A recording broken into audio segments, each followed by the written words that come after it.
Welcome everybody to the Sons of Kojima podcast, episode 63. I'm the Superior Artist. Have came back after the past 4 to 5 weeks.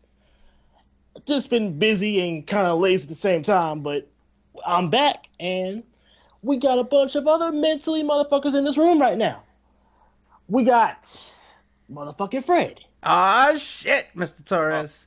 He's first. We got the crow-killing motherfucker, Jay. That's right. Kill all of them. Genocide. We got motherfucking Moon Man. Yo. We got Doug Cena. Woo. We all hate you, Moon Man. Oh, thank you. We got motherfucking Fresh in here. Hey, what's going on? And we got motherfucking Homer Simpson. How's it going, everybody? AK 2D, AK Doctor of Fizz, AK Noodle. He's everything. AKA, shut up. Ooh. Like every AKA, gorilla. go to the red box.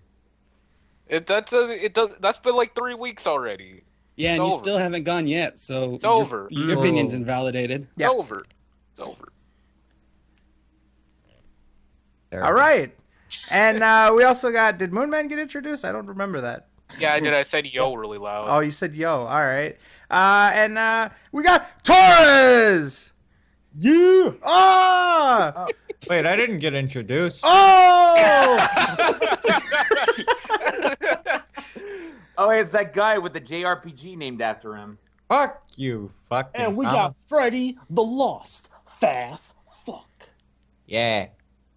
Stay away from Five Nights at Freddy's, kids. That is as high energy as Freddy Fazbear gets, ladies and gentlemen. He is unleashed. All right, we all flinched when he went that hard. So you guys gotta appreciate the energy out of Mr. Fazfuck. Go team. See that shit? He's calm down. All right, you don't want to pop a blood vessel. All right, so the ampest intros aside. Hello, everyone. Welcome to number 63, as Mr. Superior Torres said, with the Superior intros. We've got a shit ton of stuff to get through tonight. We've got Mr. TheAireaidLord that many of you are interested in hearing what this gentleman has to say. We're interested as well. So we'll be connecting with him in just a second. But I just want to thank you guys for coming. Thank you very much for Mr. Che, the streaming extraordinaire this week. Mr. Bagel had to go and chill, play tiddlywinks with his uncle. So we are going to try something new. So thank you to all those people who, before this recording hits YouTube, if you don't know, before this we had a little stream exclusive shooting the shit, and we used it to sound check and stuff like that. We're going to try to do that in the future. So helps us out, hopefully helps you guys out, and makes the stream more listenable. So all right, let's go ahead. Let's connect with the TheAireiadLord, and let's do this. Let me grab this gentleman here. He's been added to the group. If the host of the call would please call him in. Irrelevant. You think you're relevant? There we go. And we have him. Mr. TheAireiadLord, how are you doing tonight? I'm doing well. Give me 1 sec. Let me just close up this door here. Word. Sorry about that. Not a problem, man. Thank you very much for your time here tonight. Thank you for joining us. How are you doing tonight? I'm doing pretty well. I was actually in the middle of watching a DSP video when you guys called me, which is ironic. We can hear you, Jay. So yeah, not too bad. I'm just at the tail end of my college break, so just catching up on some games and hanging with friends and whatnot. So yeah, not much going on my end. You said you were watching a DSP video. What were you watching? The Liberty City Stories live stream. I knew it was gonna be. I played this game. I did when GTA 5 was coming out. I did like a countdown to GTA 5, so I played every game in order. So I did do a playthrough of Liberty City Stories, and there are some missions in there that are like near impossible. And so I was very interested to see what Phil's reaction would be. So I'm getting a kick out of some of the stuff that's coming out of this. So How are you liking it? I'm liking it. It's he's doing Decent. I know there's a mission coming up that he might rage quit because I only beat it by cheating. I spawned a tank to beat it. We have to protect Salvatore's prison van when he's being delivered to a different area, and there's a lot of guys that attack it. And the only way I beat it was by spawning a tank. So good luck to Phil. But that's kind of at the end of the game. So he has a long way to go. Gotcha. So. I gotcha. So along those lines of Phil in 2016 and stuff like that, I wanted to kind of get your take. You know, you've been there from very early on. You've been there for a while. And Phil is going to be undergoing some changes. When we had you and P-Dog on last, these were all just sort of hypotheticals. These were all just sort of in the air. And to some extent, they still kind of are, but they're getting a little bit closer towards reality. So I wanted to kind of get your take on Phil in 2016, the changes he's about to make. So I guess maybe to start off, did you by any chance catch the Oculus Rift vlog?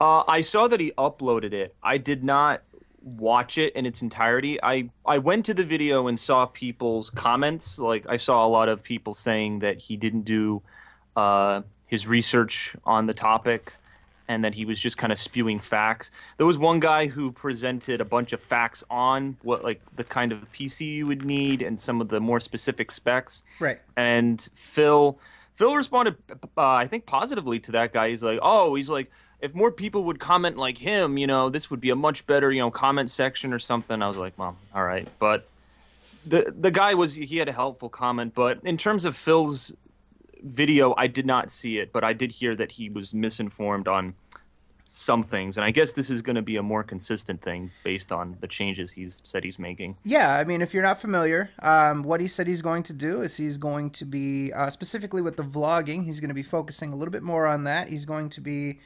sort of doing a little bit like Alpha Omega Sin. A lot of people have compared it to sort of these reactionary news items that he's going to be ranting about. Essentially, these are going to be bite-size hate live segments. And, you know, obviously he's been very critical of stuff like this before, but, you know, when it comes time to try to make some money, that things can change, as we've seen. And That's what he's doing? that's what he's doing. So he's just going to be like Review Tech USA. Just what's the latest gaming news and let me react to it. Yes. Oh, yeah, I hadn't thought about that. Yeah, he is kind of like review.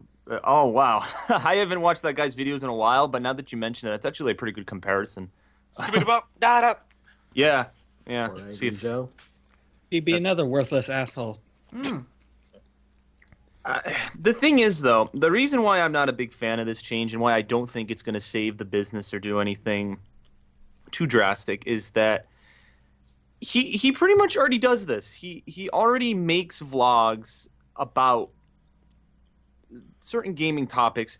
He'll cover them in Hate Live, but he still has the videos that are standalone because he knows more people go towards them. Like, for example, I think for Fallout 4, he did, after 20 hours, here are my impressions on Fallout 4. Absolutely. And so that's an example. He knows that there's a large audience for a certain type of video, and he'll make it. And he does this now, and he'll do it either on his main channel, DSP Gaming, or the King of Hate vlog. And I think all he's doing with this change is just broadening what he'll just talk about anything and everything. I think he's gone into a mentality where, like, I need to talk about everything. Usually I would tweet about it, mention it briefly, say it in a pre-stream, or say it on Hate Live. But now I've got to make a full video and label it so that people know and come to it. And maybe if I make that video labeled in a specific way, it might catch attentions and it might catch people's attention and get more views overall. So I believe that's his general goal. His goal is, it's a three-prong approach, as he would put it. So the first one is going to be reduce gameplay a little bit, do only one session a day. The second is to focus more on the vlogging channel and to do more reactionary things. Essentially, what he wants to do, to put it bluntly, is be a little more clickbaity, be a little more search results, be a little more, SEO optimized or whatever, search engine, whatever. We're not Google people, we're not in the business, but from what we know, so far in talking with delightful people all over YouTube, is that he wants to be in search results. The third one, which I want to piggyback off of kind of what you just said, and that's really interesting, is the third one is going to be to make a new channel that is only for edited content, abridged playthroughs as he calls it, montages, best ofs, countdowns, and he wants it to be in no way, shape, or form related in name to DSP Gaming. He says that the DSP brand has been so tarnished by mentally ill motherfuckers such as me and Che and even you've said some things. You know, anyone that's ever said anything negative about him, we've tarnished his name, and he can no longer make a living off of DSP Gaming, the brand, and therefore he needs to make a channel that's completely separate. Now, to piggyback off of what you said about trying to be a little more current and up to date, I think it's going to be a little bit weird that the channel that I think of the new two focuses, the vlogging focus and now this third channel, I think the vlogging one is going to be a little bit more successful, right? I think that people are going to be, Oculus Rift reaction. Let's see what this fucking guy has to say. I don't like it. $600. Normal person. I'm the average Joe. And I don't think there's going to be a lot of people that are going to be able to divorce the two. They're not going to be able to say, this is DSP Gaming, the King of Hate Vlogs, so on, and this is the Italiano Show, or whatever he names the third mystery channel. Yeah. Oh, God. So, it's going to be tough, and that's what I want to get your take on. A third channel, this new channel, do you think that that's going to garner interest? Do you think that, for what he's trying to do, he's trying to get people's attention, get a new audience, appeal to a new audience, have nothing to do with DSP Gaming, try to get the average passerby and appeal to people like that. Do you think that'll be successful? Short and to the point, I don't think that this new channel is really gonna do much, because it's almost like this is the new 2013 for him, because I remember in early 2013 where he opened the King of Hate vlogs for the very first time, and there was I say this to some of my friends that I made in the community and to other people that know Phil. I believe the video that Phil made, it's not on YouTube anymore, but someone re-uploaded it.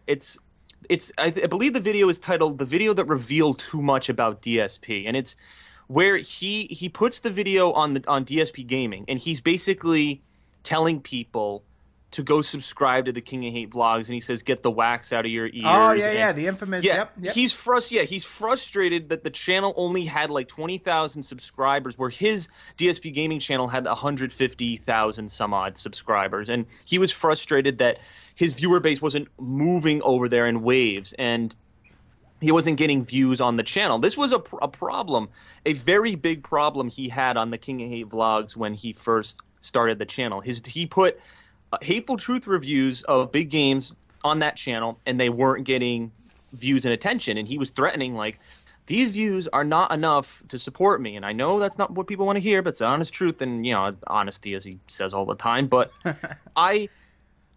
he's trying it again, and at a point where the viewership is not like it was 2 years ago. I believe every year it goes down a little bit. He gains some new people.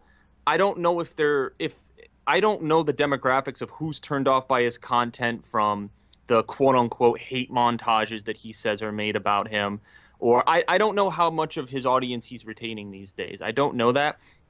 But I think splitting whatever this channel is, I have to believe in some way that the name will be connected to the King of Hate and DSP. No, he literally instructed the people on the forums who he wanted suggestions from, it has to be zero. Nothing to do with Phil, DSP Gaming, King of Hate, any of that kind of stuff. Cannot be associated with it at all. Then that's just splitting. I don't know. I think it's a 50-50 kind of deal for me. And it could work and it couldn't. On the side that it could, if he knows how to if he's going for like reaction-y type of videos, like I myself have done this kind of thing. Like for The Walking Dead, I'll do reaction videos to the episodes, and I've garnered like thousands of views off of people who want to see reactions. It's just a trend. If he is able to capitalize on the trends of YouTube, then there's a possibility his channel has this new channel, if it's in no way attached to him, will get successful. If it is connected to his name, which again I know he has said that he hasn't, but even so, even if it's not connected to Hate or DSP, it's still him. So people will like the word's gonna spread. Obviously, day 1 or day 2 that this channel's up on YouTube and people know about it, people are gonna find it. Like people are, gonna go to the videos. No way. You're completely overestimating us, man. No way. Well, Nope. I'm not just. I mean, not SOK people. I mean, No. any- I'm just being sarcastic. I mean, listen, Yeah. the first second that he says the name, people are going to switch over their their parody videos from DSP Tries It to like the name of this new channel and stuff like that. Like people are rubbing their hands together like Birdman to get their hands on this new channel name. Yeah. So, yeah, No, I that's- mean, that's that's why to it's be top expected. secret. Like he said that in what was it, the weekend preview? He's like being very secretive about this, and he even What's the he even point? said Yeah. he even said that, oh, well, I could try to get some artwork, but, that would mean I'd have to tell people what the channel name is, and it would quote-unquote spoil it, which that's not... He doesn't want people to rush out and, like, make channels, and you know what I mean? I mean, he like already he's- has the name available. Yeah, he made the channel. The channel is made.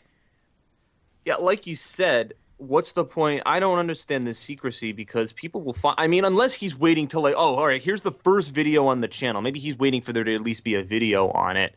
But what's the point? Like you said, as soon as he puts out something, people are going to jump on it. Absolutely. And it's him.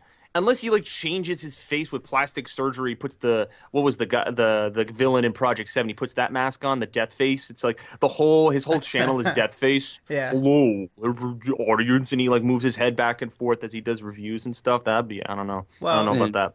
His new channels, it's all going to be in vain.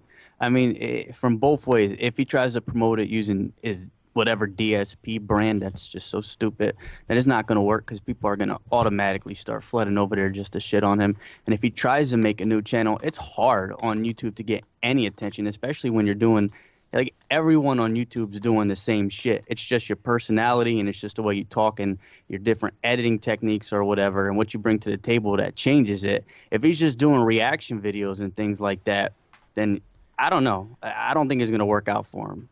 Either way, he's fucked. Yeah, and a good point you bring up, which is the main reason this channel won't work, is that there are the YouTube market's too saturated these days. To start a YouTube channel and get noticed is, I don't want to say nearly impossible. It's way harder, definitely, than it was years ago, which I'm sure many people can agree with. But Phil's also doing something that, yes, he's done before, but he's doing it in a greater quantity than he has done before. His main strength is the playthroughs and being pretty consistent with game releases, and that's what his thing has been since day one. I think there are many other YouTubers who do the reaction vlogs like sooner than him. Like as soon as they're like, for example, here's news that I heard of, and I would do a reaction vlog that he hasn't heard about. I've heard. There's a rumor that the next Assassin's Creed will not come out this year and that it's coming out in 2017. It'll be set in Egypt, and instead Watch Dogs 2 will be coming out later this year as that placeholder. Now, that's pretty big news to me because I'm a huge Ubisoft fan. And is that, like, that's something, I guess, with this new channel maybe Phil can speculate on. Now, that's just pure speculation because Ubisoft came out and said, we're not commenting on that. That's not technically true. I mean, it could be true, but they didn't confirm or deny it. Of course. But with Phil, I think he'll get the news too late. By the time he talks it, like, also consider he has to fit this in his gaming, quote unquote, gaming schedule. Like, before, after he's got up and talked for 30 minutes straight on the pre-stream, and after he's done his gaming, and anything else he has to do for the day, whenever or unless he does the vlog at the beginning of the day. But I still think he's going to be behind.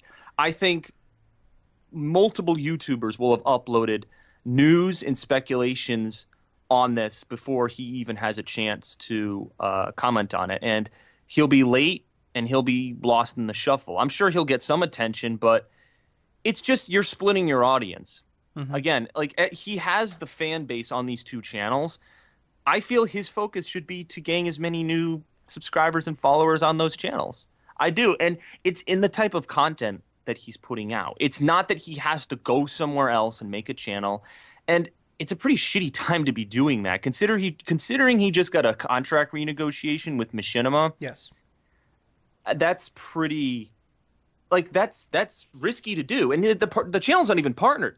He said this these recently. He's like, not yet. He's been dragging his feet, but I mean, Mhm. after a pay cut, I don't know how likely Machinima is going to be to do that. And in terms of the whole Machinima thing, I wasn't surprised about that because I'm a partner of Machinima too. I got contacted that I had to sign with something. It's YouTube. What happened was YouTube came to Machinima and said that YouTube Machinima partners now have to merge with the YouTube partnership program to quote unquote take advantage of music opportunities so that there's less chance of copyright claims and you can put royalty free music. It was supposed to help the user. I looked it over. It didn't seem like that was the case, and I still get the same amount of claims I would usually get.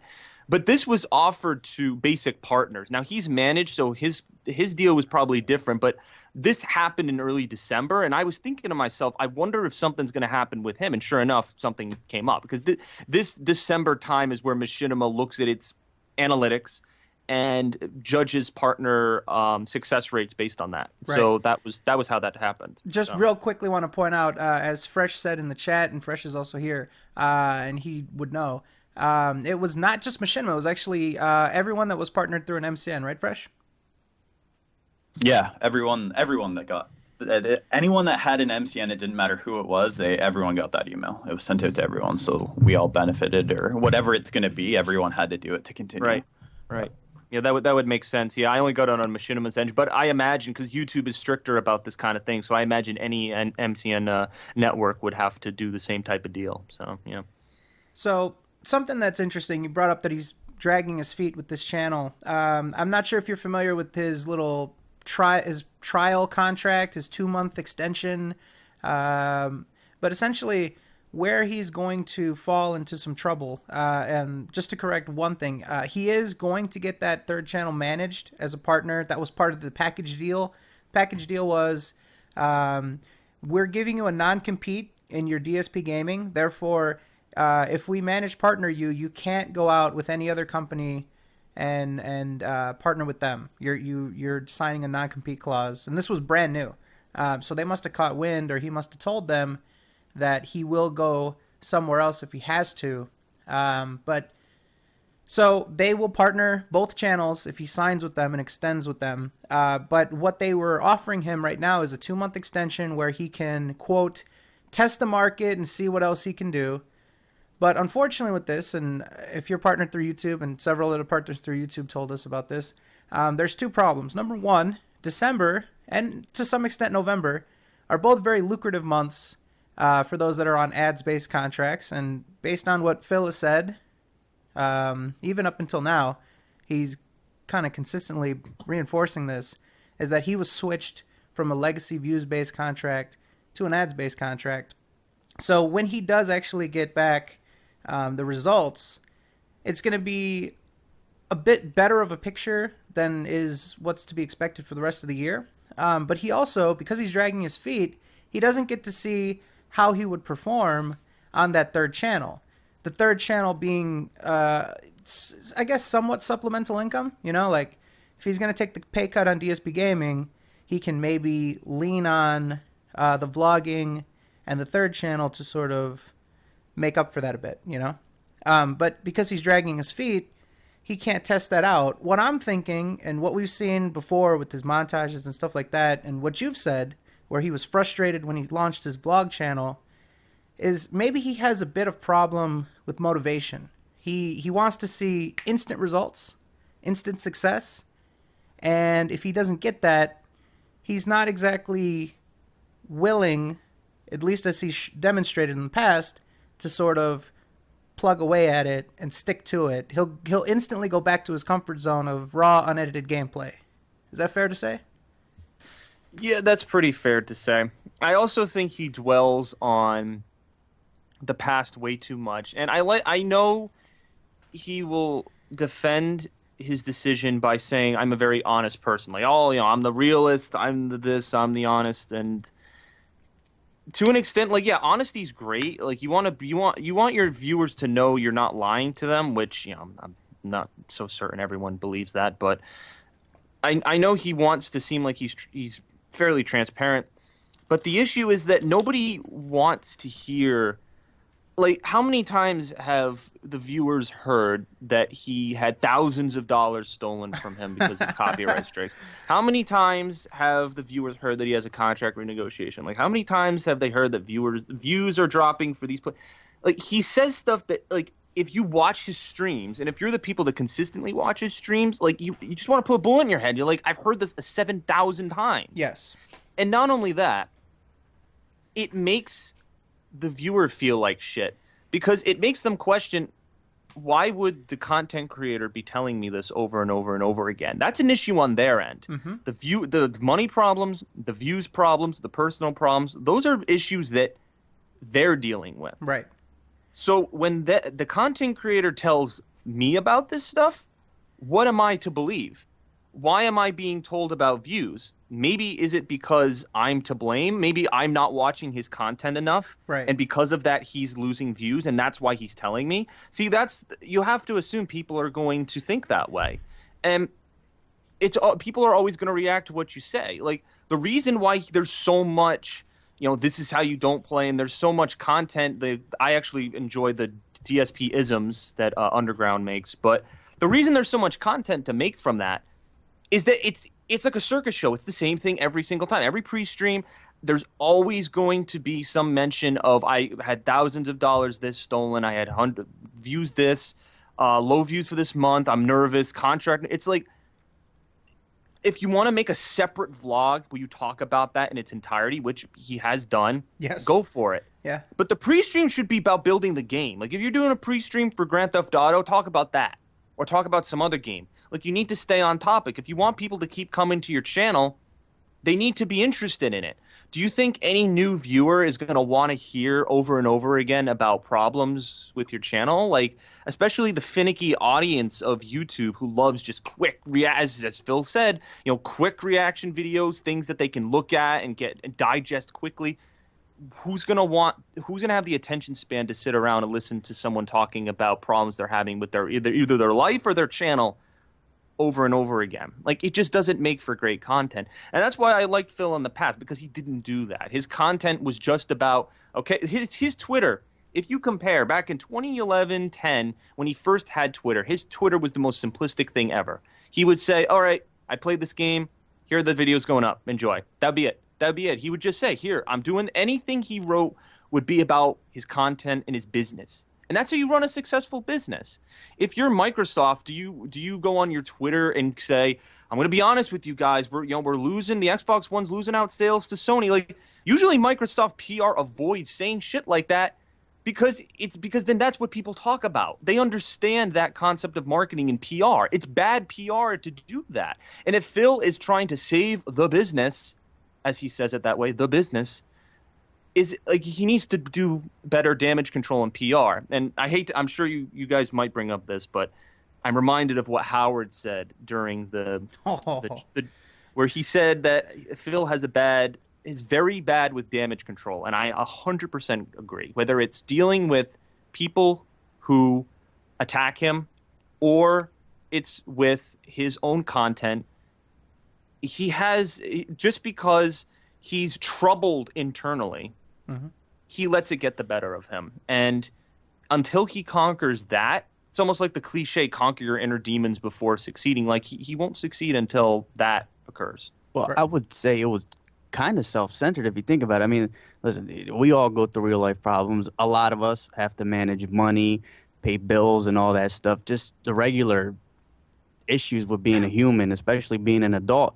And every pre-stream, almost every video, he's complaining about financials and shit like that. Like, if you're gonna bitch like that to your audience, like they're psychiatrists, you should at least pay them for it. You know what the worst thing in the world is? If there's a financial advisor out there that is also a fan of Phil, his job is to listen to people complain about their money issues, and they have to go on stream and listen to this guy. I'd blow my head off too. It's ridiculous, and it's the same thing every fucking week. It's like his heart's on his sleeve, and I just think it's a little self-centered. And the other thing too, like I feel like he wants to. I completely agree with what Chris said, TheAireaidLord, that people shouldn't be subjected to that. I feel like the viewers, the only obligation that they have is to watch stuff that they're interested in.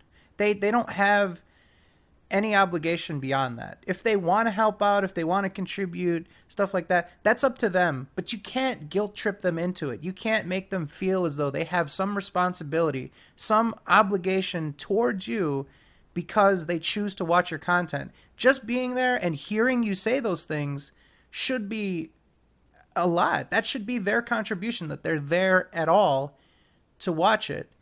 The other thing too, and I really love this comparison, and I'm sorry that I forgot who it is. If they're listening or if they catch wind of this, please take credit for it because this was outstanding. I believe it was on the forums. The comparison was this. You go into a restaurant, and every time you go there to pick up your food or to eat there, you're at your table and, you hear the owner complaining about how bad business is. Oh, I can't believe it. No one comes in, and they come and tell you that, or just that you overhear it. But let's take it a step further. They come, they check on how you're doing. Oh, how you doing, sir? How you doing, miss? And then they start talking about how bad business. Oh, thank you for coming because business is so bad. I mean, no one comes anymore, and this is the worst month ever. After a while, you wouldn't want to eat there. You'd start to think to yourself, well, why aren't people coming to this restaurant? Is there something with the quality that I'm missing here? Is there some sort of scandal?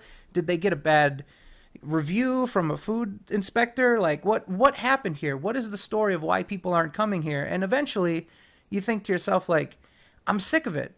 I want to come here to eat. I want to come here to watch these videos. I'm not here to break the fourth wall and get invested in this person's life to that extent. I want to watch what I'm interested in. That's why I'm here. If this was a complaint about my life vlog, then I know what I signed up for and here I am. But when Phil says, all right, starting up at 7 p.m. Eastern, and he's bitching and complaining until 7:30 Eastern, he instructed you to come there. He knows that people are there. He tries to act like the pre-stream is a completely separate entity. It's a complete separate universe that those who come for game content are not exposed to. But when he instructs people of when his stream starts, and when people show up when he asks them to, that's what they're treated to. That's the appetizer. Yep. No, I totally agree. And to the analogy of the restaurant, if you're in that restaurant and you're hearing the owner complain all the time, like I mentioned, you feel, oh, did I do something wrong? Maybe Right. there's something he's not telling me. Maybe I'm the problem. Maybe there's something that I'm doing wrong. Mm-hmm. And even when people reach out and say, I want to help, it's like they're not grateful. It's never good enough. It's just one more thing. It's never good enough for the person. So no, also, can I just say Sure, something? absolutely. Going back to the thing that you said about the whole pre-stream thing, and he should be talking about the game and all that. It's funny because he kind of instructed his chat to just talk about the game a while ago, and now if you're like doing something other than simply talking about the gameplay and stuff, you kind of get kicked out. So it's kind of hypocritical in the sense of Phil's doing that to his fans. However, he's bitching about views in the pre-stream, whereas it should be about the gameplay. Mm-hmm. Phil needs to build a community. Phil needs, I see people that like kind of compare the pro DSP community to the anti DSP community, if you want to kind of put it in those terms. And, when you look at the comment section of like the SoKast, when you look at just generally the parody videos and everyone else like that, there's so much positivity. There's so much interaction. People get together and play video games with each other. They do things with each other. They talk with each other about all sorts of different things. We have Skype groups, all that kind of stuff. Where's that on the pro DSP side? Well, if you want to do that, you have to go to the King of Hate forums. But by the way, you know, you have to be under strict rules. You can't use proxies now, apparently. You can't speak anything negatively about Phil without sugarcoating it. You have this feeling like the modding staff, the moderators are watching you, making sure that you're not fucking up, going through your messages. Phil and his community, I would say that Phil the person is not conducive to a community. He's not comfortable enough to turn over the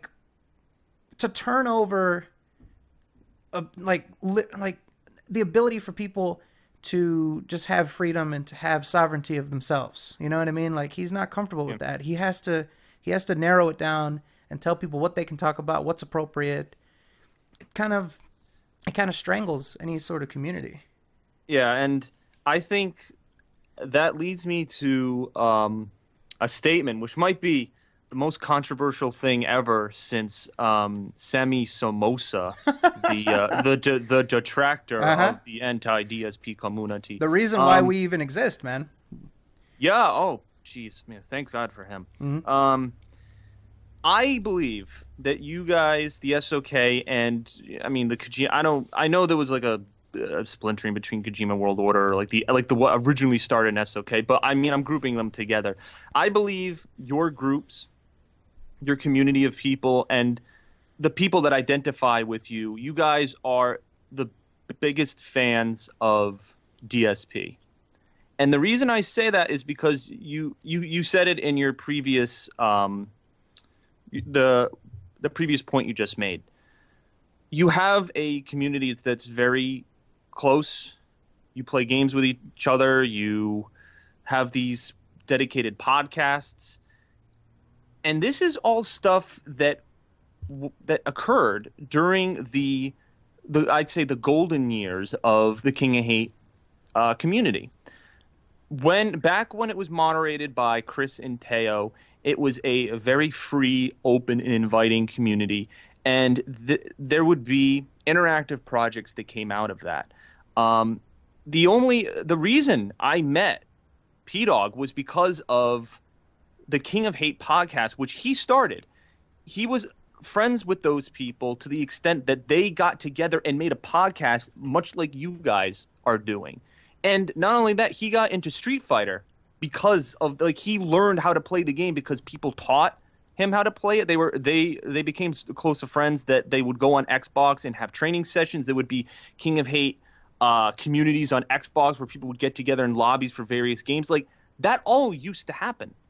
And over the years, slowly but surely, it vanished. And that's why it's so disappointing to see that. And I feel like that's why more people identify with you guys than on the other hand, is because to be a part of the King of Hate community now is to feel like it's like some sort of sick, like movie plot twist that the King of Hate community is, the negativity, and you guys are full of the positivity, because it was just like we were saying, where Phil is always bringing up something negative, and it doesn't arouse much positive energy for people wanting to stay in the community. It doesn't bring people back, and many of the old original OG people that I knew and was friends with, they don't bother anymore. They don't bother with the community. They're gone. They either moved on and have nothing to do with Phil, or they watch him from afar, or they're part of movements that are similar to yours. So okay, that's the statement in a summary, but I feel that it's an accurate one, just because for me, I was one of those original people, and it's at this juncture, it's just disappointing to see something that you had a lot of friends with, that you bonded with people over, to see that just kind of diminish. And but there again, you guys you hold a form of it in a weird way. You still hold a form of that, and that's why I respect your group and what you do. So thank you. I actually had a couple questions for you, if that's all right. That's fine, yeah. All right. Back when we were talking about the third channel and everything, we were talking about Phil doing gaming news and everything. I'm not sure if you heard that or not, but he also said he was gonna break into doing politics as well, sort of like Mr. Medicare, except he found that laughable. I'm just wondering how you feel Phil's gonna do on the political scale. I don't know if he's the most informed person when it comes to politics. Like again, his strength is well, I guess I don't know how much of a strength you could say it is, but video gaming is his strength. And it's what brought in the views on his channel, doing playthroughs and commentating, the raw commentary let's play. I don't know how politically inclined. Like in some cases he'll have good thoughts on general topics, but he has to research some of these topics. I mean, again, there are channels that all they do are these type of videos where they'll set up the scenario, they'll set up a news story, and they'll have research or they've been involved with the story for a while. So if you're dealing with, Donald Trump and you've been following the guy since he announced his presidency and you've been looking at every little thing that he said on social media and you're following that person has more of a following and more of a chance to attract a bigger audience because they're well informed. Someone like Phil will pull general pieces of information and what he believes as fact into it. And he'll just go off. It'll be Phil saying, that is just stupid. And then, the usual snorts and belches and everything that goes into a DSP video. So, yeah. And my other question was, how much attention do you think that he's even going to get on the new channel when he can't even get attention on his older channels, putting every word in the dictionary in his YouTube tags? As I mentioned, I doubt it's going to go very far. I see him breaking a couple thousand, but it won't. Maybe 10K will be the max subscribers he gets, and by the summer, maybe I'll say that's my prediction. But there won't be much interest. And again, here's the prediction: it won't get much attention, and he will flip out. He'll go on pre-streams and bitch about it. He'll go on Twitter and bitch about it. And again, then that'll continue the cycle of the viewer being berated for problems that are occurring on his end and that the viewer is in no way responsible for. So that's very good. It's a very astute point. Somebody going to talk? Yeah, and that's kind of something I wanted to add to it because you were talking about this whole sense of community and comparing, the Sons of Kojima community versus the pro DSP community. Essentially, that's something Phil can do with his new channel, but he's so caught up in the mindset of, I'm screwed up in the search results. I have to do nothing with DSP gaming, but I'll make highly edited montages that will still have my watermark.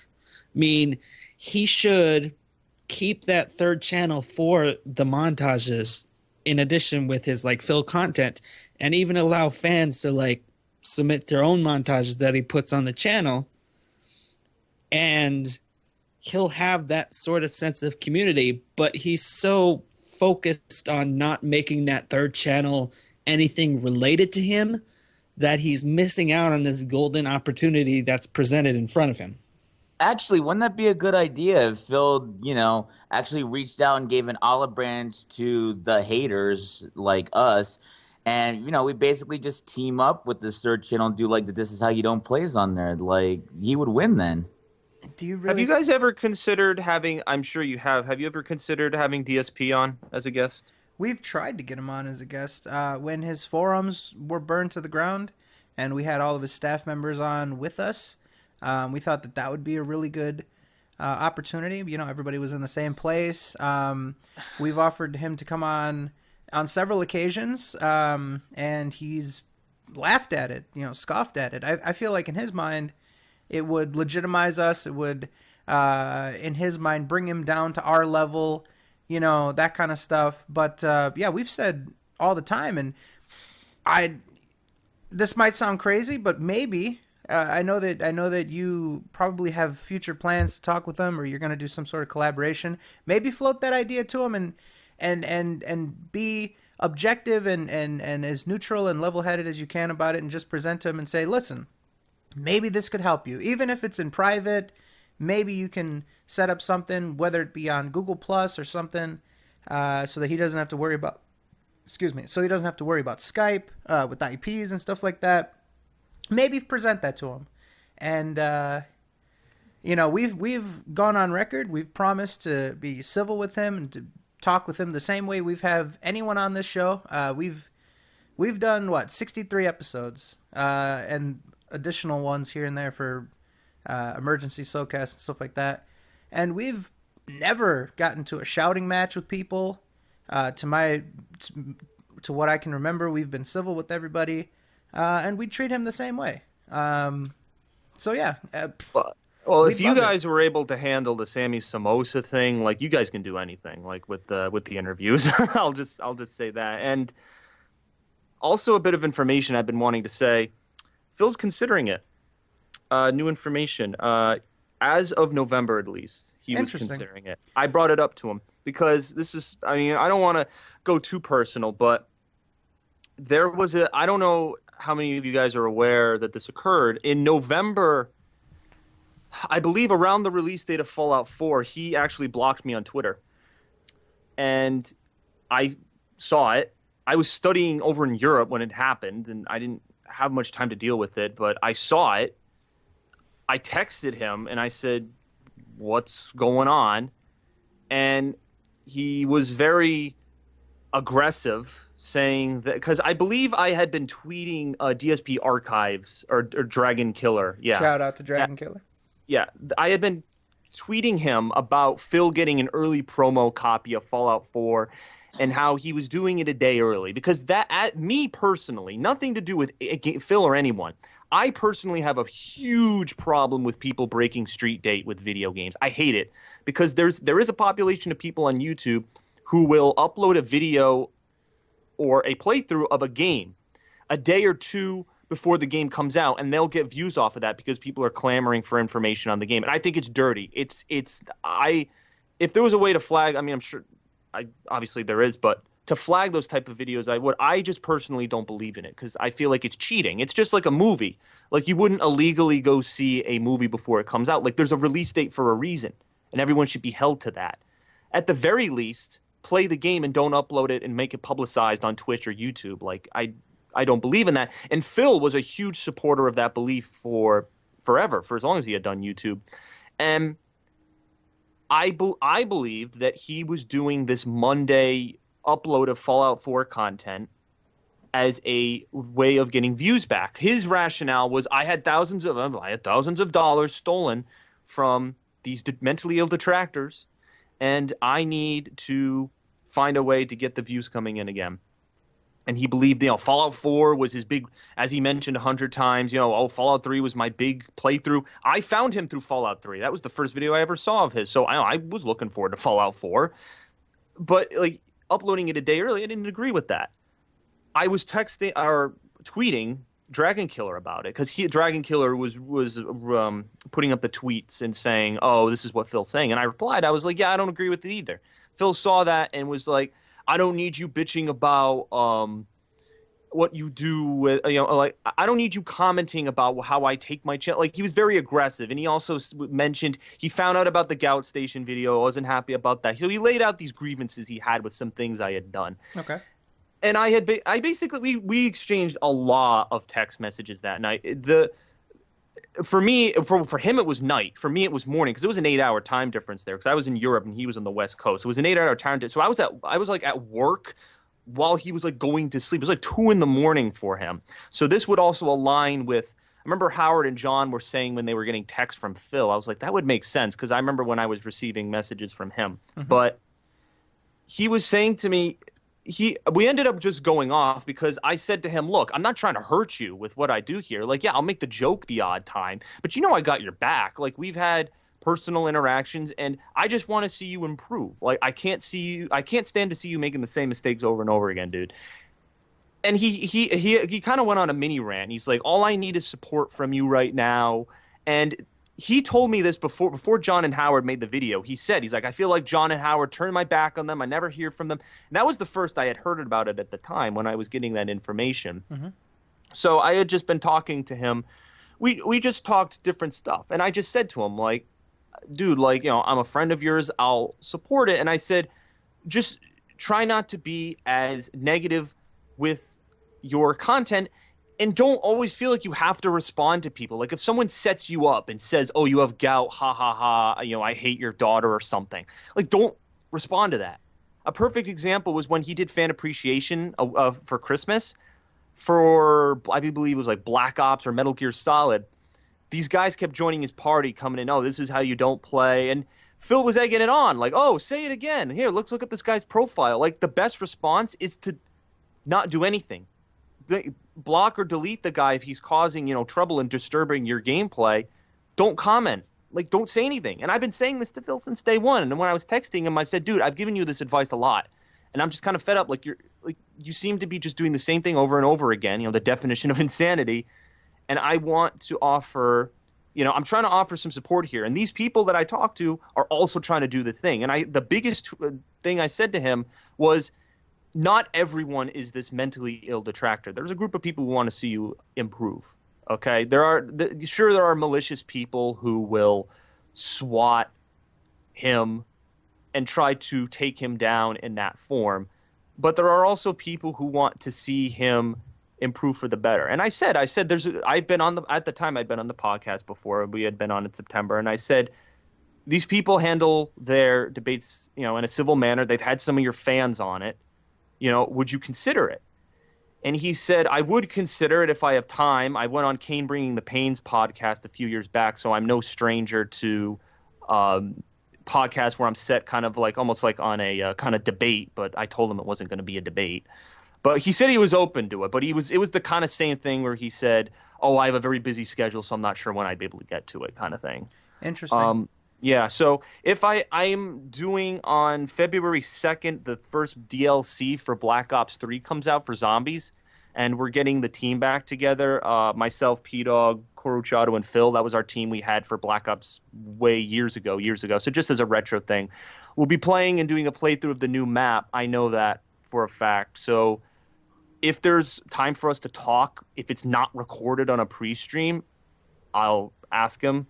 But I know it'll be difficult with him. He'll be dealing with 100 things from his new channel to his reaction videos to his playthrough. So I can't guarantee it, but I can try. So awesome. That's really interesting. I never would have. I never thought that he would be cooperative in that kind of thing. I thought that he would scoff at that, and he has in the past. But if he's listening because you're on here, or if you want to timestamp this and let him hear this, I'll just put this out openly. Phil, if you can hear me, we would be happy to have you on to have a civil discussion. There's not going to be any sort of name calling. Obviously, we're going to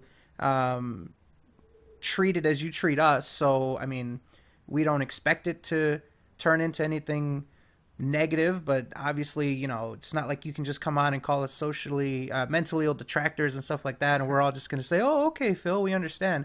It's going to be a level playing field. But if you come on, you talk to us, we'll be completely civil, like we've been for more than a year now.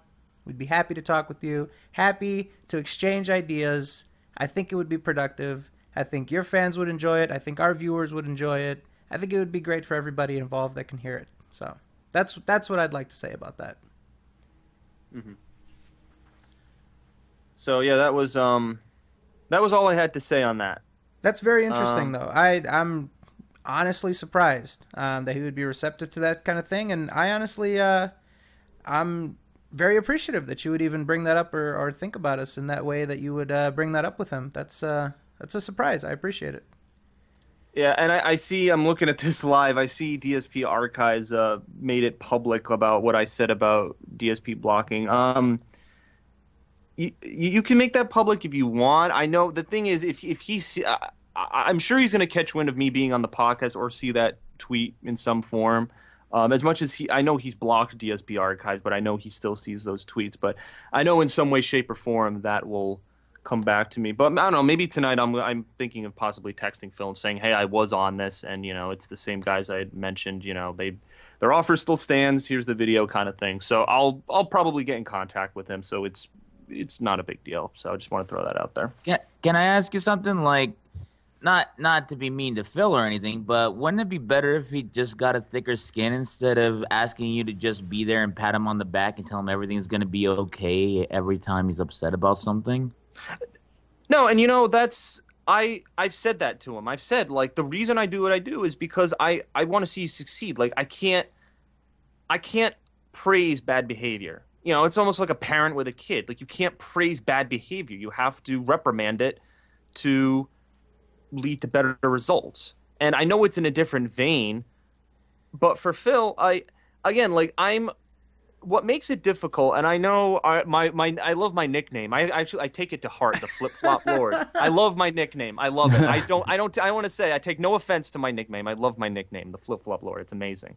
It is way nicer than anything I got back when I first entered DSP's community. I got a lot of hate from his hardcore fans, and I got way nastier stuff. Flip Flop Lord is gentle, so I appreciate that. But what makes it difficult? It's not as black and white because he is a personal friend of mine. I've hung out with him in real life a number of times, and a number of those times was with the group. With John Rambo, with Howard, with Respect the Pact. I met all those guys. We hung out. The MagFest thing was like 4 days. We did a lot of stuff in Maryland.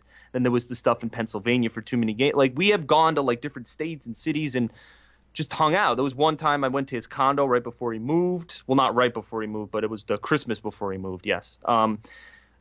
So I've had offline experiences with him, and I think that was why when he texted me and blocked me on Twitter, I think that was what he was hurt about, because he was like, why would you let our personal friendship get in the way of my business? And I said, well, in some ways the two are intertwined and in some ways they're not. That's why I play this field between not being, I'm anti-DSP and also, pro-DSP. Like, I've said this before, I don't support either sides. Also, I'm far too busy to support a side. When I'm in college, I don't usually have time. I'll check my Twitter a few times, respond to a few text messages, but that's about it. Like, I don't have the time to be so invested in this whole thing. I just have other priorities. And that was why, when Howard brought up that point when he made his video, he said, this is the last time I'm talking about it, because he's a very busy guy himself. And for me,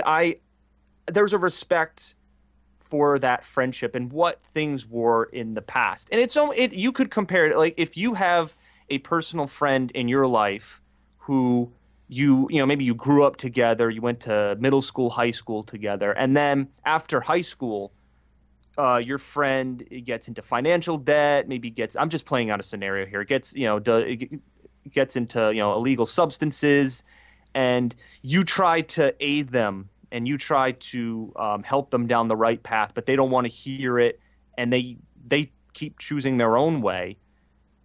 And your old group of friends come to you and say, man, how do you still, why aren't you hating this guy with us? Why are you still supporting that guy? There's a respect for that history. There's always going to be that respect for that history.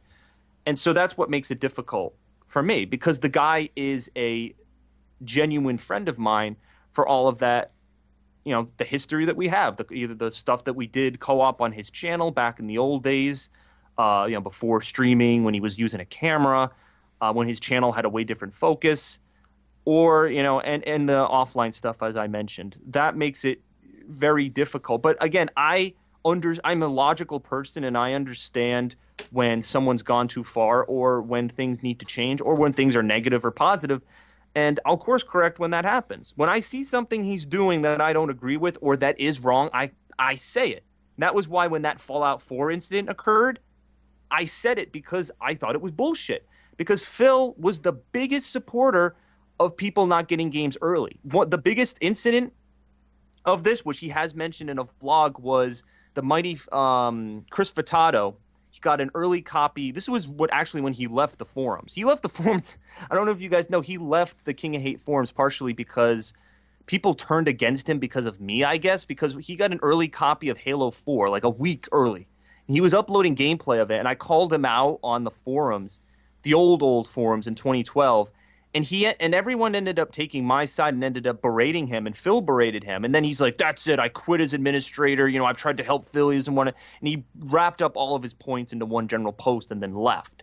I believe Phil says this in the Addressing the Negativity vlog. It was like 2 years ago he uploaded that. Okay. And so Phil was a big supporter of that. You know, people shouldn't get games early. And he said that Halo 4, he was right on Chris Furtado's ass about those early games. And now, because it's the business, because it's Machinima, Fallout 4, is it okay now? Like, that's kind of a black, and not many things in life are black and white, but something like that is, you know, it's either you're playing the game on release date or you're not. And to me, that's why I said what I said. So we have that disagreement, but that's okay. So, but it actually raises the question too: did he actually feel that way, or did he always think it was right to break Street Day, and it was just, you know, saying that, oh, I support not breaking Street Day the whole time? Well, he didn't tell me much when we were messaging each other. He didn't tell me much about his decision. He just defended it as, look, and he even said this to me, like, look, I had money stolen from me, and this is a playthrough a lot of people are looking forward to. And if Machinima came, he claims, he says Machinima came to me, offered me the game, I took it, and it was through Bethesda. Bethesda went to the partner networks, the partner networks went to him, right? Because that's why he got that note. He got that note on Instagram saying Bethesda thanked him personally for previewing and playing their game for free.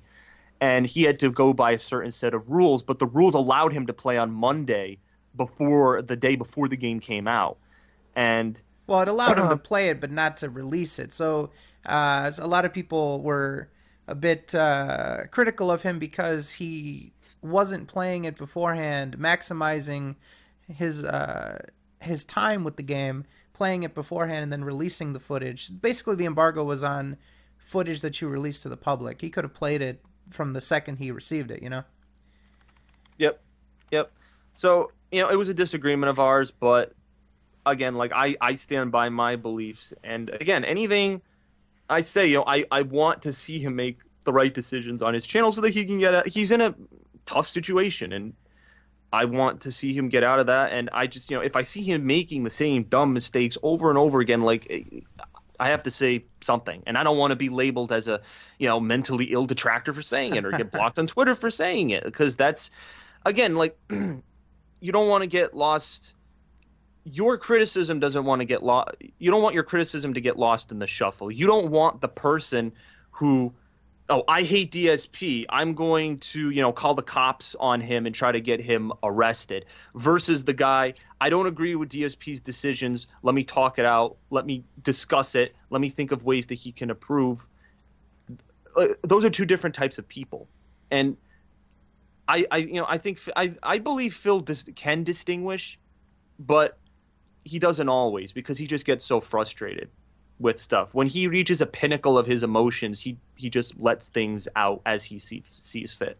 So well, actually, I'm the kind of person also who wears his heart on his sleeve sometimes. I'm very emotional, can have outbursts and stuff like that. And actually, when it came to Phil, when I first found Phil and everything, when I first became the detractor I am now and everything, it's because I was looking into a mirror, because I used to behave as badly as Phil at one time. And when I saw Phil, it was like looking at myself, and it made me realize, what have I been doing? And that's when I grew a thicker skin. That's when I became better. And, you know, I'm 30 years old. I'm not that much younger than Phil, so, or that much older, but I just feel like maybe it's the only way Phil will ever learn is when he sees a mirror image of himself and he realizes, what have I been doing with my life? Yeah, no, I think the choices that people made from his decisions, I think, are interesting in that regard. Again, like, some people split off and made their own groups, and some people, you know, had those kind of realizations. I don't think Phil realizes the whole "this is how you don't play" and everything that came from 2013 came as a result of what was happening. The first contract renegotiation in 2012 was what started that. And then he started to panic and let things get to him. And in that, he showed a lot of vulnerability. And that's when, you know, Evil AJ stepped in and made that video.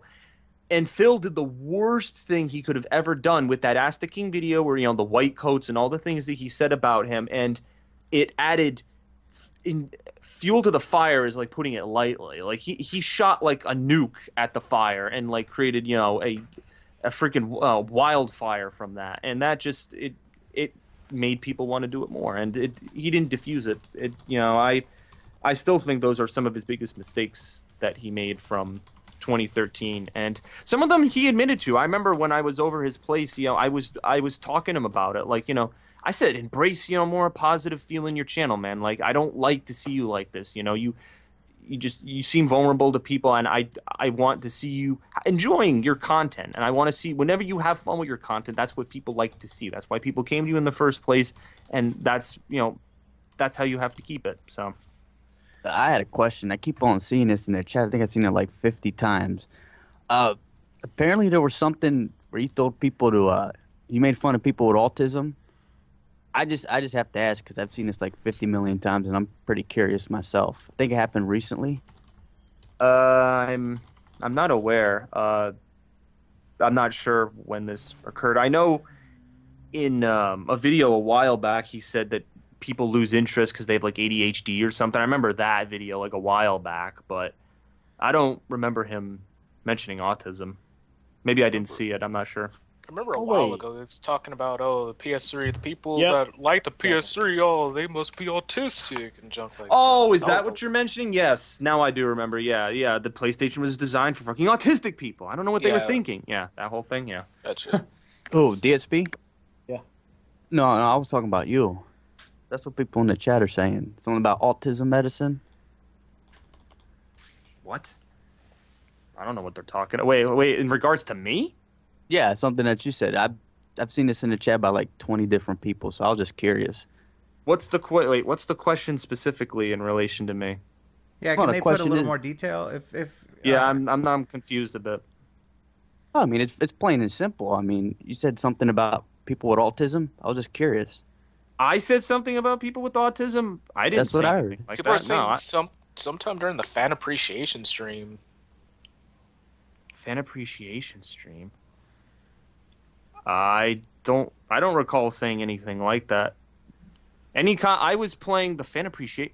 I played Black Ops 3 and Halo 5 with him, and Phil didn't even have his mic in. And the lobbies that I was in, there were no people. Like there was. None of anyone who came from the SOK or any other groups, they weren't there. That came in the second lobby. I had left by that point. So any comments I made, they were towards the game. Like if I was dying or something, like there wasn't to anybody. I actually never heard you say it either, just to say. All right. I don't know if anyone wants to elaborate or give me some context. I'm not sure. So yeah. All right. For people that are here, basically we have the viewer submitted doc. At the top of the doc, I created a section if people have questions for the TheAireiadLord, for us, or whatever else like that. I can keep better track of them if you put them in the doc, but I'll also keep an eye on the chat. So if you just want to put them in the chat, I'll try to keep an eye on that. But I can, like I said, I can keep track of them and get back to them if I miss them, if you put them in the doc. So, all right, so I'd like to ask, you touched on it briefly, but I just kind of want to get your thoughts, maybe your reactions, or how it resonated with you. Did you watch the entirety of the Rambo and Howard video? I did. And how did you receive it? Like when you heard these things and how passionate? Well, I wouldn't say that Rambo was necessarily like passionate about it because he's very level. Like he sort of has one gear. But when you saw how passionate Howard was, and the fact that they even went to that step to make a video like that, let us know how did you receive that? I was shocked by that whole episode. And it hurt, man, because again, like I had mentioned, Phil, John, Howard, they've been friends for longer, and I only came into the scene afterwards in the middle of Phil's YouTube rising popularity. But there were a lot of good memories that occurred, and I think they mentioned that you kind of. I remember, I think it was John or Howard said in that video, you kind of take a piss on that when you do things like this. But they were saying it in regards to Phil. When you do these types of things, you kind of shit on all those good times and that good history. And the video kind of did that for me because there were just so many, I have videos on my channel which document this whole thing from, the MagFest trip and just the good times that we had hanging out in person. And to know now that there were things going on in the background that I wasn't aware of, it just hit uncomfortably. Now, I never reached out to Phil about it, and I never reached out to John or Howard about it. I believe I texted John and just said, hope you have a nice holiday, and that was about it. I didn't feel anything that happened between them. I didn't feel it was my place to comment on it. And I still believe that's the case. I don't believe those two have any reason to lie. And again, I believe what they say. And I know Phil came out on Twitter and was saying that, he had his side of the story and that there were some things that he said. I thought he had already explained the whole situation in the Thanksgiving video. I thought he's, has explained what's occurred. And even in the messages that we exchanged after the Fallout 4 incident happened, when we were texting each other, he was telling me, I straight up asked, what's going on with John Rambo? And he said to me, I don't know. He said, I try to text him, but he doesn't text back. That was what he said to me. When I texted off any social media, he said that to me. And I didn't know. It was a big mystery to me. I was like, well, I don't know what's going on with John Rambo and Howard. I don't want to ask them. I mean, that's their personal business. And then the video came out and I was like, oh, I guess that's why.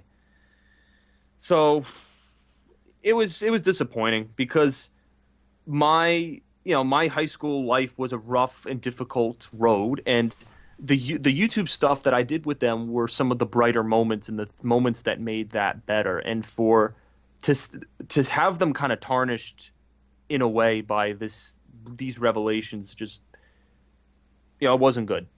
So that's just what I felt in a nutshell when I saw the video. I got you. You mentioned it, so I just thought I'd get your take, and obviously you being closer to the situation than, I would say when it comes to people that are close to Phil, the people that come to mind, obviously Leanna, he lives with them, but Rambo, Howard, you know what I mean?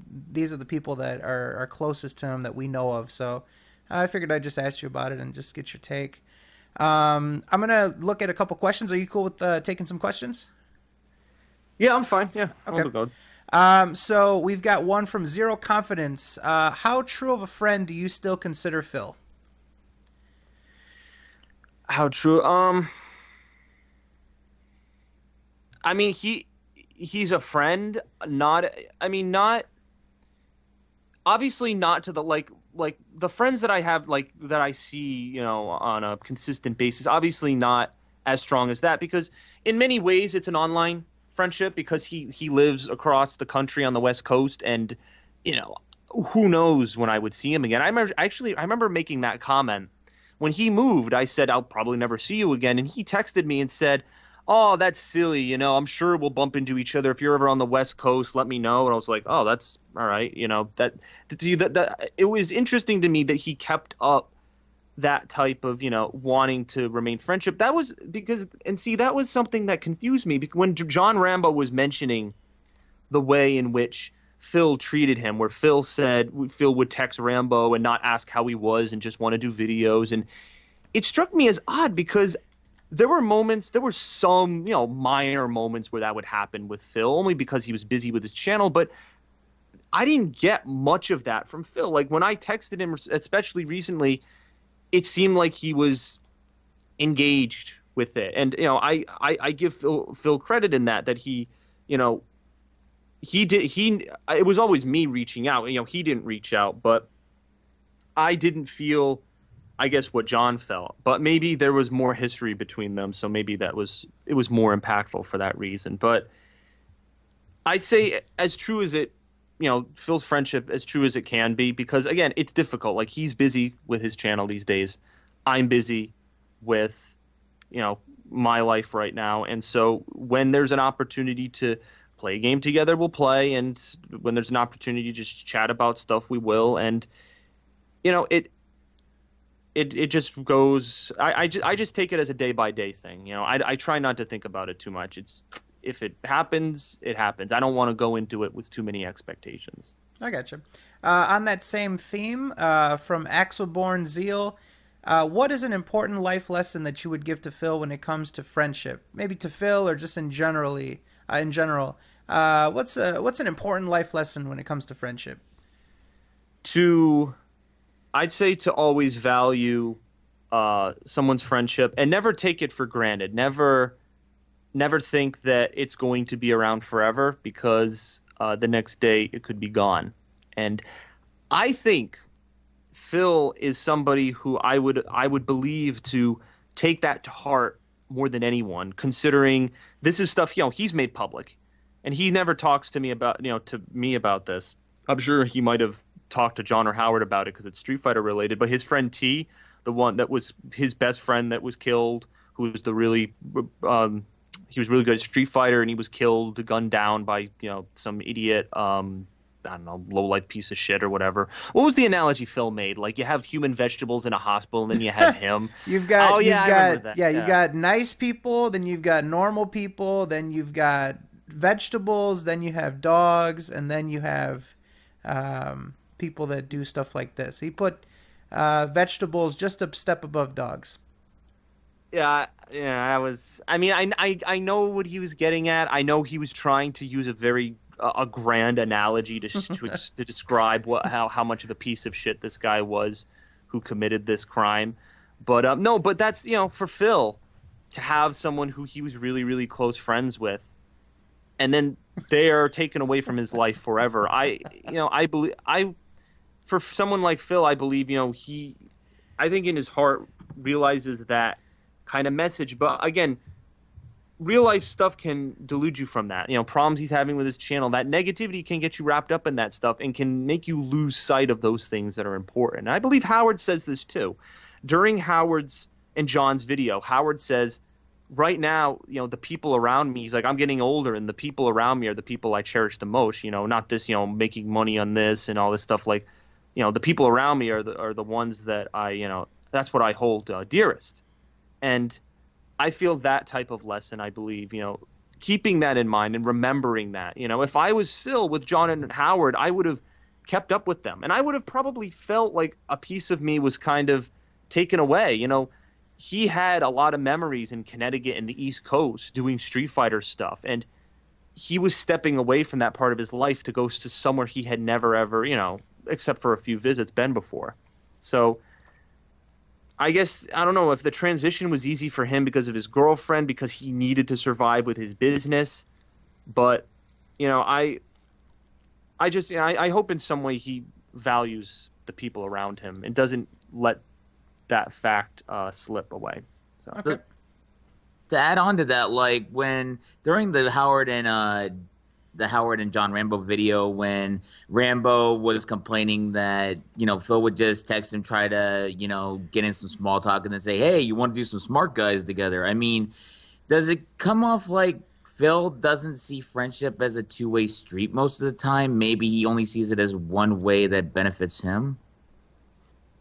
Again, I think that that can be true in some cases. I think that when the pressures of his business and his financial system weigh down upon him, I don't think it's intentional sometimes. I feel like it's unintentional. I feel like if Phil is taking advantage of John and messaging him and asking him, oh, can we do gameplay? Can we do gameplay? I feel like he's not consciously thinking, oh, I'm being a jerk by not asking John how he's doing. I feel like it's not a thought to him. I feel like it's just something that he's not aware of. And I think if he were called out on it, he would apologize, because he has apologized for things in the past. But I feel like if he realized that and someone called him out on it, I feel like he would say, I'm sorry. I should respect. I should show that level of respect that you've showed me. And he's done that to me. He said to me, sorry, for the Fallout 4 thing. That's how he justified it. I know I've said I don't play games before breaking. I don't break street date, but I'm sorry, my channel, and just he lets the negativity of that and the pressure, the stress, and stress affect those things around him. It's similar to if a father comes home from work and he's stressed out about his job, and he takes his anger out on his wife and kids. Like, they shouldn't be receiving the brunt of that level of stress and anger. And again, it's something as humans we're all susceptible to. So no one's perfect, but I feel like because it's a pattern that people see in Phil, they're more likely to call it out. So Gotcha. All right, let's see. We've got a question from Drillbit777, a former chat mod. I don't know if you're familiar with that name, but he was a moderator in the Twitch chat, also on the forums. He says, thoughts on the current state of the forums. Are you up to date with kind of what's going on there? I don't even know if I have a username on the new forums. It's been changed. So I remember, last year there was the fiasco with it getting hacked. I remember when that whole incident occurred, I actually spoke with Matt Beachy, who was one of the main admins at the time. Mm-hmm. And when the whole fiasco occurred, he stepped away. And he actually told me, he said, I was busy with life stuff, so I was probably going to tell Phil I couldn't do it anyway. But I know when that happened, I signed up on the new forums. And then when those forums went away, I don't know if I ever made an account. So I don't follow the King of Hate forums nowadays, mainly because it's, like I had mentioned earlier, they're not what they used to be. There aren't even that many posts. And the posts that I do see are the ones, I believe, that DSP archives screenshots, mm-hmm. where it seems like there's a lot of negativity, where Phil is using that as another place to vent, or he's reprimanding, or I believe there's a section there to give him feedback, and people say, why don't you do this, like this, like this? And he's saying, no, here are the 1,000 reasons why you can't. It becomes like a debate. It's almost like the forums are now the place to debate decisions that occur on the channel. And I don't know. It's not something that would really, keep me going back. So I don't go back. I don't stay in touch. It used to be a tab on my Chrome browser. It's not anymore. So I don't stay in touch. Well, speaking from experience, because I've got 27 accounts on the forum. Wow. Fuck. It appears that even though, sometimes, some of my posts have been, kind of pushing him just a little bit, but the times that I try to be somewhat critical, be like, you have a good idea here, but we need to apply it to this.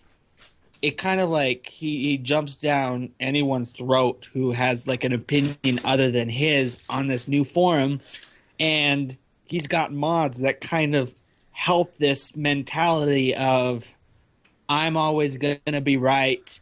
I'm always going to be, right, and you'll just have to agree with me.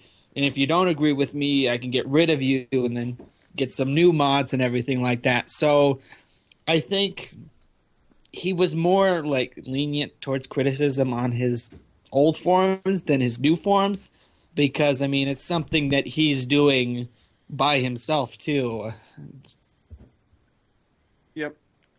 No, yeah, I think I've mentioned, the forums for me, either I don't have time, or I just, they're not a place where, they're not what they used to be. Mm-hmm. And I just can't dedicate myself to it. So that's the reason I don't invest time in them anymore. So fair enough. How up to date are you on his content? Do you I know you don't follow the forums, but in terms of content, you said you were watching Liberty City Stories. You said you saw a few videos here and there. Do you make time to keep up with this content nowadays, or are you busy for that too? Well, only since I'm vacation now, like I'll put my earphones in and listen to something that he's doing. Like the Liberty City Stories things, I knew it would be a difficult ride for him, and I knew there'd be some funny rage in there. So yeah, I made an exception for that. But it kind of just comes and goes. Like if I'm feeling it, then I'll watch something that he puts out. If if I'm busy, then I can't, obviously. But the DSP-isms is something I follow. I like the DSP-isms. I think they're enjoyable and they're very funny. Underground puts a lot of time into them. He puts them out quite consistently, and it's they're quite enjoyable to watch. But it comes and goes. It's never consistent. Sometimes I'll watch a few videos. I follow his Twitter and I'm subscribed to him, so I'll just browse briefly. I'll look on Twitter. Oh, this is happening. Go on my subscriptions. Oh, he's doing this. It'll be glances, but if I have more free time, then I'll watch a few videos. So that's usually what it is now. Yep. Shout out to Underground Revolution, and I completely understand. I think that it's just a little bit less interesting to look at anything he's doing other than like, I think in general a lot of people really just want to see the drama videos. And somebody brought this up to me again. I'm forgetting who said this, but they commented on how whenever there's a drama video, all of these quote unquote fans will come out of the woodwork and they'll comment and say, "Yeah, fuck the haters," and "Yeah, you got this, Phil." But you only see those people for drama videos. You don't see those people normally in the comment section. They're, I guess, what Phil would refer to as like the silent majority. But when there's a drama video, when it's time to rally up the troops, then they'll come out and then they'll say something. Somebody saying it might have been Moogle who said that. I don't know if it was Moogle or not. I forgot who told me that. But it was a really good point. And what do you think about that? Do you think that's true? Do you think that there's a lot of people that are sort of just looking for drama? Do you think that Phil has a lot of drama in terms of his channel and in terms of what his fans are looking for? I do think. I mean, again, it's the type of audience he attracts. We were speaking earlier about the mentality of the restaurant and how the viewer feels when they watch the content, and I feel like his attitude is the attitude that will be attracted on the channel. And if, again, as much as he says I always joke around and say his two favorite words on the planet are positivity and negativity. He loves to use those words. And most of his, as much he says in tweets, "Oh, we're acting very positive." But if someone were to reply to that tweet, if he said if he puts out a tweet, "Thanks guys for a great stream. We're looking really positive in 2016 so far." Someone replies to that and says, "Yeah, you're looking really positive with your contract renegotiations and your sick daughter." If someone wrote that in reply, he would unless he's blocked the account, he more often than I've seen respond to it and say either something insulting or say, "Ha, now you're blocked," or, "You're full of positivity," or something sarcastic.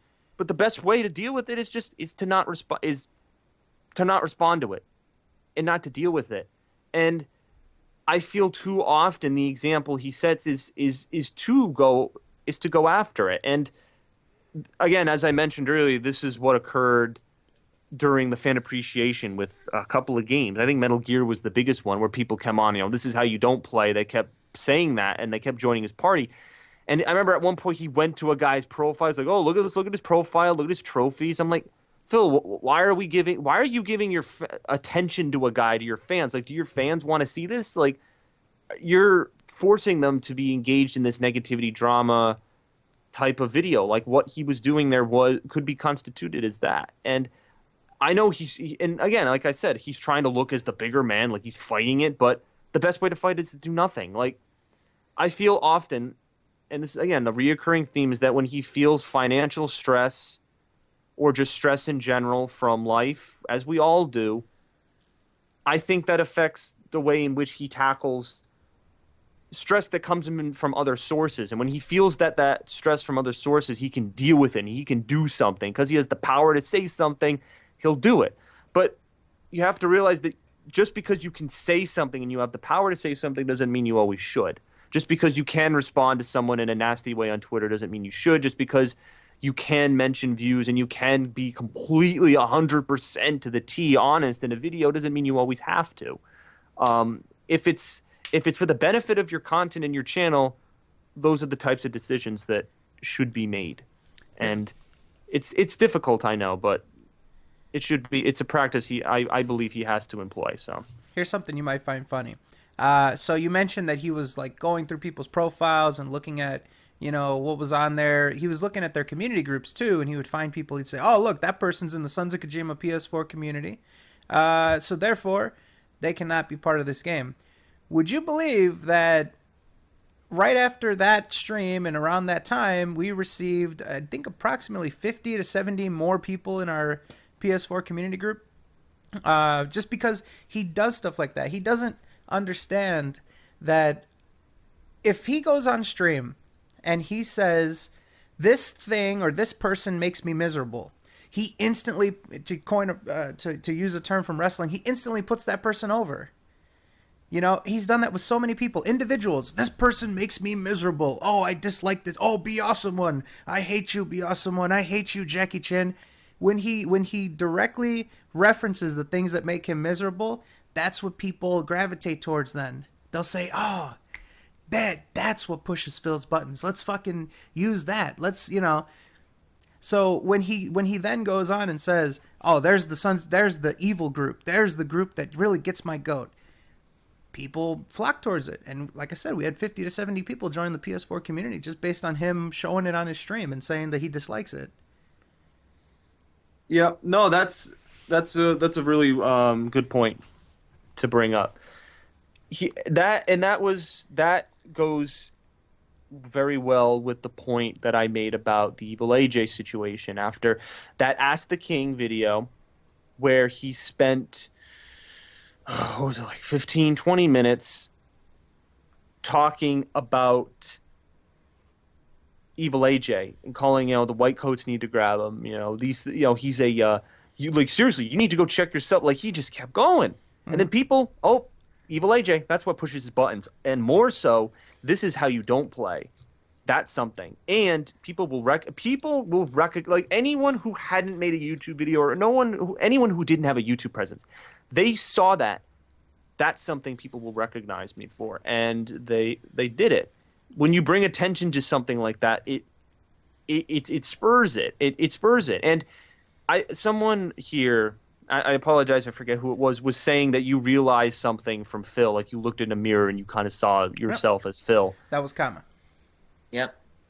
The biggest thing that I think I have learned Phil's lesson of dealing with the internet, dealing with how people respond and say stuff. Back in like 2011, 2012, when I first got a level of hate from Phil's community, when I first started doing gameplay really in his channel, I hate your voice, I hate your gameplay, your channel sucks, there were no flip-flop lord comments back then, but there was, yeah, I know, but everything else, really insulting stuff, like, go die, your channel sucks, just crazy shit, crazy shit. And me, at the time, I wanted to fight it. I refuted all the comments. I made videos and said, "Oh, why would you people do this?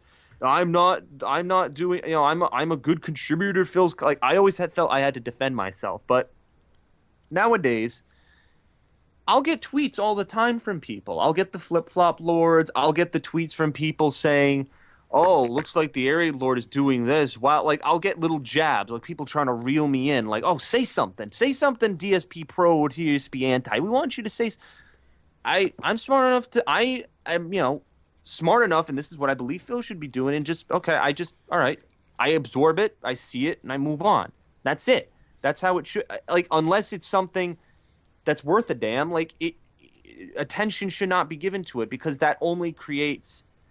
It only creates more circumstances, and it gets out of control. And so I guess I'm thankful for learning that from Phil's environment of his channel and his gameplay.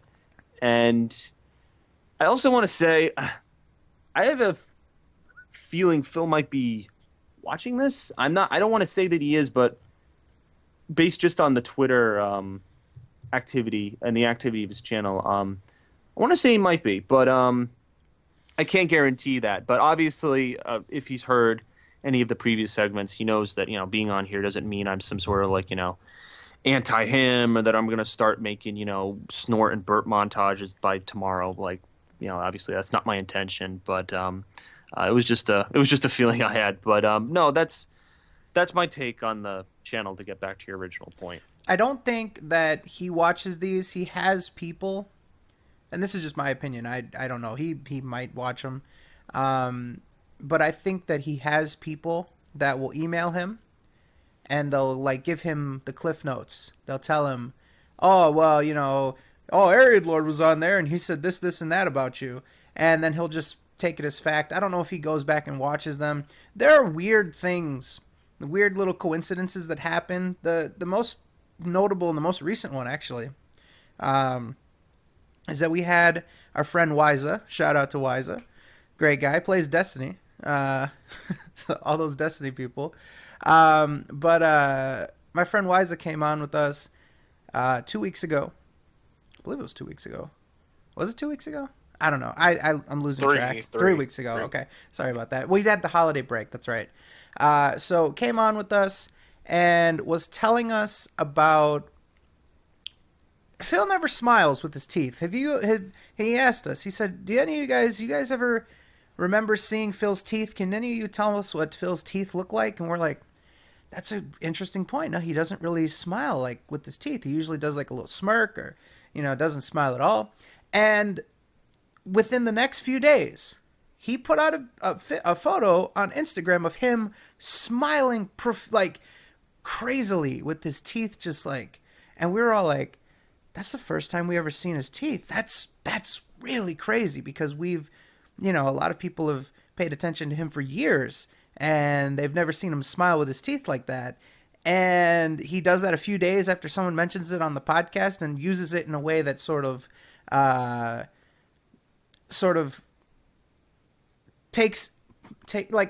spotlights things that he doesn't do that could help him. You know what I mean? And I just thought that was a really weird coincidence. Now, obviously, it could just be a coincidence. It was I'm so excited for Christmas smile, but there's just little weird things that happen, I think that the most reasonable episode to say that he watched was episode 6, when we had all the mods on, when his forum was getting burned to the ground. I would say that they were talking to him in like that shout box or whatever that's called, the little kind of like a chat in the forums at the top. Yeah. They were talking about him coming on here, and he was talking about, I'm not going to do it, and whatever, fuck them. And I don't know, I feel like he might have gotten curious and he might have watched that one. But yeah, I don't know. Again, yeah, I know. He's aware it exists, and I know that he's again. I don't know if he just said it as I'll consider going on because it might be a smart business move. I mean, if I was him, I would. I like you said, there were reasons to, and I'll discuss it with him. I mean, I am going to message him tonight and obviously be honest with him and say, I was talking to these people, and just kind of give him the report on it. Just briefly, and nothing you couldn't find out by watching the video for yourself. Right. So. I mean, this is live. We put it up unedited. I mean, we're pretty transparent in that way. So, yeah, I appreciate that. For people that haven't gotten the chance to talk as much, do you guys have any sort of things you want to bring up with TheAireaidLord, not with TheAireaidLord, just in general? Anybody want to sort of put some words out there? You guys pretty much covered everything I was going to say, so. Well, I had one more thing to add here that I just wanted to ask him before, if this was getting near the end. But I wanted to when I brought up earlier that whole thing about the Fallout 4 thing about like how can you, how do you know that this is what he actually believed in regard to the street date thing and everything when he was saying that, oh, I believe in street dates and everything.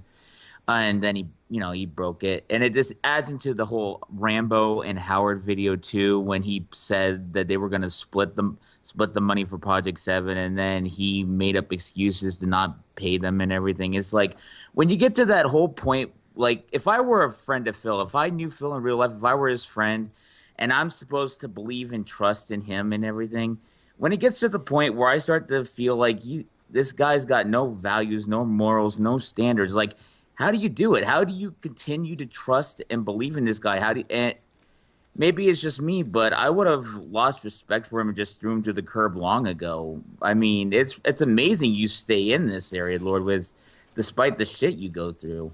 I mean, I guess it shows that I'm a strong person. I don't like to hate people at all. Like I don't believe in having ill will towards people unless they've made direct malicious intention to directly, hurt me and do stuff against me. Because then I'll obviously defend myself if it gets to that. But Phil is not that type of person. It's not like Phil's threatening to do, oh, I'll ruin your life. I'll, make a video and say, F TheAireaidLord or something, or like he's everything. Like it's had to do with him, and in some cases, I have the chance to speak up. Sometimes I don't, but I guess I would hope that someone, my friends would do that for me. And again, like I don't need a reward from it. Like if for me it feels good to do that.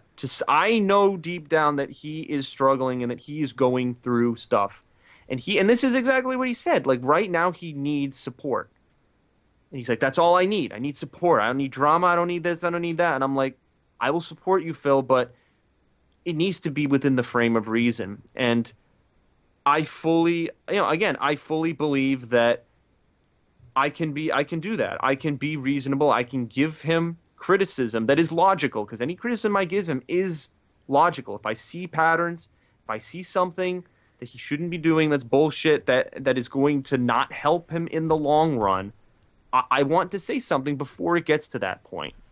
And that's why I do what I do. I guess, I have thick skin, and, I have that kind of heart. I'm not going to... it's not about me. I'm not that kind of person. I'm not that kind of selfish person. It's about other people. That's the way I live my life. So that's the way I handle things. So. I just think it's amazing that you're not willing to give up on someone who, like, if I were in your place, I would have considered Phil a lost cause by now. Yeah, and that's what people have messaged me. People always say, that's why they call me the flip-flop lord. Why do you keep, because they see me. I'll sometimes tweet Phil. If Phil says something like, how's everyone doing? I'll say, I'm doing, fine, this, blah, blah. And then people are like, oh, why is TheAireaidLord tweeting Phil? I thought he made this video or did this, and I thought that was the end of it. And I'll be like, well, no, just because he makes these decisions doesn't mean I should then reciprocate. Like, just because, bad decisions should not be, spur more bad decisions. You have to be strong enough to still make good moral decisions, even in spite of, negativity and stuff. It's a matter of will. It's a matter of, staying true to yourself and just having that kind of thick skin. And I've dealt, and the thing is, I've dealt with this with other friends before. Stuff that's not YouTube related at all, and offline stuff where I've had friends that have made difficult decisions in their life, and I've either had to support them or not support them, and I guess experience has taught me those kind of lessons, and that's why I act the way I do now. So, Alrighty, so this has been a really long segment, so we're going to start to wind down. I got a couple more questions. There's a couple more viewers submitted, and then just one that I'm curious about that we can wrap with. First of all, the pretty straightforward one. I think that's Bohan. Bohan Casey Kill, or Bojan Casey Kill. I think it's Bohan. He'll probably tell me in the chat. He asks, what is the origin of the name TheAireaidLord? TheAireiaidLord is the name of a villain from a fictional piece of work that I'm writing. Actually, right now I've been doing some fierce edits on it. It's a book. I self-published it years ago, and I had sold copies, but I since stopped, and I'm trying to edit it from those earlier years when I was in high school, update the writing. And I love to write. That's what I want to do. I want to publish this as a major book series and a franchise. So the villain of the book is TheAireaidLord Augutine. So that's the alien villain. And so when I was choosing usernames for YouTube, I was just considering, and I just chose something from my fictional work, and I chose TheAireiadLord. It'll be weird if I do, someday become successful with my work. It'll be weird to have TheAireiadLord as the villain of this book, and then isn't that associated with his YouTube? Like it'll be weird for that to come around. But that's the origins of it. It's the villain of the first book that I've been kind of dedicating myself to because it's my passion. And where did you get that name for the villain? Like, where'd that come from? It just, it just sounded good? Or it just kind of put words together. I kind of just, it must have been, 2006 or 7? Man, it was a long time ago. Yeah, that was the first inception of when I was writing, like, the first draft of that idea. And I just put words together. I was trying to make something that sounded alien, that sounded foreign. And so I kind of just put word like air, and then I when people don't know how to spell it, I break it down: air, the letter E, and then aid, and then I shove them together, and then Lord. So I just kind of pieced and fit words and names together, and that was kind of how I came up with it. So yeah, I remember it as like air raid with an E in the middle. But okay. Actually, TheAireiadLord, like, my name's about the same, Kamasubu. It's basically the combination of the names of 3 characters that I was writing too. So I know exactly what you mean by that. Yeah, I mean, for me, when I was making my YouTube channel, I wanted to just upload a video, so I didn't want to choose my old stupid Halo name, Destroyer789. It was stupid, so I wanted to evolve past that and kind of make something new, and that was what I came up with. Awesome. All right, and then just to wrap with, I just kind of want to give you the floor. I mean, if there's anything that you want to say to our community, to the DSP community in general, to Phil, to anyone that can hear this, is there anything that you didn't get the chance to say, anything that you feel, just something that you want to get off your chest, anything like that? I think I've said, I think we touched upon all the major topics. I reached out to you. I don't know who. I believe someone had messaged me and said, "Oh, Fred was looking for you." And then I said, "Did you want me to come on?" Because you had asked me right before I left on my trip if it was okay. And then P-Dog and I came on briefly, but I didn't know if there was anything more you had wanted to ask. So I thought there was something that people were talking about that you said about machinima, or like I'm struggling to remember what it was, but it was something. I remember the community was sort of talking about it on Twitter, that around the time when Phil was talking about renegotiating with Machinima, or right around the time where I think Machinima was renegotiating in general, there was something that you said about Machinima that either gave some insight as to what was going on with Phil, or just what was going on with Machinima in general that people might not have known. I don't remember what it is because I didn't get to follow up on it right away. Do you remember anything like that? Something that was going on with Machinima that you went publicly on the record and said something that might have been like insightful or a little bit like insiderish?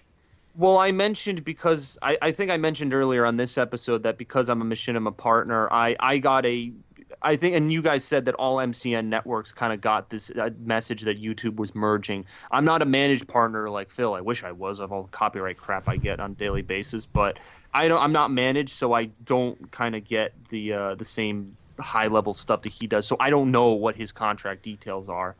Machinima in general, I know 3 years ago they did this renegotiation with Phil, and I don't know if it's a 3-year thing. I'm not sure. Again, I don't know his contract details. I only know mine, which aren't the same as his. So my details wouldn't help any knowledge about his. So that's all I really know in terms of Machinima. I mean, Machinima used to be way more involved. Like they used to be able to get you access to certain conventions. Like I got like PAX East tickets for free because of them one time. They had way more. Like there was a possibility they were gonna get me freaking E3 tickets. They got Phil E3 tickets in 2012. They had a bigger reputation. I think it was the end of 2012. Their money, their pothole, their pot of gold kind of it was empty. Their bank account was kind of drained, and they had a lot more perks and benefits back in the day, because it used to be if you were partnered with Machinima, you didn't have to deal with this copyright crap. If you had a song, or like 30 seconds of a song, something that's clearly covered under fair use, they would give you the benefit of the doubt. It was anyone who was with Machinima was managed by default. But as soon as YouTube, ruined the website and flipped that switch, it changed everything, and only the managed had that privilege, which was disappointing, definitely, because I thought I was safe. But I don't anything beyond that. I don't know in terms of Machinima. I'm looking in the chat. Eddie B43 on Twitter, shout out to Eddie, says that you had asked Phil how you could contact Machinima in public tweets. Does that ring a bell? Yes, I was trying to become a managed partner. Okay. I asked Phil, and I actually got this question answered, and he told me. He said, and I figured it out. It's the new way Machinima takes, because it used to be if you were partnered with Machinima, you would contact the person who partnered you, and everyone was set up with a contact, and I had my own contact, and I was only notified like a year ago that my contact actually quit his job and went to another company. So I was like, well, who the hell do I contact? And you got to go to the Machinima Respawn website, and when you're logged in, you get this ticket, and you submit the ticket, and then someone answers your question. And so Phil just pointed that out to me, and then I was able to ask for the managed partnership. I didn't get it because they were like, oh, well, we're not giving them out at the time, but, maybe in the future. It was kind of like sorry, we're not doing it right now. So I tried to become managed purely for my channel, because on a daily basis, even to this day, I get copyright claims all the time for primarily Grand Theft Auto footage I did years ago that slipped under the radar. All of the music in those videos, day after day, copyright claim. And I can't even fight it. Like, I remove the music and fight it on a daily basis, and it keeps coming up. So to avoid the headache and just not stop seeing it in my inbox, I was like, can I be managed so you guys can deal with this, because it's fair use. I'm tired of fighting these companies and telling them it's fair use, but that was the reason. So because I knew Phil was managed. So okay. So before we wrap, any last minute questions, any last minute stuff from Mr. TheAireaidLord? And again, thank you very much for the time. It was a really good segment, long segment too. So I really appreciate the time. No, yeah, that's cool. Quick question. You can just answer this quickly. Is Loophole still with your group? Yeah, of course. He is? Oh, okay, because I haven't talked to him in a while. I know years ago I had disagreements over how he presented some of like his content in the context of Phil many times. But yeah, he's been really busy, so he hasn't really been on. I mean, he tweets every now and then, but he hasn't really done much of anything. Really, his YouTube channel hasn't had anything on it. He hasn't been on any kind of podcast, so he's been really busy lately. But yeah, we still hear from him from time to time, and he's on Twitter. So okay. And does Mr. Ludacris ever? I'm just naming off like the main people I know. Is Mr. Ludacris come on your show or podcast? Oh, of course. Or is Yeah, he busy he's too? yeah, he was on 2 times, very close to each other a couple months ago. He's been busy too, but he was with us in the chat when we were doing the Sammy Samosa stuff. He came on, I think it was episode 45 or 46, and then he came on around in the 50s too. So yeah, he's been around too. Great guy. A lot of really good friends that we've made in the past couple years, just being involved in this stuff. But yeah, shout out to Mr. Ludacris too. Yeah, and then my final question: will we ever see the return of Sammy Samosa on the SoK podcast? Well, I mean, if it were up to me, he'd be on every week. But it's up to these fine panelists. We do everything as a group. So some people aren't that big of fans of having him on. So you gotta balance what the group wants to do. And he said that he doesn't want to come on and do any of that kind of stuff anymore. He just wants to sort of do his own separate things now, I guess. But if it were up to me, I'd talk to him every single week here on the air. So Yeah, Sammy, we could shoot the shit. yeah, shoot the shit. When are you gonna put DSP out of business? Oh my you God, know what? that sounded scarily. Oh my! I thought you were him for a minute. That's the best one right there. Give it to him, Fazzy. I don't have time for a 4-hour debate, so let's just shoot the shit. Oh dear Lord! He does a I pretty have to good fill too. Hit him with your fill. All right, listen here, you stupid bitch. You need to stop the flip-flopping or else I'm gonna block you, okay?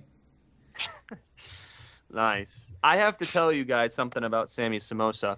I have known him for a while, actually. Really? He is one of my biggest fans. Really? So you know Che? I didn't know. See, I didn't know anything about him, but for the majority of 2015, he commented on almost everything I put out. He's like, I love this. I love what you do. I love that. I was like, I'm glad to be, glad to be. It was just my own content. It had nothing to do with anybody. And then I saw he went on the debate, and it was P-Dog who came to me. He's like, oh, did you see this guy in the forums? And he went on the podcast. I'm like, wait, who is this? And I'm like, wait a minute. This is one of my biggest fans. I was like, what the hell? It was kind of because I recognized his profile because I think it was like the John Cena guy or the WWE wrestler like crossing his arms. That was his profile picture, and I recognized it. And I was like, what? I was like, this guy is doing this. I was like, because like he loved my content. He always commented and liked it, and thumbs up the video. And yeah, I was just glad to be entertaining someone. And then that happened. I was like, damn. I was like, I didn't know that this. It was just like I was kind of like disappointed. I was disappointed that he was getting so involved with your guys' stuff that So I didn't agree with some of the stuff that he was saying. Calling you stooges, and that's for another day. But just generally, But I have to say, if he's watching, shoutouts that I liked you when you were on my channel. You can still watch. I enjoyed having you as a subscriber and as a friend. I know he considers P-Dog and I our fairy tale friendship. You and P-Dog have level. A fairy tale friendship. Yeah. You guys took it to the next level. What do you think about that? Why don't you comment on you and P-Dog taking it to the next level? I mean, that's something I didn't appreciate that because all he commented on what he had heard, and you didn't do his research, but he didn't do research, and there was no research to do. Like, that's a personal friendship of mine. It has nothing to do with YouTube. That doesn't have to do with DSP. Like, yeah, I met him through the DSP community, but he's like my best friend, like off YouTube. Like, that doesn't have to do with YouTube. Like, you mean there's no handbooks on fairy tale friendships? Yeah, no, yeah, I'm sorry. We didn't get the magic school bus and sit down in his flat and start reading that. No, that wasn't what we did. That's not how we sorry, Sammy, that's not what we did. I thought that was the next level. Oh no, the next level is like SNN shit and whatever. No, sorry, that's not for YouTube though. Maybe you should stop by my Whole Foods and maybe I'll make you some honorary juice. That's so hilarious that you bring him up because the joke with us right now, there were like a few people that thought that Sammy Samosa was Che, which is hilarious. They said that like they sound similar, which I don't get. I'd say Fazzy would probably be the best candidate for being Sammy Samosa, but that's funny that you bring that up because that sort of adds to his legitimacy. Even though he has shown himself on screen, he's done videos on his long established channel. That's good. That's interesting that you bring that up. Yeah, I mean, obviously, I have again, it's the same thing with Phil. I have disagreements with some of the things he said, but like he's a big subscriber of mine. I'm not sure if he's still subscribed, but I enjoyed him when he was on the channel. So, shout outs, I suppose. And no, there is no fairy tale friendship here. So please, in your next vlog, keep that out. You and him should shoot the shit. You should offer to have an exchange with him. You're much more on the the neutral side. You're not a minion or a stooge of mine. I haven't paid you anything, so I'd assume he'd be open to talk with you. Can you imagine how awesome that would be? You see, again, like I've engaged him in conversation, not voice to voice, but over, when he was commenting on my videos, he'd say, "When's this next video come out?" Or he'd ask my opinions on stuff. I'd respond to him. From his text comments, I had very, almost like what we're having, just basic shooting the shit conversations, and that's why it surprised me when he had his debate with you. I was like, this does not sound like the same guy. I was like, something's wrong here. So I don't know, but I'm not sure. I don't run my own podcast. I don't do that. I just put out gameplay whenever I have free time. I got you. And Walking Dead reaction videos. I was just kind of joking around, but it's always fun to shoot the shit with Sammy Samosa. No, indeed. Freddy, I only shoot the shit with people who can't shoot the shit back. I only shoot that shit with juice. Yeah. So that was about it, though. Those are all my questions and topics that we brought up. So that's my segment. So. All right, Mr. TheAireiadLord. Well, thank you very much for your time. You've always been great to us, so I appreciate that very much. Thank you very much for coming on, giving us your time, and hope to keep in touch. Hope to have you on some point in the future if you have the time. We always love talking to you, man. Yeah, no, it was a pleasure to come on. It was a pleasure to talk to some of you guys. And again, like I said, I consider you guys, fans of DSP stuff in some way, shape, or form. You may not be, thumbsing up the video and donating to his pay me tons. Oh, I mean Patreon, but you're still dedicated to the community in some way, and you've built friends from that, and that's what I've done, and I see those similarities. So that's why you're no stooge in my book. So there you go. So. Kind words, appreciate it, man. So all right, ladies and gentlemen, that is Mr. TheAireiadLord. Do you want to plug anything before you get out of here? I mean, I guess my YouTube channel, but nowadays, the majority of the people that are there are, people that want the Walking Dead stuff, because the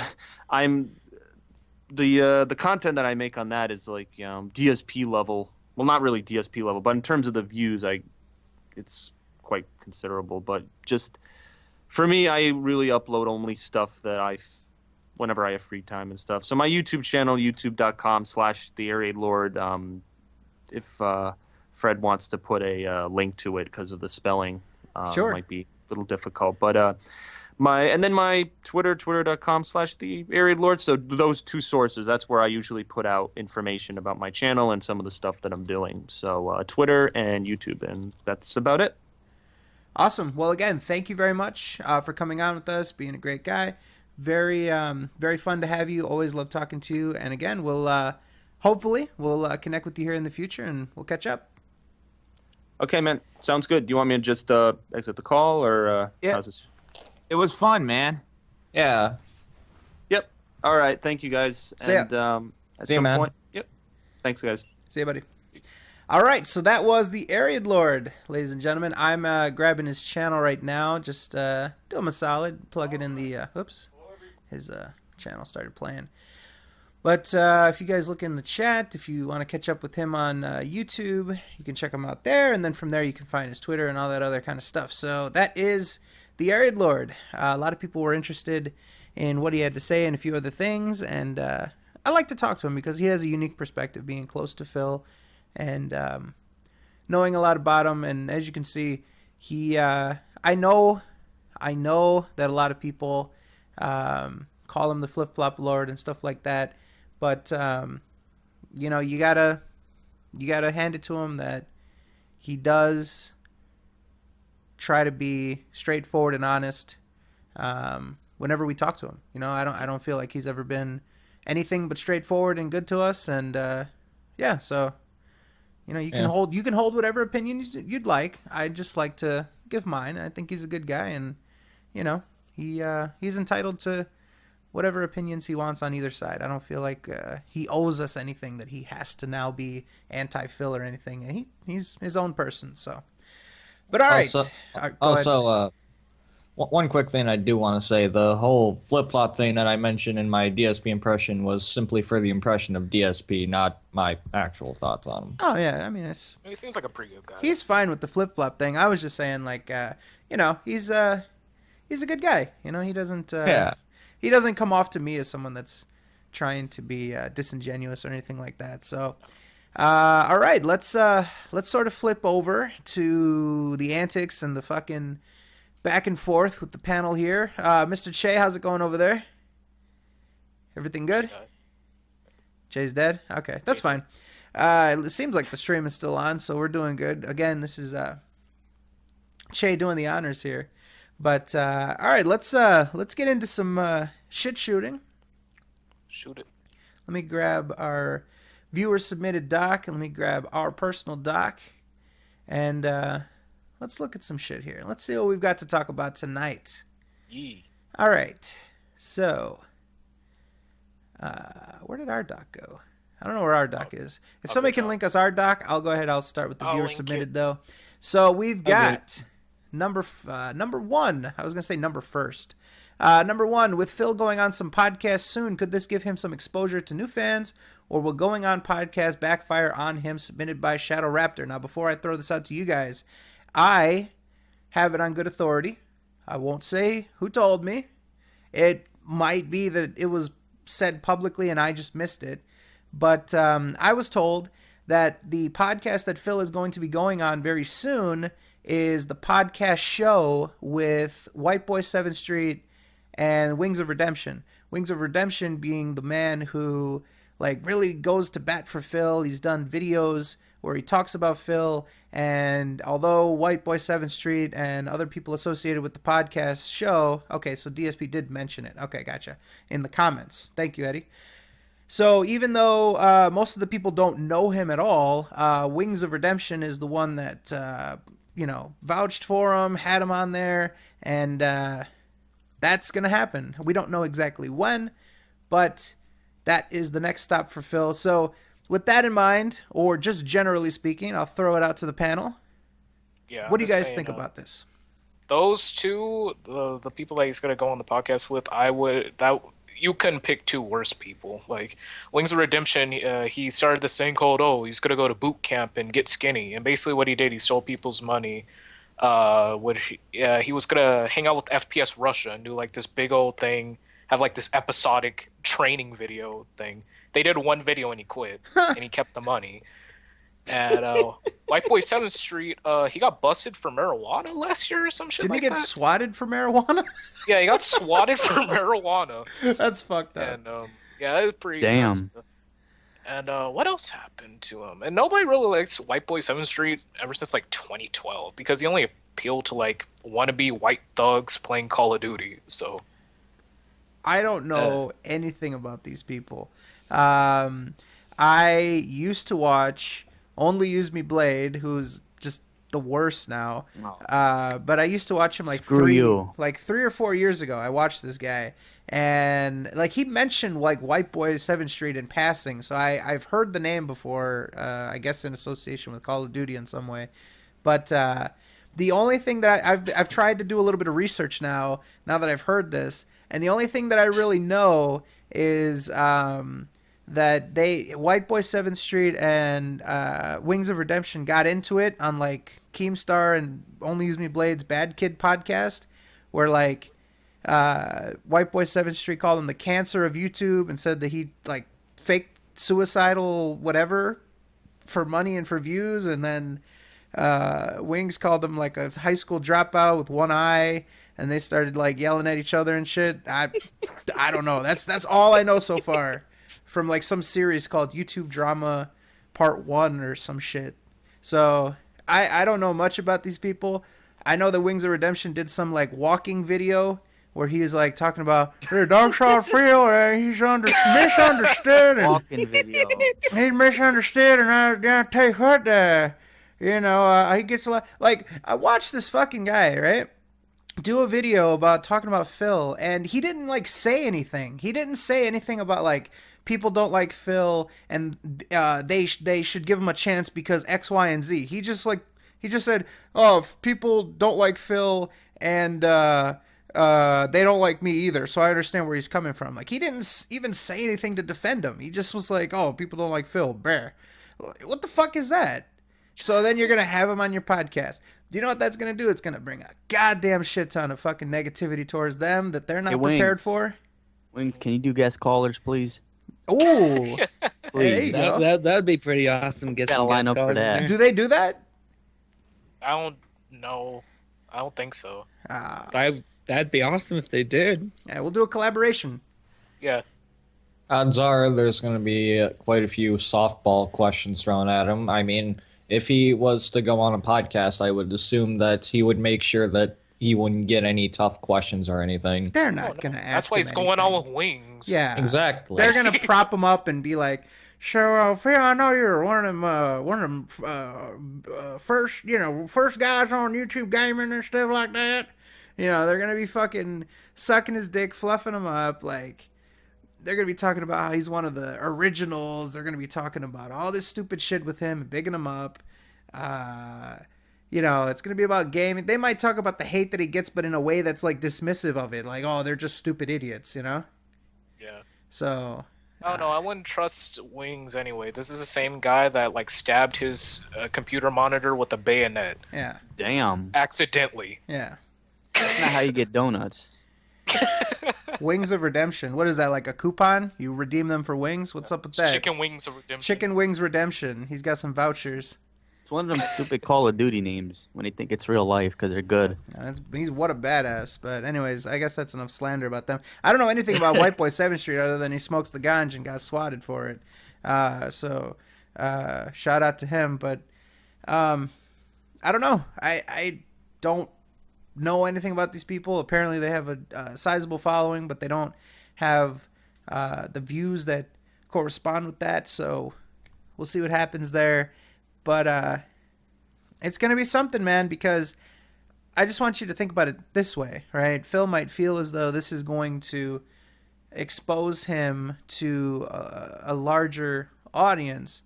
What it's going to do is it's going to expose the negativity that surrounds him to a larger audience. Like, do you really think that White Boy 7th Street or whoever else runs that fucking channel, you think they're going to police the comments the same way that Phil does? Do you think they're going to disable ratings for him for that show? It's hard to tell. No one Hope knows not. too. I've looked at their shows. They don't disable ratings. I think they're busier than that. They're busier than Phil, unless they got somebody else running their channel. I just don't feel like there's going to be the same level of censorship there. Wait. How big are these people? Weren't they like 2 million subscribers or some shit? Yeah, but they only average about 10K views, something like that. Yeah, so they have a lot of subscribers. There's a lot of potential views, but they don't often get realized. So 2,000 dislikes and probably 50 likes. Damn, that's Jesus. that's a good estimate. What happened? Damn. Is that your prediction? Yeah. That's his prediction. Oh, it's accurate. So, yeah. So. Accurate. But that's where Phil is going to be here soon on the podcast show. Very clever. So there's that. As far as do I think it's going to help him? I don't think it's going to help him, and this is why. Phil is not good at interacting with people. I think that he excels at interacting with his camera one-on-one, but when he has to interact with people, he's not willing to give the sort of give and take that a normal conversation has. Like, for example, with us, we fuck with each other. There's everyone's sort of on equal footing, right? Like, I can say some shit to Kama can say some shit to Che. Everybody's open for, getting fucked with. And I don't feel like Phil is willing to do that. I think that Phil has to be, above people in the conversations that he takes place in. When he was on with the whatchamacallits, Irrelevant Live, they non-existent anymore. What happened to them? Dude, did they get smashed? Yeah, Jesus Christ. Shout out. I don't remember what he... I remember there was a meme for a while. Good They God. pulled a Jimmy Hoffa or some shit like Oh, Jimmy Hoffa. Maybe they're under Jets. Maybe Oh, they're under Jets Stadium or good. some shit like that. God, did those guys get smashed? But anyways, okay. To all the 30 people that would get that joke. 27 followers. Remember me? They're hiding in Guatemala or some shit that's like back that. when I had 27 followers on Twitter. I'll never forget that. That's a great day. We've all come so far. Some people haven't though. Relevant line. But anyways, let's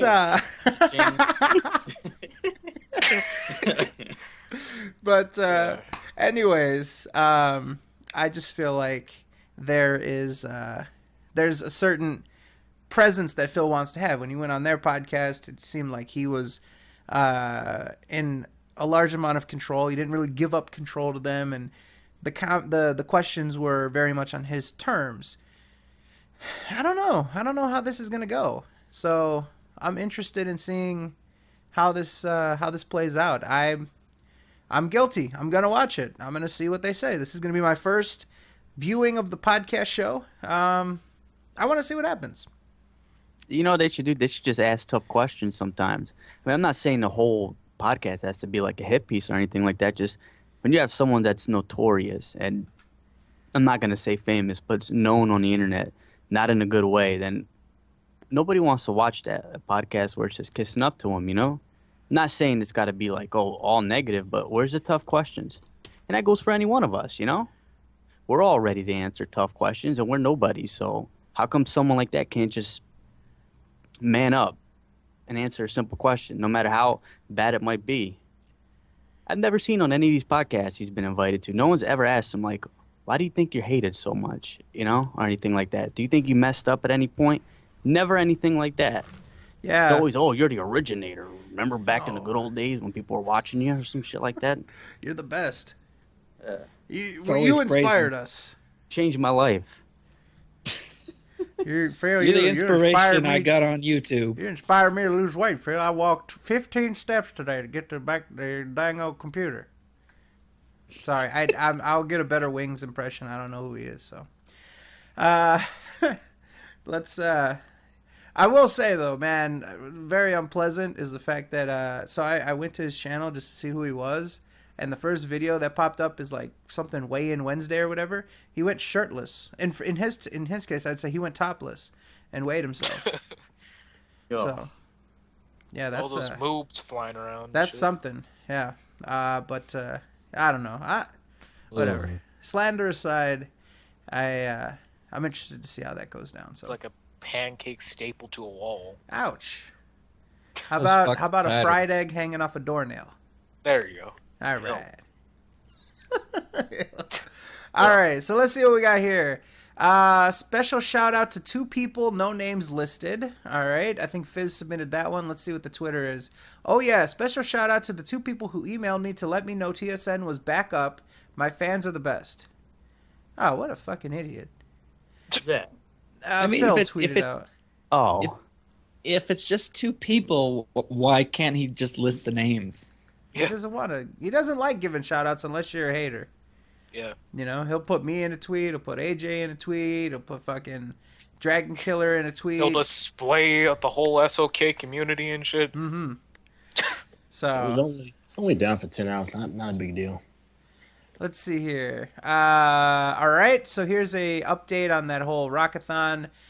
Fizz also helped us out with this one. It says here by Phil, big update as of right now. We officially hit the December Patreon goal. So Rockathon 2.0 is now on. More info on this coming soon. So here's my take, and you guys are more than welcome to take a different stance than me. I feel as though he did not actually reach this goal, but because this is going to be the most successful thing that he does all month, that he wanted to try to get as many people to salvage as many donations as he could. Oh, well, you know, fix it so that I can actually get the money. Excuse me, I got a little bit of the hiccups sometimes. Fix it so I can actually get as much money as I can. And then I'm just going to act as though I hit the goal. I got to quote-unquote stick to my guns in terms of people. But because this is something that he genuinely wants to do, he's going to take Rock Band, which was popular with the fans, and split it into parts and get all those views. That's going to be, I would say, the most successful playthrough he's going to do all month. Of course he's not going to not do that. Now, if this was something just general, if this was like something that he might not have wanted to do, like, oh, this is going to be Crash Part 3 or some shit like that, you know, maybe then he would be okay with not doing it because it's not going to be as lucrative. And I keep using the word lucrative. I use it a lot now, but it wouldn't be as successful. But because this one is going to be successful, I think he's going to do it no matter what. What do you guys think about that? The 1250 he claims has been reached.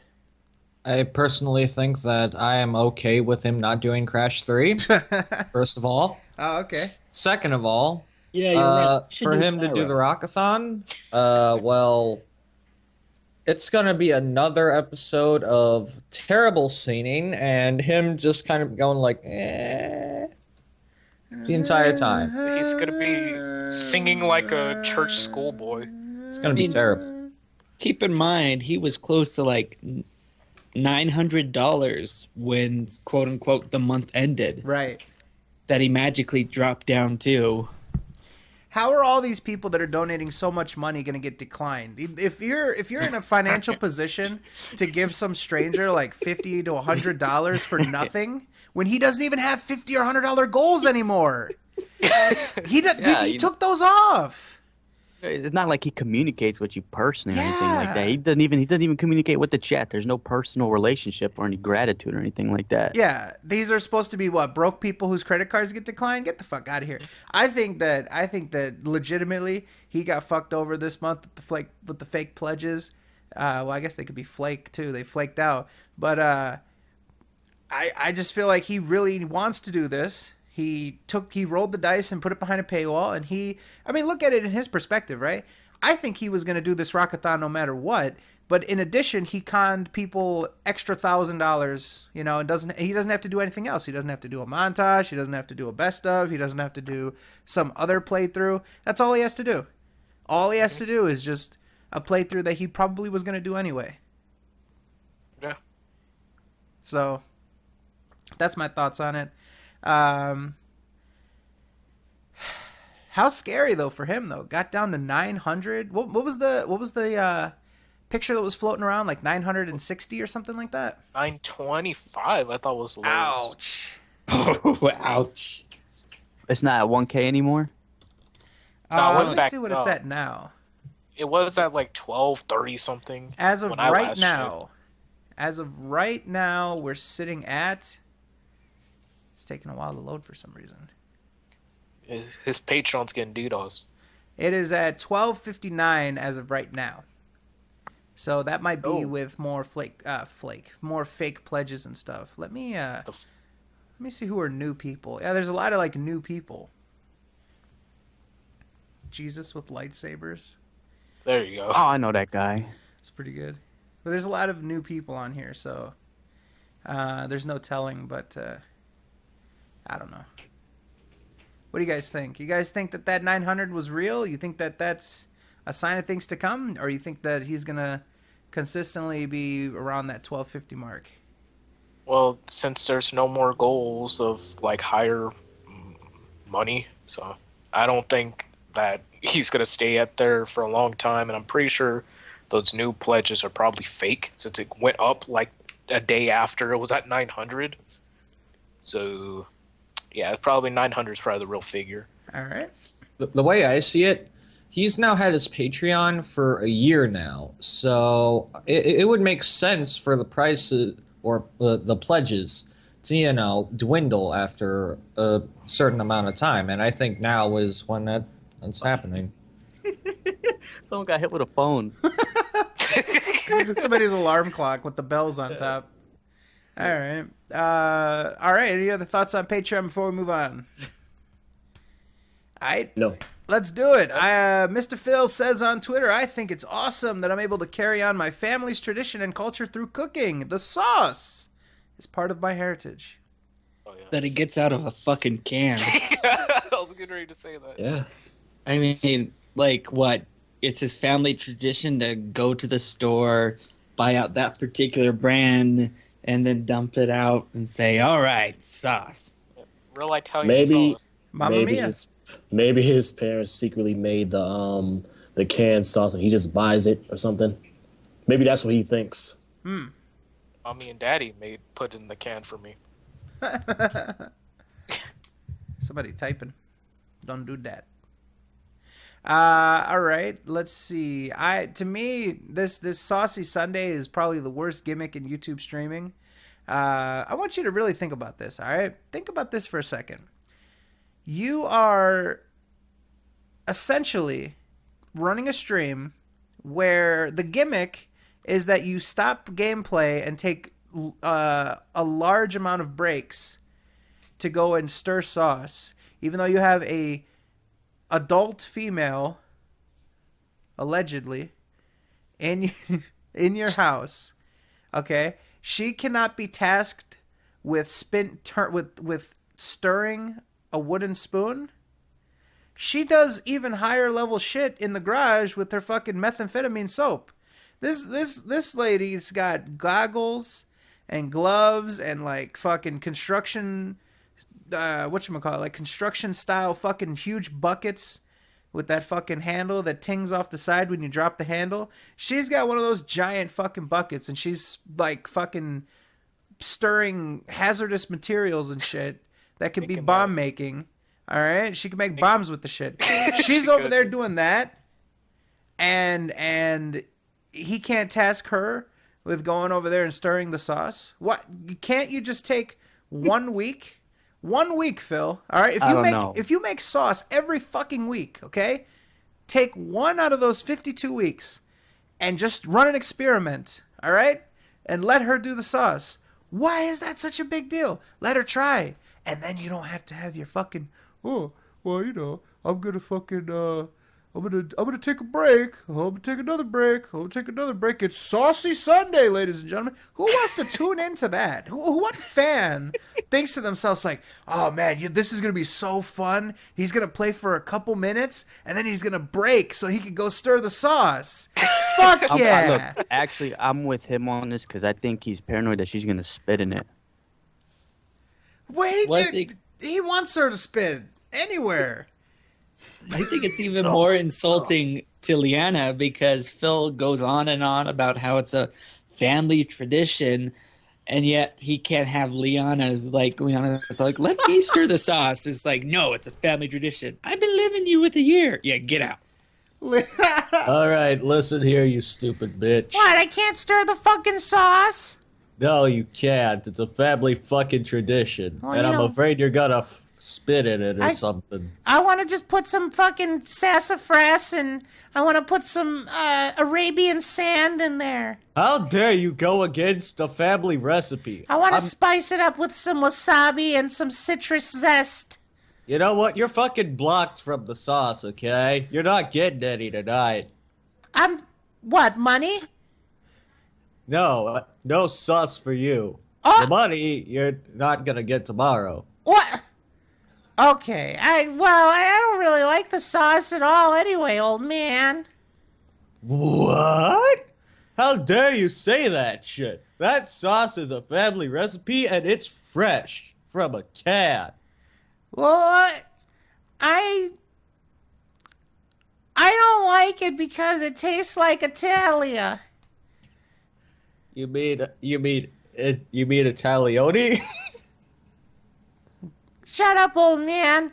I'm going to use some of that sauce for my soap. I'm going to call it real Italian soap, and I'm going to make it scented like that.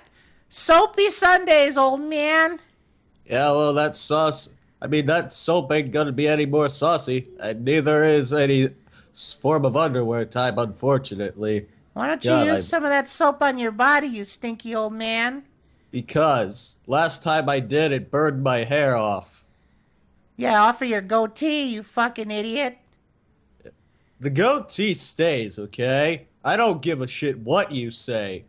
Maybe if you'd stop putting your face so close to the sauce to sniff it like an Italian chef, you wouldn't burn off all the hair on your goatee. Hey now, the only hair that gets burned off is the hair on my legs from your fucking soap. Well, I'm throwing you both out the window. All right, well, that's an appropriate end to that. An intruder. Jay broke in. So, all right, let's have a look-see at. Let's look at some viewer submitteds. That's a long one. I'll circle back to that one. All right, here we go. Thoughts on DSP pushing the release date back of his, quote, new channel. In early December, he said that he wants the new channel to start in early... that he wants the new channel to start in early January. Later, he said mid-January. And now, in his latest weekend preview, he said mid to late January. What are the odds that his new channel will not be ready by the time his 2-month trial with the new contract is up? Submitted by Normie. How about this? Since he's making a new channel, how about he delete those other channels he doesn't even use anymore? Because those just seems like they're pretty much out of nowhere. I feel like they just kind of rack up residual views and keep him in consciousness. So, like, I don't know. I feel like it helps him just generally to have that, like that. I mean, he didn't even sign the YouTube Red contract for King of 8 HD. So he's not even getting any profit off of that. I mean, those were some of his highest viewed vlogs to begin with, too. Mm-hmm. I don't know. Any other thoughts on this third channel before I adjudicate? Remember when he was gonna name it Original King of Gaming? Was he?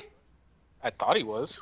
OKG. He was. The soliloquy. I didn't think that he endorsed any of those suggestions. Did he? I thought he did. I don't remember. It's been top secret this whole time. That's been a while. I don't know. I have to look back on that. Actually, you know what? While we're talking, I'm gonna check and see if I can find more name suggestions for the new channel. Here's a good topic. Should Phil don a persona for his new channel? All right, here's the name for a new channel. Let me see what this says. How would you guys feel if Phil sort of put on a persona? Oh my goodness! In regards to his new channel, I think it would be cool if he put on. If he put all of his wrestling knowledge to work and presented the content on his new channel as if he were in character. It doesn't have to be completely silly if he doesn't want to, but maybe at least ham it up a little extra like a superstar personality. I think he may be reluctant at first because he prides himself so much in being real and genuine. He's real. But it's not like he's changing his other 2 channels, just experimenting with the branding / presentation of his new 3rd channel. He could keep doing DSP gaming like he currently does, but when it comes to voiceovers and skits for his edited montage footage and the new channel, he could behave like more of an exaggerated wrestling style personality. It might even give him a better reason to put that green screen to use. So are they trying to make him like Macho Man Randy Savage, or they're trying to make him like Vince Russo, always calling shit the brand? They want him to be a hyped up wrestling personality, brother. Yeah, he's the realest motherfucker on the internet, except for, every day. When he's not. I mean, he's kind of like CM Punk, Uh-huh. Yeah, I gotta have that cult of personality. Yeah, he drops the pipe bomb every day on the forums. Yeah, see? Fat Punk. Da-da-da-da-da-da-da. Well, they got the cult right about him. I like the fake P-Dog, or I guess he's real in terms of he calls himself P-Dog, but not the P-Dog we all know. He's on the forums. He says, in response to someone that says they see Phil's content for themselves and they'll make their own judgment, it says here, it's going to be disliked, trolled, and parodied within 24 hours. They won't have time to make an unbiased judgment without outside influences. You remember when DSP took forever to upload that contract negotiation video? There was a copy of it on a detractor's channel 15 minutes later. 15 fucking minutes. They're dedicated, if anything. How is that possible? So I think he's talking about me. How did I upload his video with the contract negotiation before he did? Yeah. That doesn't even make sense. He didn't stream it. I don't know, whatever. But he's got some point that like that 3rd channel is gonna get the business. So, Fred, it's because you're a sociopath. You could see it. You're also a wizard. I don't know. Fortune teller. I don't give. Yeah, I don't know. But I looked on the thread to see if there were any new channel name suggestions. Unfortunately, there aren't. The latest ones being King of Content, Honest Gamer, FYI spelled out EPH for F, Y, or sorry, WHY for Y, and EYE for I.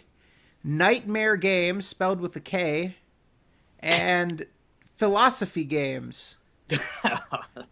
Okay. No, What? they're trolling. They're trolling. Philosophy. Not bad, huh? Oh, it's great. All right, here's a good one. Fits his character perfect. Montages Are Us. That might work. All 2 videos. Wait. What'd you say? Montages Are Us. That actually sounds good. I'm not gonna. Twinkle Toes. I like that one. It's more like montages are me, okay? Baba Montaja. Why don't we just keep it simple and just do like fat ass 1, 2, 3? Call it Pandally Gaming. There you go. I've already got a channel, old man. Just upload them there. There's another one. Hey, listen here, you stupid bitch. All right, let's see. What else do we got in our Gugada? How about, and I'm just going to skip past a couple just for the length of them. We'll circle back if we have time. I just want to kind of get some quicker ones out of the way first so I can get to as many as I can. When Phil eventually gives up YouTube, be it voluntarily or not, in his last video, do you think that it will be more of a I'm sorry, it's been fun, humble video, or a fuck everything, blame everyone video submitted by Liam? The latter. Ooh. Instantly. Like, no, you don't even need to think about it. Just look at the past. And you're Yeah, playing he's- guitar. Oh, sorry. I'm Piece of hammering. I'm hammering the E string. And You are a I piece didn't of think shit. you I'm guys gonna would hammer think- you. Fuck fucking moonfag. No, it'll just be a fuck moonfag. That'd be pretty good. That's all. Yes. Or I'll keep doing it then.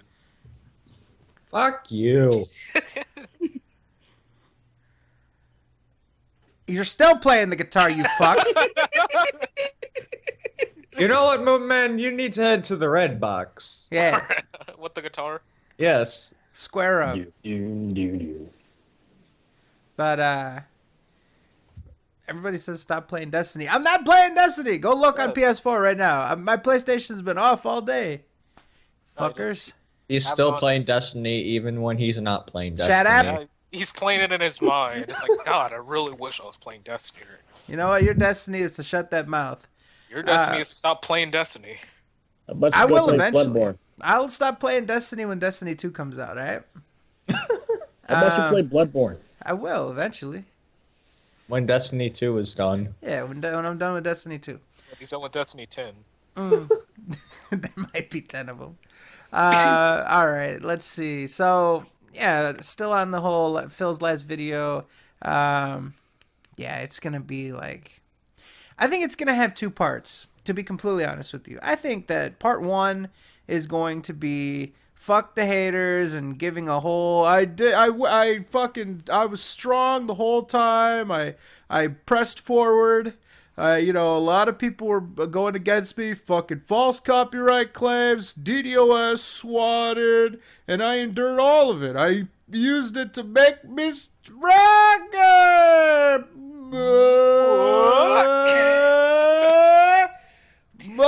Motivated to work.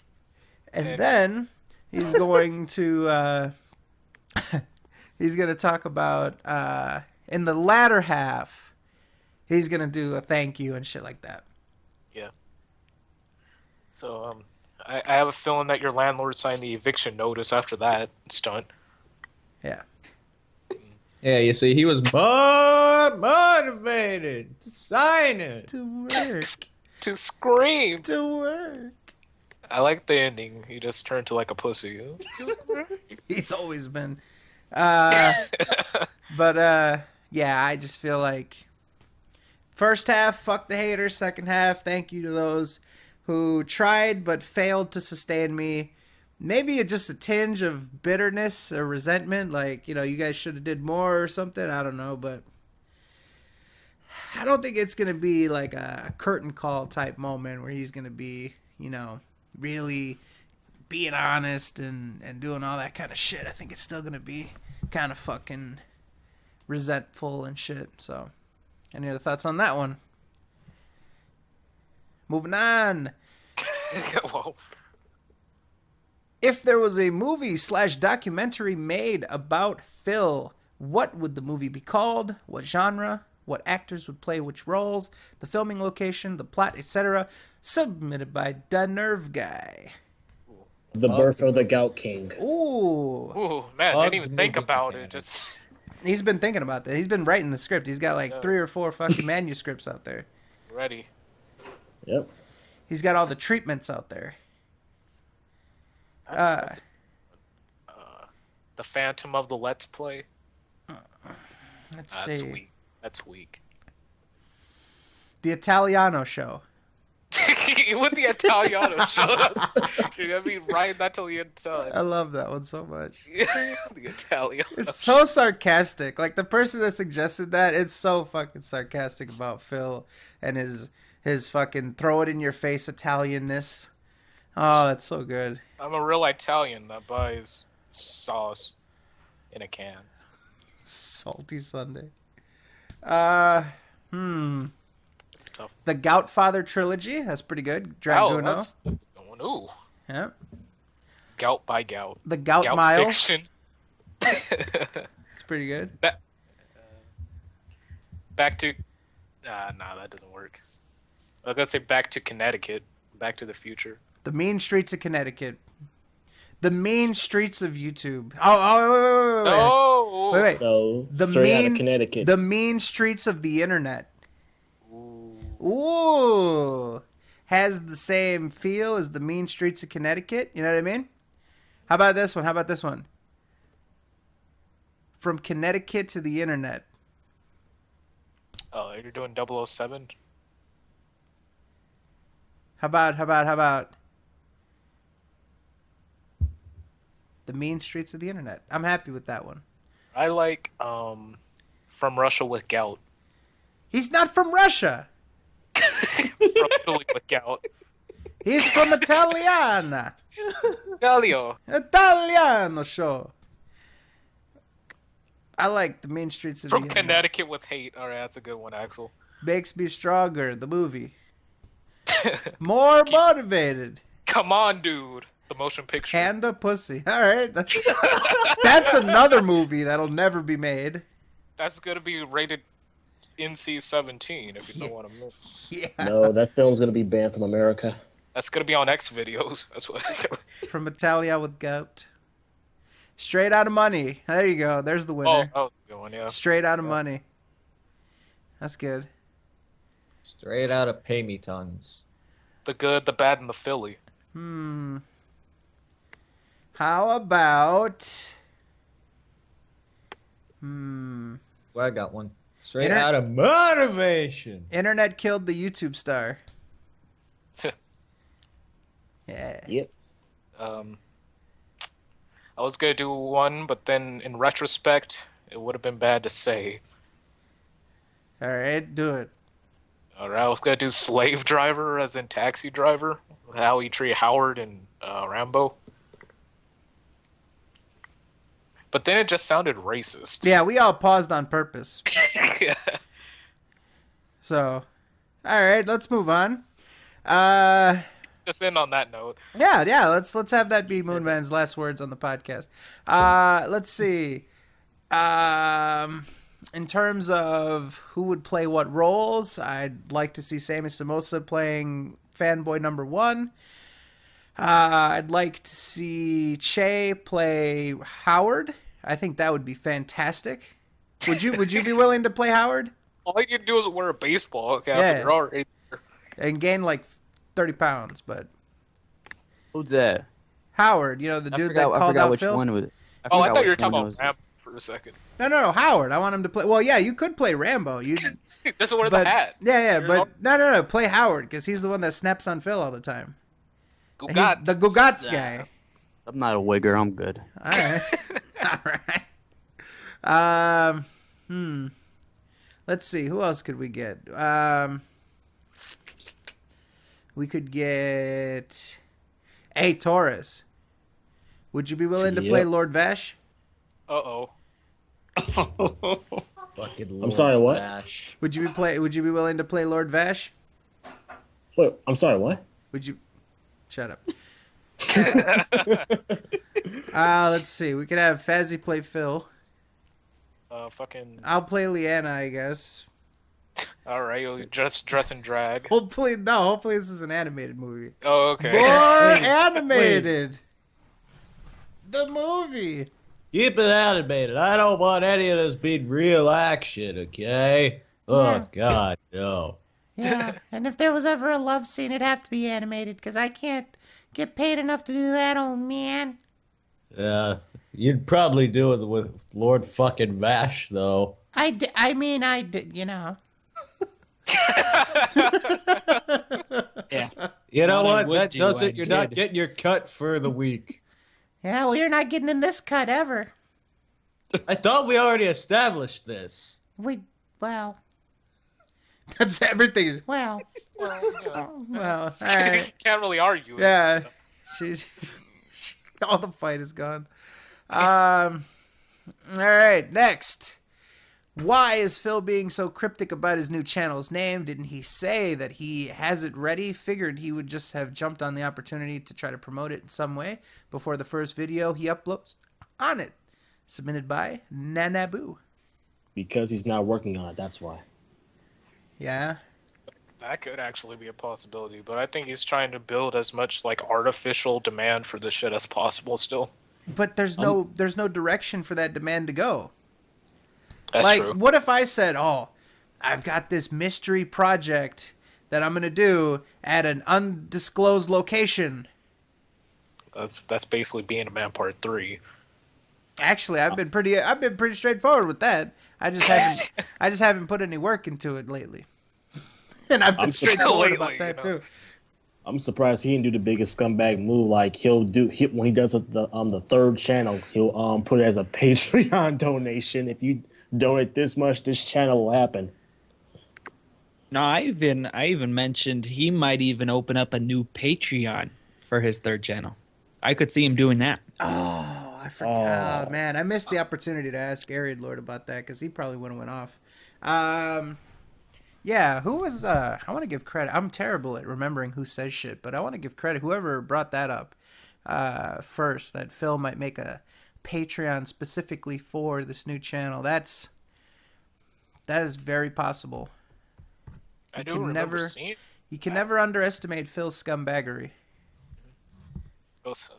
Right when you think you've reached the end, it's like 10 more levels.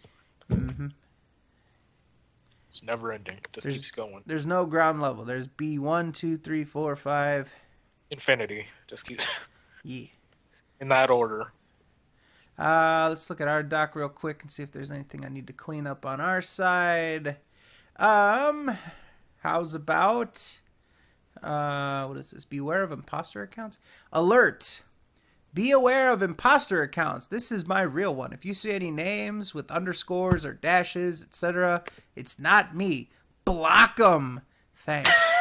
Block them. Block them. He puts it all caps. Block them. M too. Doesn't say block them. Block them. When you say it, it kind of reminds me of Chief Keef. Somebody asked him. Oh, it's unfortunate. I like this person, but now he's. No. Well, someone asked him, is it possible to be verified on Twitter? And it's very interesting. It's very interesting that that happened. But anyways, so somebody asked him if he could get his channel verified, and I don't think they do that for people. No, like not just Phil. anybody. Yeah, they don't exactly do that. I think they go to you to verify it. I don't think you go to them. But I could be wrong. You know, Moonman's Twitter is verified. Oh, yeah. Totally. Verified as being shit. No, all right, let's see. It's good. It's got the tits. It's got the tits. That's all it needs. You know what? Oh, okay. So what's your opinion on becoming... Leanna?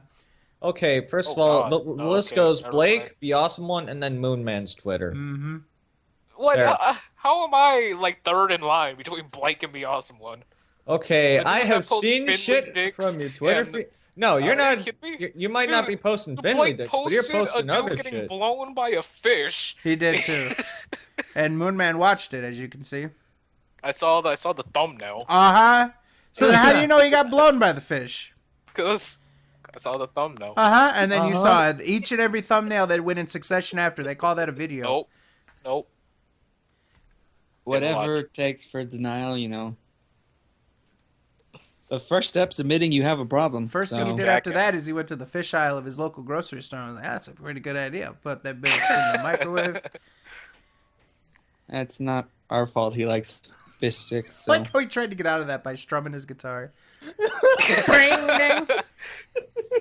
All right, let's see. Anything else on the cryptic channel shit?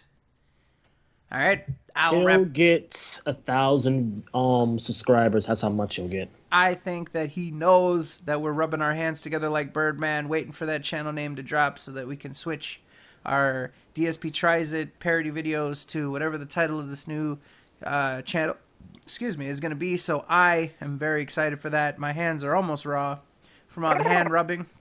You heard me? But anyways, yeah, he just wants to be cryptic because he wants to do everything he can to protect that name. I think he's trying to get the copyright or trademark or whatever the fuck, because he did that on DSP Gaming. I think that he's trying to get legal protection to that channel before he gets it together, and he also wants to get it managed partnered. He's been dragging his feet on that shit for whatever reason. So that's my opinion on that. Next up. Oh goodness. All right, fuck it. You know what? We'll do it.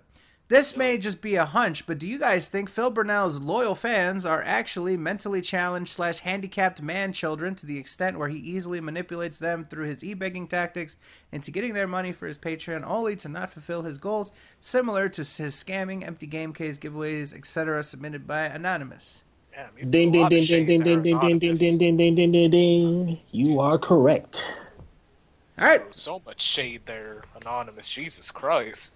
Oh my God. They don't forgive and they don't forget.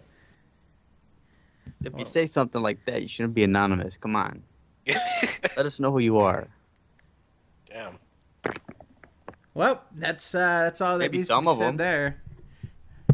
Anybody else want to clean that one up before we move on? I think Damn it if cleaned you- damn itself. if you don't. Yeah, I mean, dude, he that nigga just got roasted. Like, can't recover from that.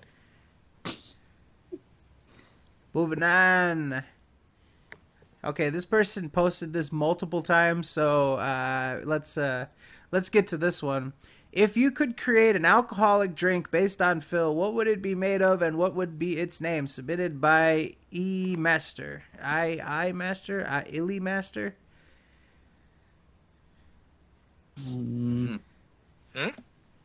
Isle Master. Yeah. The Gout Or maybe- Blaster. We can call it the lack thereof because soon he won't be able to afford a drink in the first place. Ooh, that's not bad. It sounds like a gun in Destiny too. Isle Master. How about the Gout of this World? Wait, what is this? An alcoholic drink based on Phil and what's in it? Gin. Just gin straight up. Gin. Just gin, that's it. Gin with some cough syrup in it. Yeah. We just Drink call it gin. the gout. You mix like gin and orange juice. You put like a piece of fried chicken in there. Oh man, no, man, is there something we can do? All right, gout with gin, and is there anything like with an out? Oh, okay. How about this? How about gin and a stout beer? You can call it the gout.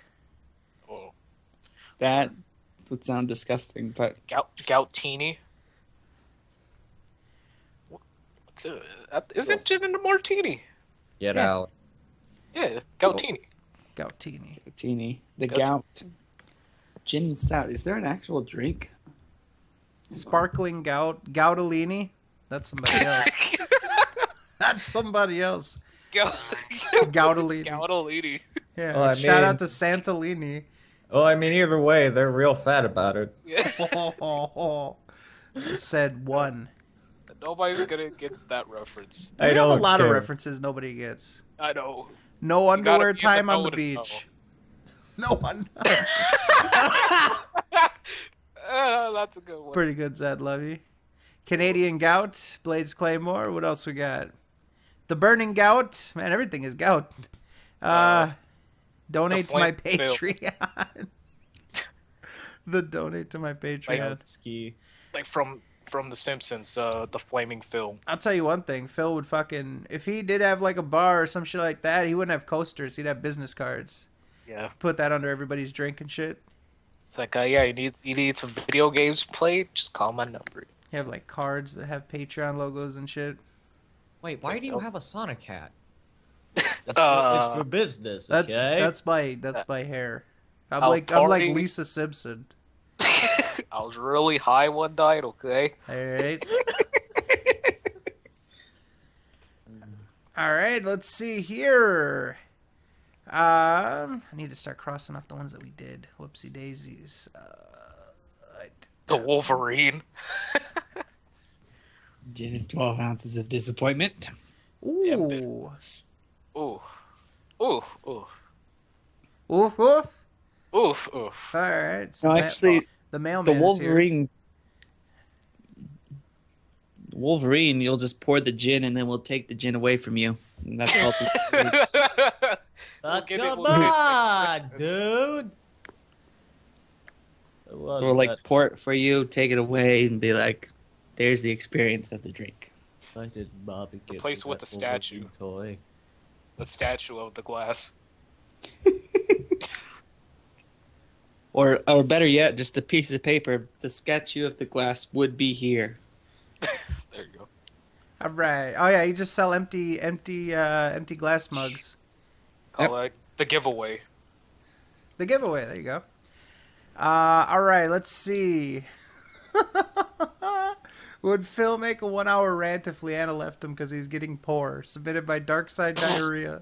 Jesus Christ! I'm throwing the shade tonight. I think it would be longer than an hour. I think he would just describe every bad thing that Leanna has ever done to him because You know, I never got sex. That'd be the longest he'd ever last with anything having to deal with Leanna.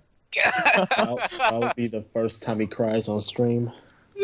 He did already. He Yeah, did. Remember? yeah. Oh, my eye is falling apart. Falling apart. Oh yeah, Started okay. coughing. Yeah, I forgot his about eyes that. got all red. I'm falling apart by the end of the show. All right, everybody, I gotta go now. Why do you say I'm falling apart if you're just coughing? Because he's an idiot. Oh my god. Takes a special kind of stupid right there. Mm-hmm. Oh yeah, good old Dr. Zombius flirting with Leanna all the time. Yeah, he would make a rant. No, actually, I take it back. I don't think he would. I think he would try to keep it as low-key as possible. I think that, yeah, because that would be admitting that he's inadequate in some way if Leanna left him for any reason.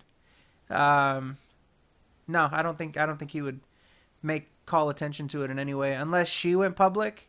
Then he might respond to little bits and pieces here or there, but man, I don't think he's gonna. I don't think he would. Let's see. Anything else on potential rant video about Leanna breaking up with him? All right, back to our doc. We've got. This is what I mentioned with. I mentioned this with the TheAireaidLord. We didn't really get into it too much. There is a new rule. Again, Fizz helped us out with this in the doc. It says here on the forums, Monday, late at night. One rule I'd like to start enforcing. If you're banned, you're banned. You can't come back with a new account, period. I've started enforcing this a bit by going through IP logs and banning new /sock accounts, but now they've started using proxies. Of course, they're so stupid that they all use the same proxy service, so I can still tell if it's the same people or not. Ultimately, these people will find a way to slip through the cracks regardless but I'm taking a far more active role when I see people stirring up shit on the forums now. Cooper responds and says, why would you post this? Now the stupid ones will know to change their proxy service. Phil then says it doesn't matter. No normal users of the internet would use a proxy service to post on a bulletin board / forum. So if I see a proxy being used, I'll know it's them regardless. I'm sorry. It wasn't me. I didn't post on his forums multiple times, so. Yeah. It wasn't you, Fizzy Boy. Yeah. Don't believe this guy's lies. He lies all the time. Yes. Don't believe them. So that's the thing, ladies and gentlemen. Now, despite the fact that Phil says stuff like, I have your IP, and, you know, you got fucking Antics looking through your shit, you are not allowed to protect yourself. You have to, in order to go on to the King of Hate forums and to participate, you must hand over your legitimate IP address over to Phil and company. I don't know. I still think he's bluffing. Like, if he barely figured out people were using IPs by now, I don't think he knows what to look out for. Well, no, because what he's been doing is he's been trying to, like, compare people's IPs now and shit. Now, a lot of people use IP proxy services, like VPNs is probably the most common term for it. I don't know why the fuck he keeps using proxy, but I use a VPN for almost everything I do. I'm almost always connected to a VPN. And I know there's a lot of people that are too. So to tell people that they cannot use VPNs on his forums because he needs to keep better track of the haters is ridiculous. Like, just moderate what people are posting. Don't moderate people existing. Oh, Kim Jong-Phil. Yeah, that's ridiculous. Oh, if I see your account and there's an IP that I'm wary of, then you're banned. Like, what the fuck kind of shit is that? At least give people... He doesn't even want to give people the opportunity to post on there. Oh, shoot first, ask questions later mentality. Shooting. Yeah. He's shooting their shit. Right. Yeah. Freddy. Let's see. What is this? A chat kick response? Okay, so... Let's see, Mr. Donald Eugene Webb made a thread about he was in there with the username DeWeb, well, D-Web, and he made a joke. He then got kicked. He made a post. There is now a screenshot to back this up. He says, quote... Why is Phil streaming a year-old footage? He then was kicked immediately and was told, LOL, you're a dumb fuck. Wow. Damn. Then goes, oh, wait, shit. No, I was right. That guy was a troll from earlier. That's the first time this host has been in the chat today. And then he joined again and then quit. I don't even know what the fuck that's about. But anyways... So there is a link to, I believe that screenshot looks like it's from Eddie. I'm not sure. Some people use different styles of the chat, so I don't know who to give credit for that. I'm just gonna assume that was Eddie that posted that screenshot of that. But then there's some discussion back and forth, and here is what Phil says. This is a long one. You want me to read this? Go ahead. All right. First off, thanks to all of you for not pinning this on me when I'm playing a game. I typically have zero idea what's going on in the stream chat. So far, I haven't received any complaints about the relatively new mods, so this is the first I'm hearing of anything. Second, Yummer has been pretty nervous about modding and actually messaged some other mods, I believe the Hidden Boss, with questions regarding MIRC, commands, tools, etc., to see if some of the spammers/trolls are repeat offenders and are merely switching nicknames. I believe he's referencing what he's learned in this chat log in question and saying he used that info to determine it was someone ban evading and starting trouble. Third, the only reason that Gino, Saji, Howl, and Yummer, the relatively new mods, have been modding is because the regulars have been busy during the holidays. Oblivion Ichigo used to be there every day, but he says he'd been busy for a while with family stuff. Both Silent and Hidden Boss have only been in there from time to time and not consistently. I certainly can't mod when I'm playing, so I guess some regulars were chosen to be mods in the meantime. Again, This is the first complaint I've received about the change. I'll talk with Yummer tomorrow about it and tell him to be more careful and certainly not insult people when he kicks or spams them. However, in all caps, upon looking at this thread, 3 of the posters who commonly say negative stuff here on the forums have all been using the same proxy service to hide their IPs. Further investigation shows their sock accounts from ban evaders, including the original poster. Oops, says Phil. So they're banned, and this thread is now closed as it's pointless. I'll still talk to Yummer about being more mature, though. Okay. God damn it, Fizz. That ended abruptly. Mm-hmm. Unbelievable. More mature. Wow. Very good. So Phil is checking that out. He's checking the list, and he's checking it twice. Hey, basically Santa Claus, he eats everything. He eats everything? All right. That's what Swedish Santa Claus does. Oh, okay. What about Italian Santa Claus? What about the Italiano Claus? All he does is go, Mamma Mia, and then he just drops the presents. He eats the pizzelle cookies. Yeah, he eats He eats the cannoli. He eats the canola, and then he... Yeah. All he does is look at the list and stir the pot. There you go. I'll tell you what. That's what you have to. You have to leave your sauce there so Santa Phil can go and stir it. Fizz is usually trying to stir the pot on the forums. Let me tell you what. Ooh. It wasn't me. I don't have any of those accounts, so I don't know what you're talking about. Uh-huh. This is about the time where Fizz says, "Don't believe his lies." Oh yeah, you're not supposed to believe his lies. There we go. All right, let's see here.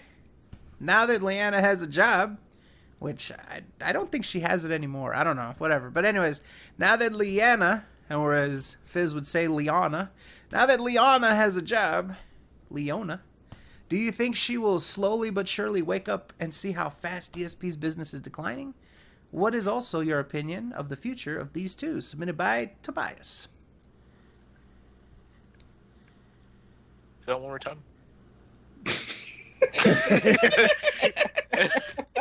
Get out, moonbag. Now that Leona has a job, do you think she will slowly but surely wake up and see how fast DSP's business is declining?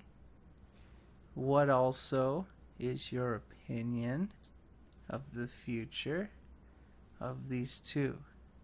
Submitted by Tobias.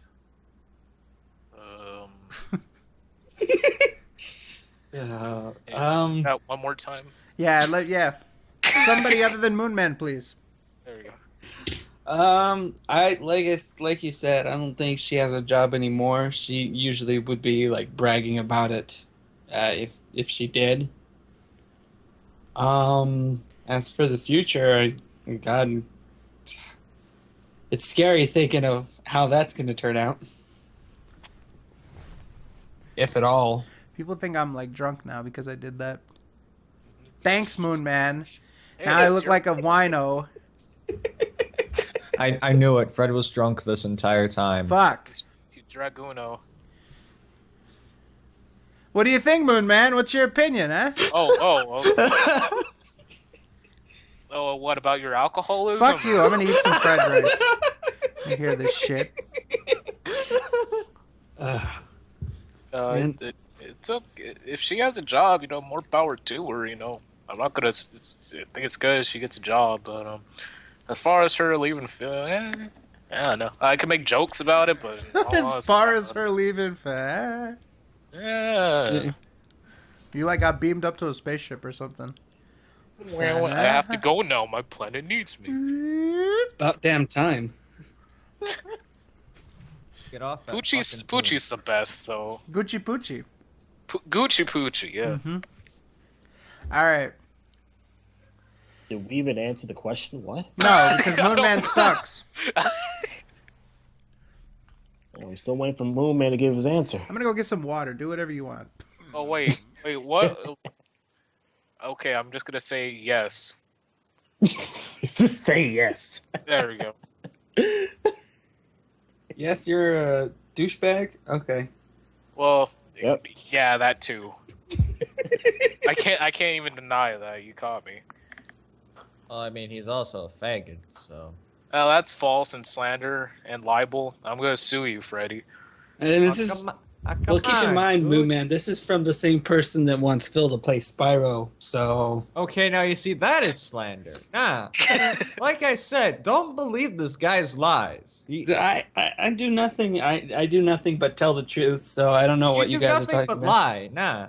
You did nothing but lie. I mean, all of those tweets I post on my that nothing, not changed at all. Doesn't say any lies or anything like that.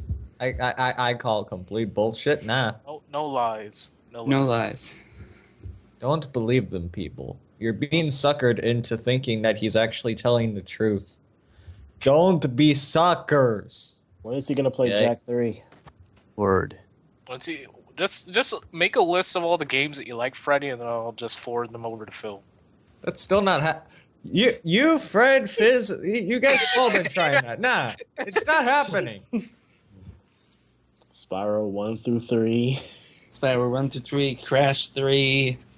Jack 3. Fuck all of you.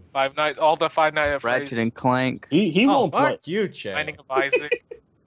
He won't play Five Nights at Freddy's. He didn't like the first one. So you're safe on that one. Any game that Fast Fuck is playing, we'll just be like, hey, Phil, you should play this game. Binding of Isaac Afterbirth. You shut that fucking mouth. He can't even run it on his PC, so nah. Super Meat Boy. He's already played Meat Boy. Can he get it on console? Play it on the PS4 version. He's got Banjos. He's gonna. I mean, Go on. Yeah, sorry, go ahead. I was gonna say he's gonna rage quit it again. He's not even gonna make it through the forest that time because of the music. The Banjos. Because we all know how much you love that music, so. Hey now, I'll give props to the hospital track. That track is actually good.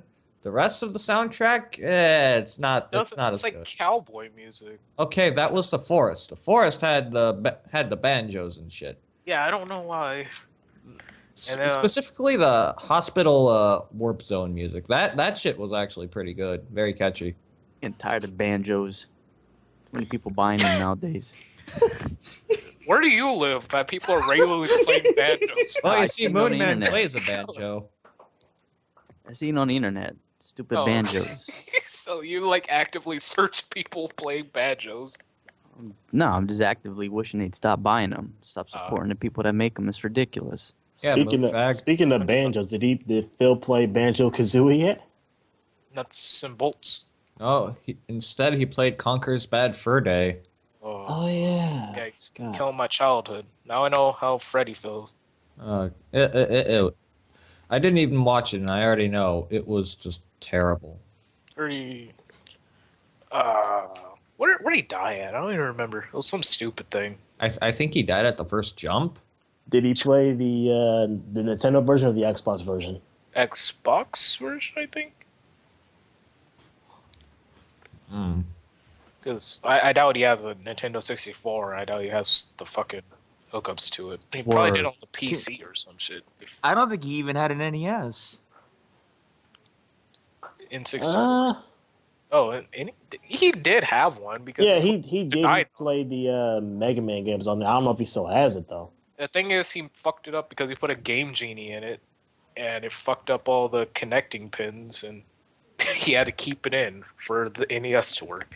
Okay, where the hell is Fred? People are gonna be pissed that we're rambling for the next He's couple running. minutes. He like froze in the cold to get Which his topics are we at now? I went to get some water, fuckface. Yeah, you ran to the water. I know you. People are gonna be pissed that we're rambling and not focusing on the topics. You like Hey, froze. they like the ramble. Ask the people in the chat. People in the chat, do you like to hear rambling or do you like to see us focus on topics? Like they're saying, you're playing Destiny, so Provide a screen cap of it. No, that's just fucking Draguno. I think he just misplaced his bike again. Go provide a screen cap of it. All right, show me right now at this time or any time today that I was playing Destiny. Because Even Kazoo says Forever had a quick strike with me and Dust. Oh, that fucking liar! That's scary. But he said it. All right, we're not friends anymore. That's the last. That's the first and last straw. Keep on thinking his name is Kazuya. You gotta get on them my nerve. ingots. It's Kazoo. Kazoo. Right? What do you mean Kazoo? Like the furfurter Kazoo? A Oh, look at that. furfuter. Yeah, a Flavia's got furfuter. proof.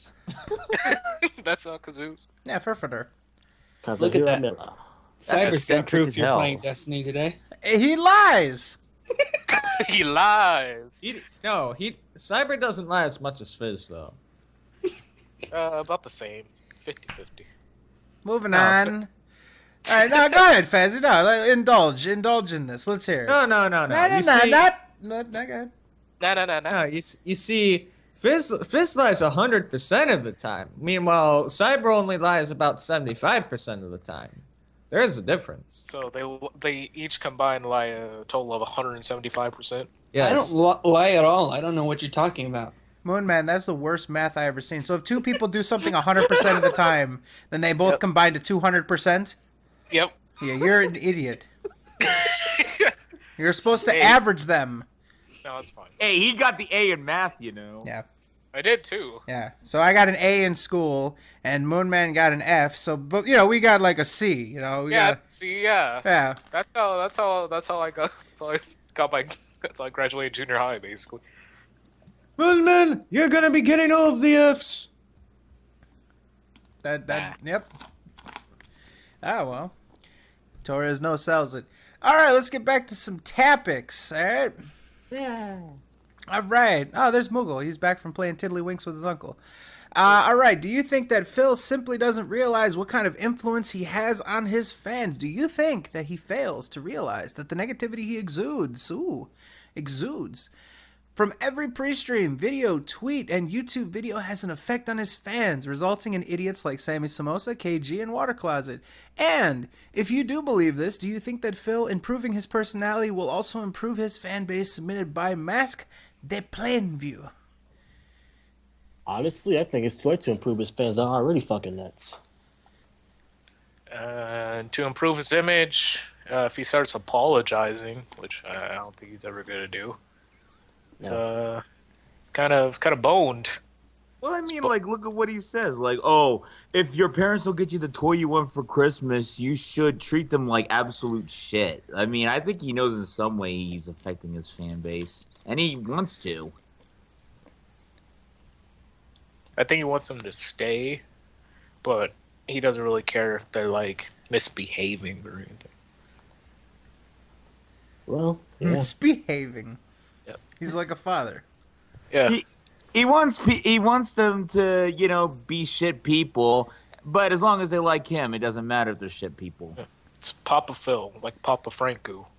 Well, I Phil mean, Franco. he does censor them from saying certain things, so there you go. I mean, let's be honest. It's kind of hard to say that idiot Sammy Samosa, so it's too late for him. I don't have time to listen to what my Lord and Savior Phil Burnell has to tell me. Just to get through one. Oh, sorry, I didn't know you were saying. Let's just shoot the shit. I'm just gonna shoot the shit on the Bombs of Kojima podcast. Well, I mean, this is the guy who encourages people to go and attack, the detractors or anything. Whenever he thinks he's getting attacked. Mm-hmm. Mm-hmm. Just like what happened with Jackie Chan, for instance. Mm-hmm. Moonman getting sassy. Did you do a neck roll on that one? Yeah, there you go. That's it. Mm-hmm. He ain't no good. So I think that think about this. I really think about this in an abstract way. Think about if you're a young and impressionable guy, like Moonman, for example. Yay. And you and you go to Phil's channel. Let's say you're a 12-year-old boy. You go to Phil's channel, and what do you see?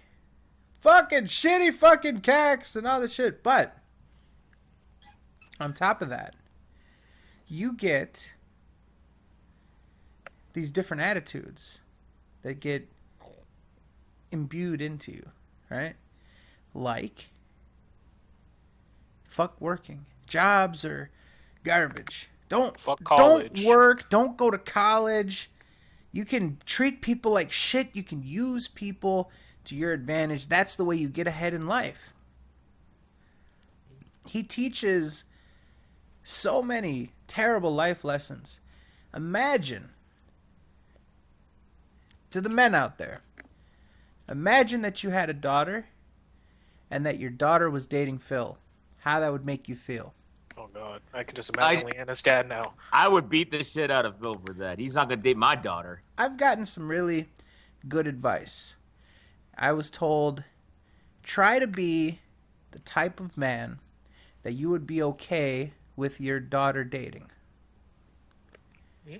That's a good philosophy to hold. But just think about if you were a father or a mother and Phil was dating your daughter. He's creating little miniature Phils. And not in the realistic way, because the underwear time's not happening, but in the abstract way. All right? Think about that. Our generation was lucky enough to not go through the YouTube influence. But now, this upcoming generation, they're dealing with reality TV and YouTube. Yeah, it's a far cry from the role models we grew up with when we grew up in the 80s and 90s. Those damn millennials. So, Wait, I grew up in the 2000s. God, you threw me under the bus, Combo. You deserve to be under the bus. I deserve to be in the front of the bus, Combo. That's racist. Oh, you see, you deserve to be in the short bus. 90s kids are the best. Early 90s, you feel me? Hey, we basically got all your same cartoons to like 2007. You didn't get Rocko's Modern Life. Nap, yeah, I did. Nap. I watched that. You didn't shit get all the original time. Run Power Rangers. I didn't care for Power Rangers. You didn't get the first. Power Rangers were the shit. I Fuck didn't you, care about man. them until I was like 15. You didn't get VR Troopers in the first fucking season of. You didn't get the first season of fucking Pokemans. I didn't You care didn't about get Pokemon. Pogs. I still don't care about Pokemon. My sister had Pogs. So I vicariously experienced the 90s through my Oh sister. yeah, Beetleborgs. Yeah, the most bootleg fucking shits ever. The Beetleborgs. You remember Beetleborgs? They were VR troopers with like horns and antlers on their heads. Oh yeah, and they had that guy with the Jay Leno chin. Yeah. So anyways, let's go on. Let's see what we got here. Did we finish up the whole fans thing, like his influence and stuff? Did anybody else want to say anything about what kind of influence he has on people? Let's go. What do you think it would take for Phil to be pulled out of this white noise mentality he has towards all forms of criticism? Is it even possible at this point? He also gives a definition of white noise. If you don't know what white noise is, he means that all statements made are lumped together like static, where the criticism is gentle, harsh, tactful, or sarcastic from friends or strangers. It all falls under ignore, submitted by zero confidence. Just break out the Yee. Great answer, Torres. All right, moving on. If he hasn't changed in like going on 8 years, I don't think he's gonna change and open up to criticism. If you haven't done it yet. He only takes criticism if it presents him an easy route to make more money. Mm-hmm. That's the only criticism he's interested in. Whatever is an easy shortcut to make money. I've been waiting for this man to change for like 2 or 3 years now, and I'm starting to slowly not care, and I'm just waiting for him to destroy his own business. So you're trying to put him out of business. Yeah, fuck him. Tory boy. Yeah, you should be the new leader of the SoK then. Yeah. Nah, too much pressure. I ain't no leader. Whoever believes that's a fucking idiot. That's a joke. It's a joke. According to me, that Fred is the leader and Freddy Fastfuck is the next runner-up. Or Alice, that cheerleader. Yeah. That guy's retarded. Either way. I think the big problem here is not Phil is kind of, he doesn't accept criticism, but he has such that like juvenile sense of humor that even if people were to grow up and kind of get tired and bored of his humor, then more people would come into that style, be like, oh, I heard about this Dark Side Phil. He says the same jokes I'm thinking because I'm 12 years old. Let's watch him. So it's kind of like a revolving circle that doesn't really help him to improve in any way. I also thought, in a weird way, like, yeah, he might influence younger kids to adopt these sort of attitudes towards work and school and shit like that. He also inspires people to do better. Isn't that crazy? Like, he inspires people, us, people like TheAireaidLord and former mods and fans and all that kind of shit. Like, he inspires people to try to do better. Yeah. Yeah. So, I mean, even This is how you don't want to live your life. this is how you don't live. TIHYDL. Exactly. All right, somebody make the handle quick. Yeah. Well, Phil will drink a handle real quick. Phil might use the money Leanna learns. Phil might use the money Leanna earns from her job to pay most of the bills. Now we can assume she does pay her fair share for living, but what happens if DSP is unable to pay the usual 50-50 and now leeches off her? The leecher has become the leeched. Thoughts submitted by AP Dubtalia. Where's this information coming from? I don't know. I didn't hear that anywhere. Anyone in the chat, can you help us out with that? I didn't know. And I'm not trying to say that this information's wrong. I just didn't know that Phil said openly that he's using Leanna's money directly to pay for the bills or shit like that. Dragon Killer said that? I'm going to have to look at that. Well, if that's true, then karma. She's just paying her way like she should. Yeah, I feel like that's about fair. Just think about it. She's been living with them for like, what, 2 years? Kind of free. Oh, you mean the pre-stream that I uploaded, that I edited? I don't remember him saying flat. I think he said that she helps. He said something to the effect of like, if her business does well, then it helps both of us because it comes from the same pot of money or some shit like that. Are you talking about that kind of thing? Yeah. Eddie says if you buy her soap, then it supports both of our businesses. It supports the whole household. But as we've seen, like, she's spent her money from the soap, and looking at her her sales and shit like that, it seems like she spent the majority of her money on herself. She bought the desk from IKEA. She bought the PS4. I don't feel like there's much money left over to go towards bills. And she stopped the soap business all the way, right? No, she never did. Oh, she's still doing still it? going, yeah. Just not advertising it. Or tricking people into going to a sweepstakes. Fizz, you alright? Yeah, you're like... Fizz. Yeah, sorry. I dropped the... Sorry. Okay, I was just seeing if you were okay. Like having a heart attack or something. Let it happen again. So No, I just dropped my microphone. Okay. So yeah, I don't know about this whole 50-50 thing. I don't think that she does pay 50-50. I don't even think she's working anymore, to be honest with you. I think that was a temporary thing, but we'll have to see. Seasonal. Yeah. Yeah. But to the extent that we know that he said, as far as like, oh, if you... All right, let's see. Dragon Killer's tweet. Wants to use Leanna's real job money and her soap money to pay off all his bills so he doesn't have to worry about his business failing. No way does her retail job or soap sales come near 3,000. Yeah.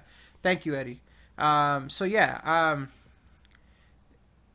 I'll have to look back at it. Like I said, I edited that pre-stream myself yesterday when he did that one. That was the whole delaying the channel again and talking like the guilt tripping shit. And I remember he said that if you buy from Leanna's store, it helps both of them, him too, because all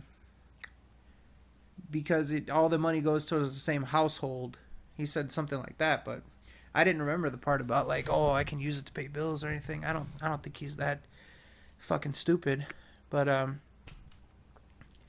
Eddie also says he thinks that his DSP's long-term plan is that Leanna's soap business can support it all. I don't know, man. She's not. Nah. That business is gonna probably make $1,000 a year. Yeah, that was about the average, wasn't it? $1,000 a year, or that was what they profited in the last year. No. That's not even profit. Yeah, or that's you know what they you got. know how much money went in? Yeah, that's like the fucking revenue. That's not the profit. $1,000 a year based on how much fucking money they put into supplies. Yeah, they put a lot of money in those supplies. They're still at a deficit, big time. Hey man, you gotta make the crystal blue persuasion though. Wow. I mean, it could have been like something that could have grown with everything, but we all know that she's not running a business like you would run a business. No. I mean, she's not advertising. She's just relying on Phil to advertise to his fans, and the fans are getting sick of the soap advertisements. Yeah, and it was kind of funny too. Like, he didn't bother plugging her soap until we already well found out about it. Like, I remember when the first tweets hit Twitter. Well, where else would they hit? But I remember the first tweets where people were showing that was her business, the Black Currant and shit like that. That was like, oh, the big scoop, you know? And then after that, after it was well out there, then he started doing plugs on his channel. But like, you remember a few months ago that we were joking about him doing soap plugs, and then now he actually does them on his pre-streams? Yeah. Like, that's ridiculous, man. We were being sarcastic, saying, "Oh, he's gonna try to sell her soap," but now he does. Mm-hmm. Unbelievable. I still say the worst time he did that was during the Splatoon streams, because that was just nasty. Mm-hmm. Yep. All right, let's see. Any other things on this before we move on? Sorry to cut you off, Mr. Moon Main. It's cool. Anything? Nah, it's cool. All right. Based on Phil's drinking habits, do you think him getting arrested for a DUI isn't too far-fetched? Submitted by Evil Tabble. That would require him to go out of the house. Oh, that's the kill shot. Pretty much impossible at this point. Jesus. Is it possible to get arrested for DWG, drunk while gaming? I thought you were gonna say drinking with gout. Yeah, driving with gout. You know, that could be a danger, you know, if your gout flares up and shit and you're using your accelerator foot, and then boom. Yeah. Oh no, there goes the gas station. What was that? There goes the gas station. Oh no, that was so funny. There goes the gas station. He's gonna go into the pump. Whoa! Oh, come on! I barely hit it.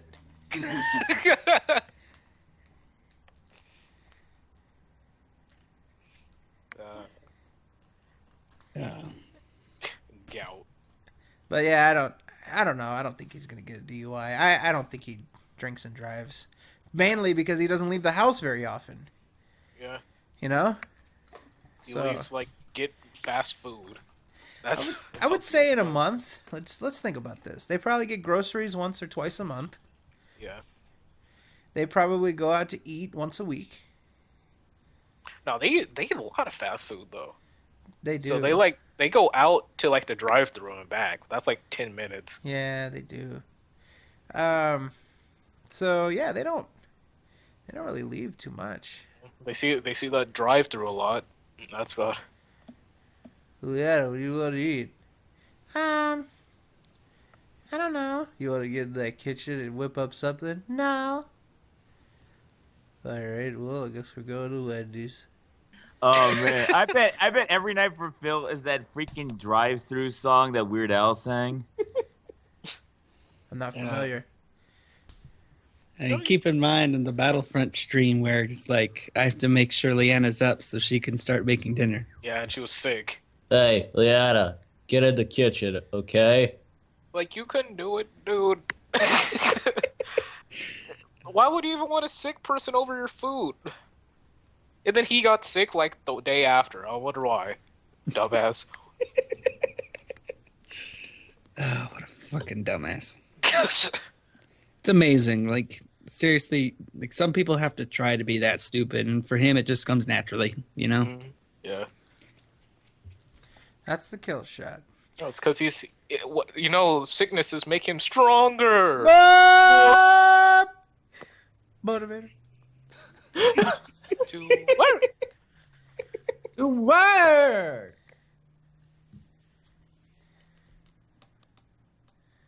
Everybody loves the more motivated. Sorry if it kills you. Oops, I had some Windows sounds. I feel like, well, never mind. All right.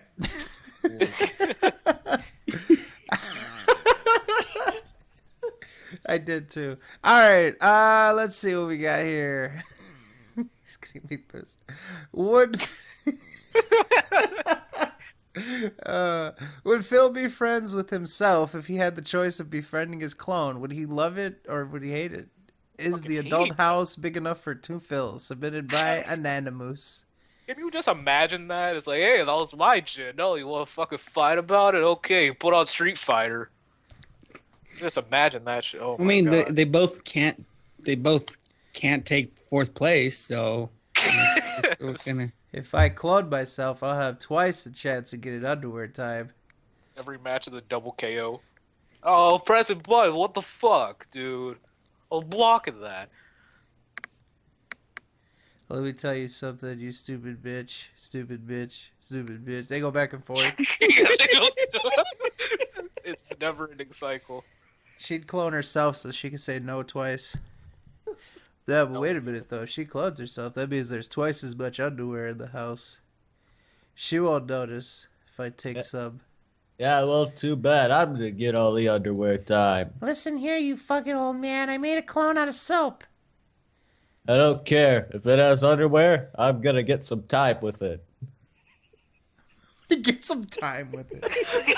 A special time with the underwear. next thing you know, he opens up a daycare. I mean, oops, sorry.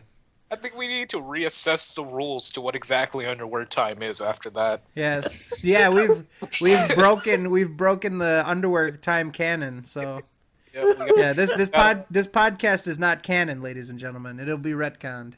Yeah, we need to retcon this. Yeah, it's not canon. So for all you guys out there following the SOK lore, this podcast is not canon. No ships this episode. No clone fills. Yeah, we'll put out the remastered edition. God damn it! With special effects. And then you all will believe Fizz's lies. Oh god. You're still implying I lie, which is wrong, so I don't know what you're talking about. Man, Do fucking lie. Look at that lie about lying. Look at this fucking guy. So I don't think Phil would be friends with himself if he had a clone. I think they'd clash pretty quickly about who's the king of the castle. Yeah, alpha male, okay? Yeah, but then again, think of the co-op. Do you think they'd both get gout simultaneously, or do you think they'd like alternate? Oh, my gout's flaring up. Yeah, they'd go to fight each other and they'd both grab their big toe and just, God damn it, not the gout. Yeah, but get the crutches, Leanna. Get the crutches. We only have one. I can't do it. Come on. We only have one pair of crutches. We'll both use one. You guys gotta use one crutch each and hold each other's arms. I would use one crutch and one ladder. I can't do that without laughing. I'm sorry. He's gonna use a ladder as a crutch. Get a crutch. You're the most uneven shit ever. Be wiggling his fucking other little crutch. Can't hit the ground. Leanna, help me with this crutch. That wasn't part of the deal, old man. Hey, I want to see that now. Ladder crutches. That'd be so badass. Hey, Leanna, when am I gonna get my chair so that way I could ride down the stairs with it so I don't have to walk down them? When I'm done using it. One crutch man. That's not bad. All right. Let's see what we got over here. So, how's about... What do you think it would be like if Chef Gordon Ramsay featured DSP and Leanne's business on a special edition of Kitchen Nightmares, not dealing with food, in attempt to motivate Phil and Leanna and revitalize their businesses? Submitted by Anonymous. Oh, it can't be any worse than Amy's Baking Company. Yeah, that's true. That is actually very true.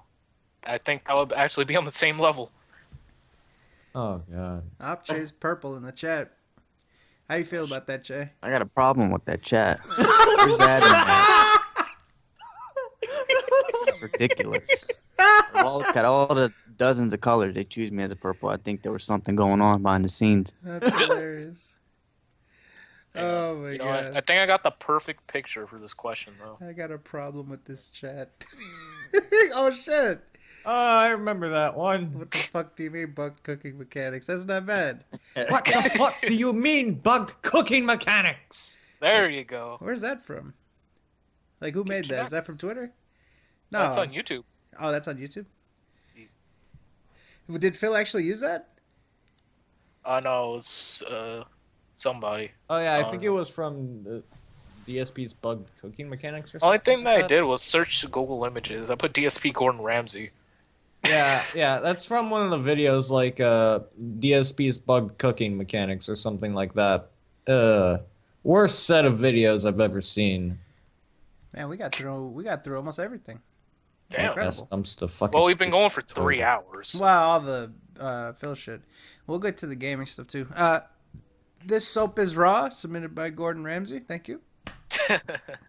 And here's the last Phil question in the list. I'll circle back. There's some very, very long ones. I'll see if we can squeeze those in, but I also want to get to some gaming topics before we get out of here for tonight. And the miscellaneous ones. I always love the miscellaneous ones.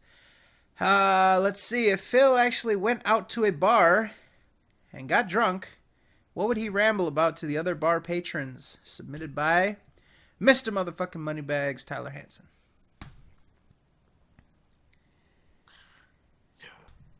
I used to... The rise and fall of DDFP? You guys ever had underwear tie before?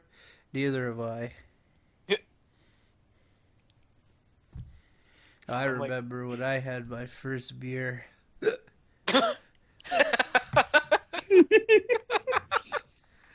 also remember whenever I had my first bottle of gin. Hey.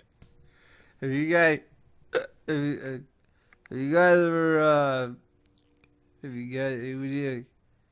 you consider me a patron of mine? It's only $1. I remember the first time I had sex. Phil, we never did it. Not with you, my hand. She calls him on the phone.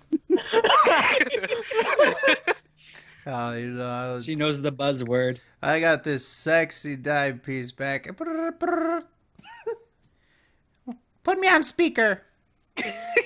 Listen, you fucking asshole old man. Don't lie to these people about my fucking unmentionables. I didn't mention you, you piece of shit. Oh, you're talking about other fucking men? Fine. Fucking Lord Vash.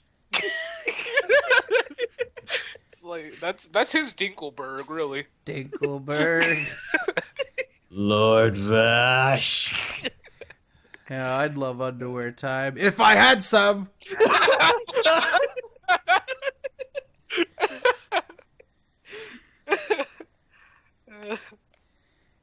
Dinkelvash. Dinkelvash. Dinkelvash. Please, somebody make the meme. Please, somebody make the meme for Lord Vash Dinkelberg. And if I had some and shit, all right. That shit was great. All right. Well, somebody's typing in something fantastic, and I'm going to read it live while they're typing it. No pressure. If Phil and Leanna both got into BDSM, would their safe word be detractors, as it would probably be a turnoff for both of them? Submitted by Zero Confidence. I don't have 50 confidence Shades to of answer Gout. this question. Low views. I don't think about that nasty shit. I don't What's have wrong with confidence y'all? to answer this question. Torres, you should be like the perfect person for this question. Nah, no, I'm not. Oh, you remember that one picture though? That never happened. Yep, One that it does. good. We saved it. No, it didn't. It Yep. never happened. Yep. No. Yep. The picture It that never shall not be named. happened. All right, let's do some gaming topics. What game pissed you off the most growing up and or continues to do so now? Submitted by Matt the Tin Tan Man. Ooh, That's a good question. that's actually. I know one from my childhood, Ninja Gaiden. I played that game for about 10 years, still haven't beaten it. I mean, to like stage 6, just still can't get past it. It's a really hard game.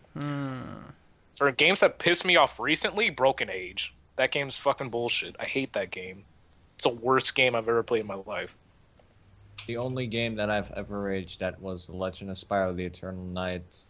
That game has such a fucking high difficulty spike for its bosses. I actually rage quit my save file and started a new one. Word. Yeah, I can't even think one from my childhood. But if I could think when I was really pissed off, when I was playing the Mortal Kombat reboot when I was fighting Shao Kahn, that shit got me pissed off for almost the entire night because I was fighting Shao Kahn almost like 30 or 40 times. Yeah, that was rough, dude. I beat him with fucking Liu Kang. That was terrible. Yeah, but I was playing the story mode and I had to play as Raiden. I did not know how to play as Raiden. Oh, the story. Oh, you didn't do the ladder? Oh. Actually, I broke a controller playing Dying Light.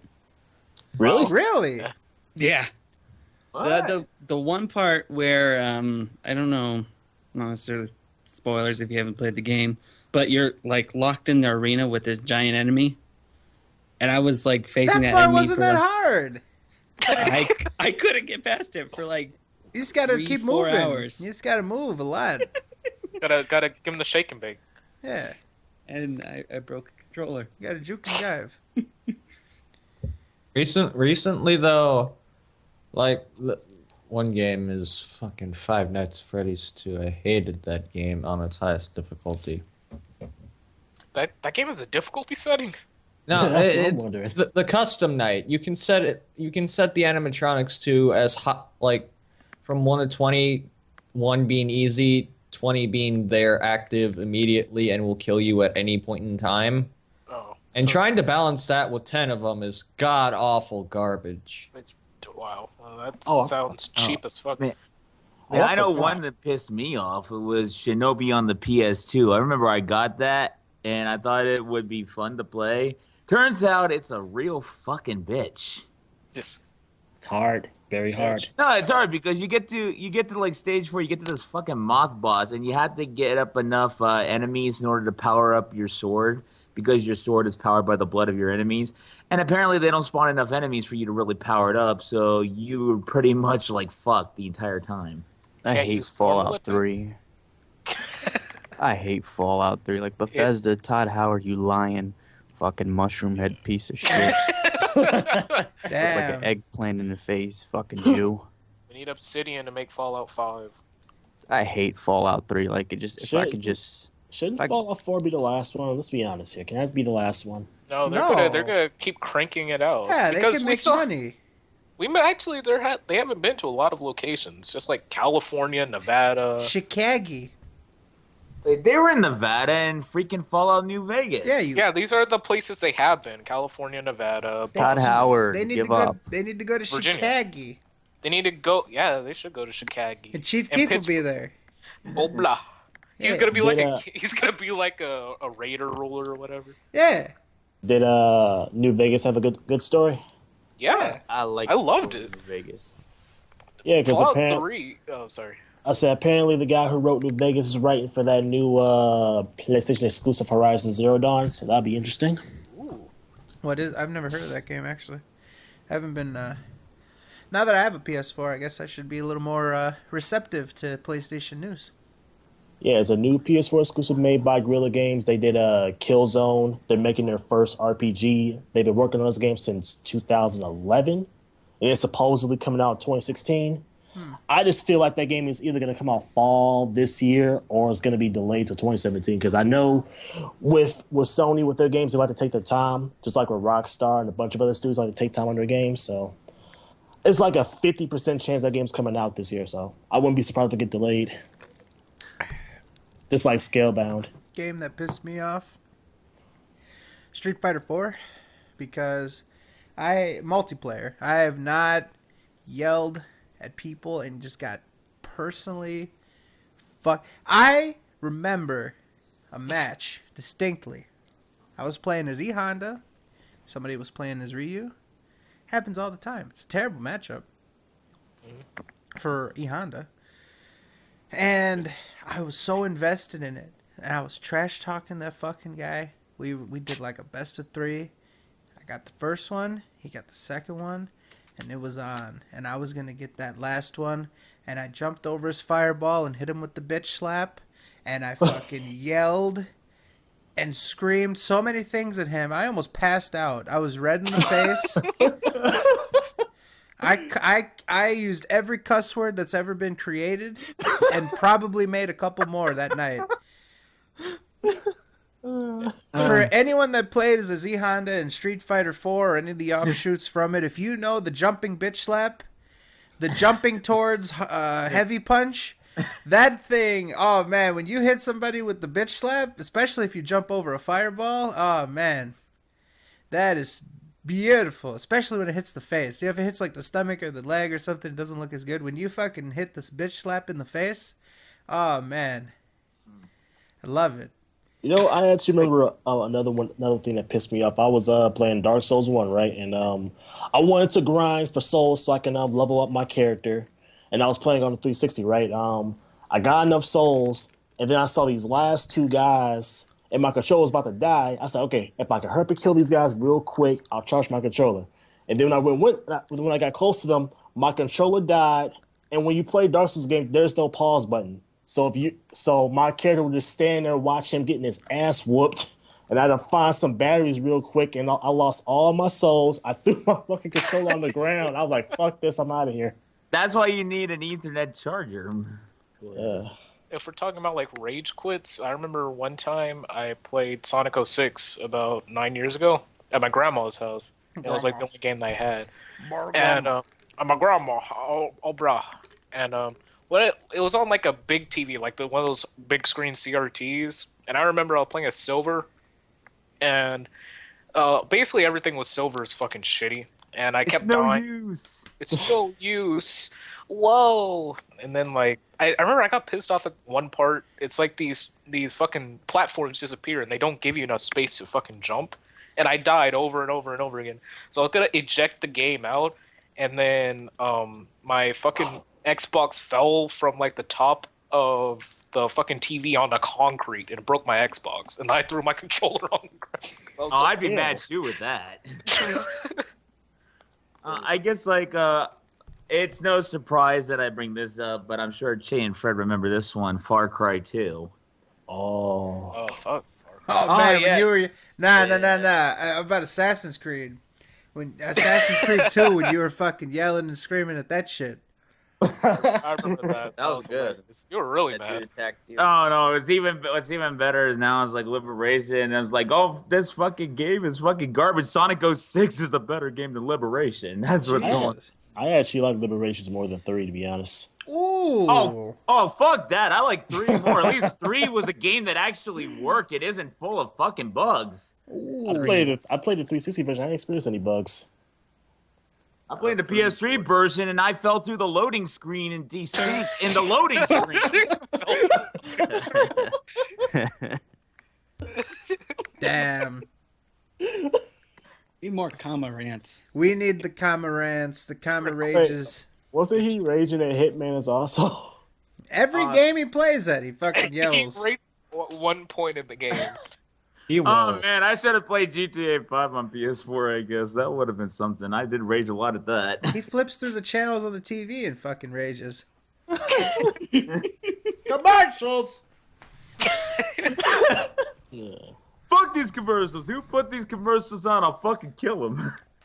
See? It's like brainwashing. I hate it. Well, if we're talking about rage quits, one for me would be whenever I played Crash 3 last year. The fucking motorcycle level, I think it's called Road Crash. I was trying to get the platinum relic time for that one.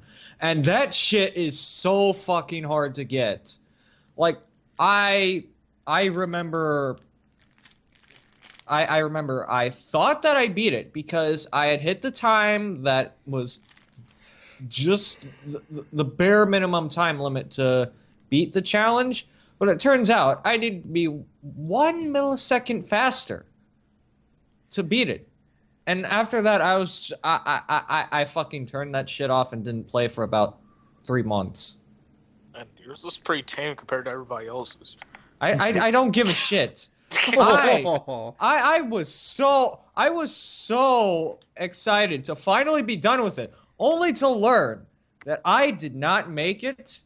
That shit fucking broke me, and I swore off that game. You swore it.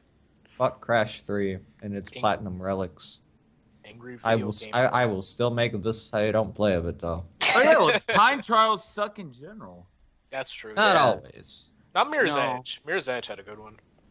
I think I know one game I'm gonna rage probably soon. Because I'm gonna replay all the Uncharted games on Crushing, just to get them platinum trophies. Oh man, that is brutal. You will be fucking raging. I almost freaking threw my PS3 out the fucking window when I was doing that. Hell yeah.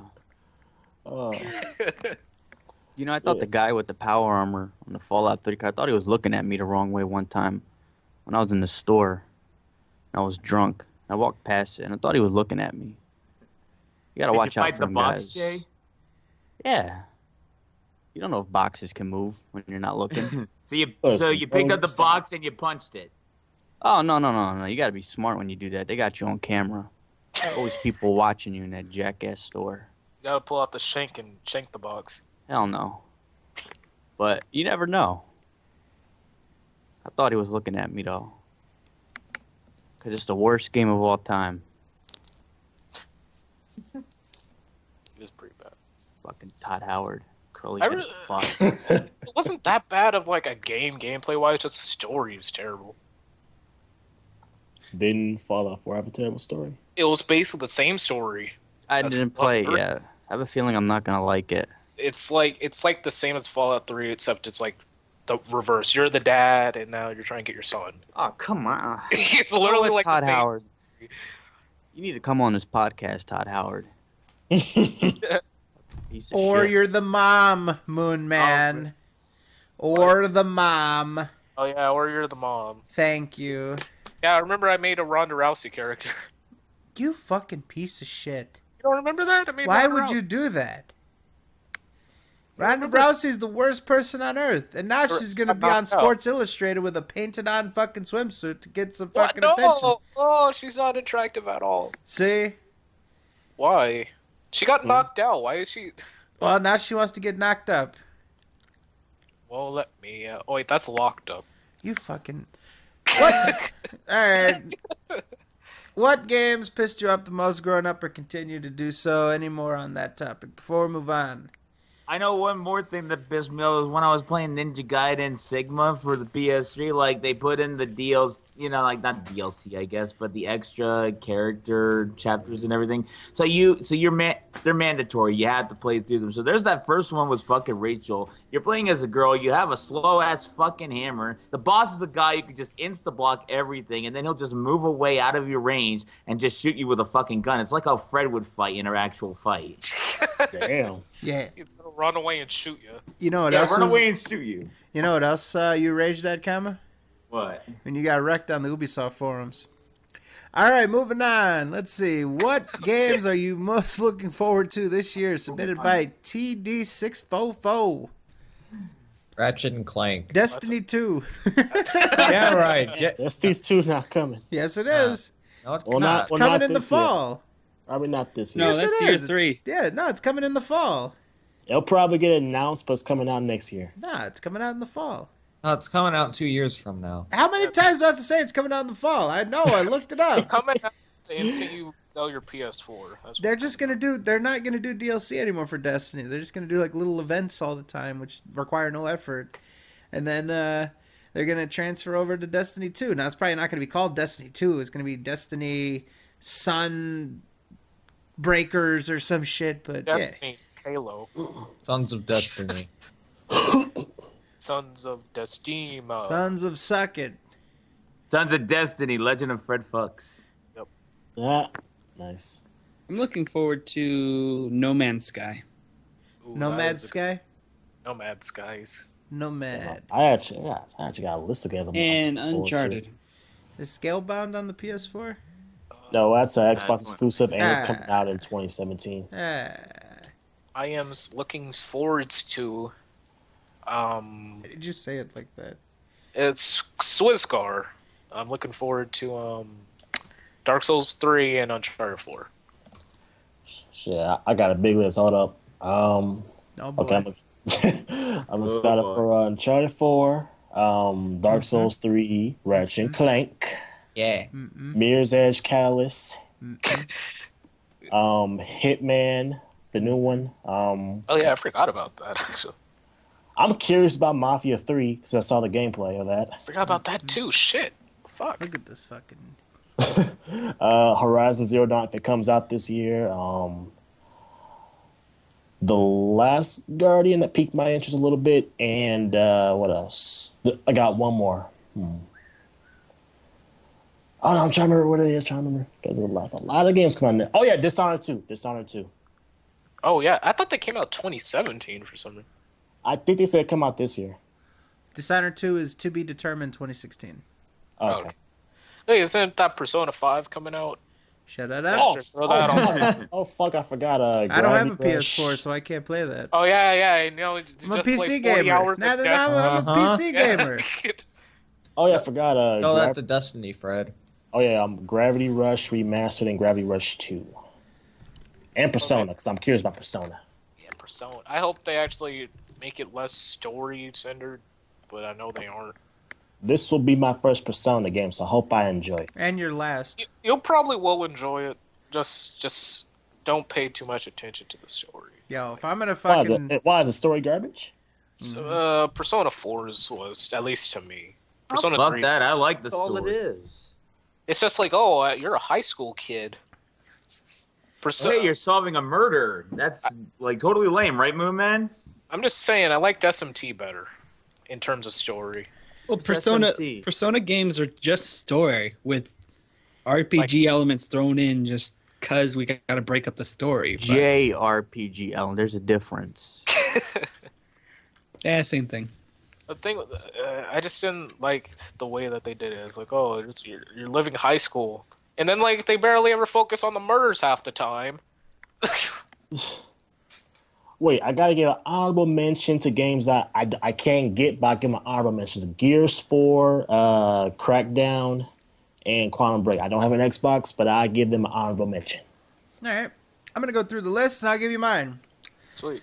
So let's see here. Going through the list right now over at Games Radar. January has nothing I'm interested in. February. What you don't Walking, watch? Walking Dead Michonne. That's what That's I the need. game. You're definitely. Wait, gonna, I'm about to say, you don't want to try out that Resident Evil 0 remastered? Nah. Oh. Let's see. Dying Light: The Following. That I'm probably going to be interested in. To pirate. Then Street Fighter 5. I don't know if I'm going to do PS4 or PC. Probably PC because I can get It's my cross-play anyway, Yeah. isn't it? Yeah, it doesn't matter. So probably PC because I can get my fight stick that I made for my 360. I think that works on Hondo's. Far Cry Primal. Oh, Definitely playing that. I don't think I'm gonna play Heavy Rain on PS4. You can let's just watch a see. playthrough. It's kind of sick. I'm just saying. Let's see. Uncharted 4, absolutely. April 26th. Are you gonna jump to the multiplayer or are you gonna jump to the single player first? I think I might have to do multiplayer immediately because I already played the beta, so I'm a little bit familiar with it. But if you don't jump in that multiplayer, you're gonna get fucked over when you finally do. So. Oh yeah, that's true. Because I finished the Call of Duty campaign and I jumped in and got my ass whooped because I haven't played a Call of Duty multiplayer since 2012. Yeah. So for the people that I played the Uncharted 4 beta with, like Mr. Moneybags, Mr. Blades Claymore, and Dragon Slayer vlogs, shit like that, we're probably gonna be playing on the PS4. Yeah, I'll see you there, bitch. Oh, I see how it is, Kama. You know what? You're gonna be making another Kama rants when I put my boot up your ass, because you're gonna be real fucking mad about that. I'm gonna be on the next Kama rants, and I'll be on the screen while I fucking whip your fucking ass left, right, side to side like a cheat code, motherfucker. And I'll tell you something else. You're never in your life, ever in your life, gonna be able to record a single second of you getting a kill on me, because the second you do, I'll turn that shit around so fast, disarm you, and then I'll throw an El Dorado down and watch you get demolished by a totem pole of doom. What do you think about that, Kama? Yeah, cheat codes. That's the only way you can actually play a game, Never. isn't it? Never. Never gonna happen. Fred, you only need You're two gonna inputs. think I'm using cheat codes, how bad I whip your ass with the strap. You need two inputs, square and up. Yeah, you two need to square up. Never in your life is that gonna happen. Square up. Anyways. Somebody Yeah, call yeah, Kickstarter. this guy's gonna get boxed up and then buried. Drama alert. All right, Yeah, let's see. more like you're gonna get buried in my backyard. Yeah, you know the only thing buried in your backyard is several fucking animals that you intercoursed with before you fucking buried them. Anyways. Ew. Okay. How would you know about that? Is my Because question. he told us. Hey, I'm not KG, you know. There is one other thing other than Ratchet and Clank that I'm looking forward to this year, and that's the Binding of Isaac Afterbirth Plus, which is going to be another DLC, which is going to bring forth more items, more of the, more stuff, and it's also going to bring in official modding support to the game, so it can literally last for an infinite amount of time. Why do I feel like that's the only game you play? I feel like that's the only It's game not the only game. I mentioned Ratchet and Clank, did I not? Yeah, you also play Super Meat Boy. So, You play yeah. 2 games. Yeah. I'm totally looking forward to Uncharted 4, of course, and I'm looking forward to Rise of the Tomb Raider whenever us Sony Master Race people actually get the shit. December. I didn't even finish going through my list, you son of a bitches. Wait, what about Sony Master Race? What? Is the Hey, Division coming out this year? Oh yeah, the Division. Yep, that's coming out. That's I'm a curious cross about that game. Yeah. Go through the rest of the list, Fred. Alright, so I might check out Battleborn or not, I don't know. Mirror's Edge Catalyst looks pretty good. I'll probably check that out on the free C. No Man's Sky, I don't know, maybe. Let's see. Gears of War 4, I don't know, maybe it'll come to Windows. There's a multiplayer beta coming out in the spring. That's kind of key. Well, you get the Gears Ultimate Edition come out this year for PC, so you get to get all 4 Gears games. So enjoy that. This is kind of weird because it says that the Crackdown multiplayer component is coming out on Xbox One in the summer, and then the rest of it is Next to year. be determined. Yeah, that's weird. Also in the to be determined category, so these don't have release dates yet as of what this site says. Deus Ex. I would say Cuphead looks good. I thought it's coming to PC. Isn't it coming to PC? It is. It is. Yeah. Cuphead. Dishonored 2. Doom. Oh yeah, I forgot about Doom. Mafia 3. Yeah, Mafia 3. I think they said Mafia 3 is supposed to come out the same day Uncharted 4 does. Ooh. What? She's gonna buy all these games and still play Destiny all through 2016. Hey, I'm finna too. So what you gonna do about that? Not a thing. You I'll can tell waste you your own what. money. I'll tell you what. It's my destiny to whip the piss out of fucking Kama, and then I'll go back to motherfucking Destiny. Yeah, How 2 about years that? after the game comes out. Oh yeah, at least I'm not the one. At least I'm not the one sitting in the bathroom with the golden gun as Odd Job and Golden. Yeah, you do too. Whoa. That I'll was tell a you bitch what. At move. least I could That get was a nah. bitch move. Nah, let me tell you what, Kama. The only place that you got wrecked so far is those EA forums, but that's not gonna, the Ubisoft forums, but that's not gonna be the only place you ever get wrecked, Kama. You're gonna get wrecked in many a place. Any corridor you find me in, you're getting gunned down with the machine gun. Any hallway that you see me in, gunned down with the machine gun. If you get near me, meleeed to death and kicked to the face. I will defeat you in every situation you ever see me in, and even when you don't see me, you're gonna die. You are gonna see defeated by its Fred Fucks so many times it's gonna be burned into your retinas. You're gonna see it out on the street when you're walking around. You're gonna duck down when you hear sounds, or you just say, "Is that Fred shooting at me?" You, my friend, are fucked. We'll see if it ends Bullshit. up that way when it's the other way around, and you're the one getting his ass beat. Ooh, damn. Got old, Fred. He's gonna fucking push Shots you out. fired. Shots fired. I can't Check even this out. respond. Check this out. Near Persona. Wait, I think Dragon Killer's just fucking with us. He said near Persona 3, Conquer, Banjo, Crash 3, Spyro, and Jack 3 and Fallout 1 are gonna get nominated. That's bullshit, Dragon Killer. I think He you're just fucking with wait. us. He just said, "I'm just listing random games that I've seen people beg for him, beg for Phil to play." Oh, So. okay. Goddamn troll. Fucked a lot of you. Nah. What's I knew this it was near bullshit. thing going on? Because like people are talking about near a lot lately. I have no idea what. I they have are. no idea, but that's supposed to be a PS4 exclusive I think this it's a year. Drakengard spinoff. I thought it was. It's made by this one made by Platinum, so that'd be interesting to see. That's all I know about it too. I have no idea what it is. Yeah, It's a game that came out like several years ago for Xbox, I think. Was it good? But yeah, a lot of people liked it. He updated his Patreon. Let's see. What did he update it to? Well, he took the $30 goal out. That's nice. He took the 75 and 30 out. So no more T-shirts, I guess. Maybe more he did talk to Howard and Rambo and stop doing the T-shirts. So what's he gonna do with like the warehouse full of them? He's gonna give them to Rambo and Howard to sell. Here, you go ahead and sell them, but give me all the money. I'll just burn them. Why not? At that point. Dingo, dingo, dingo. Oh, my bad. Fucking piece of shit. I'll play chords. How about that? Why are you playing at all?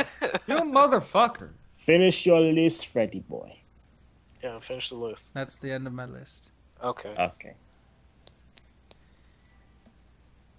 What's the next gaming topic or whatever topic? Well, Mr. Torres, that would be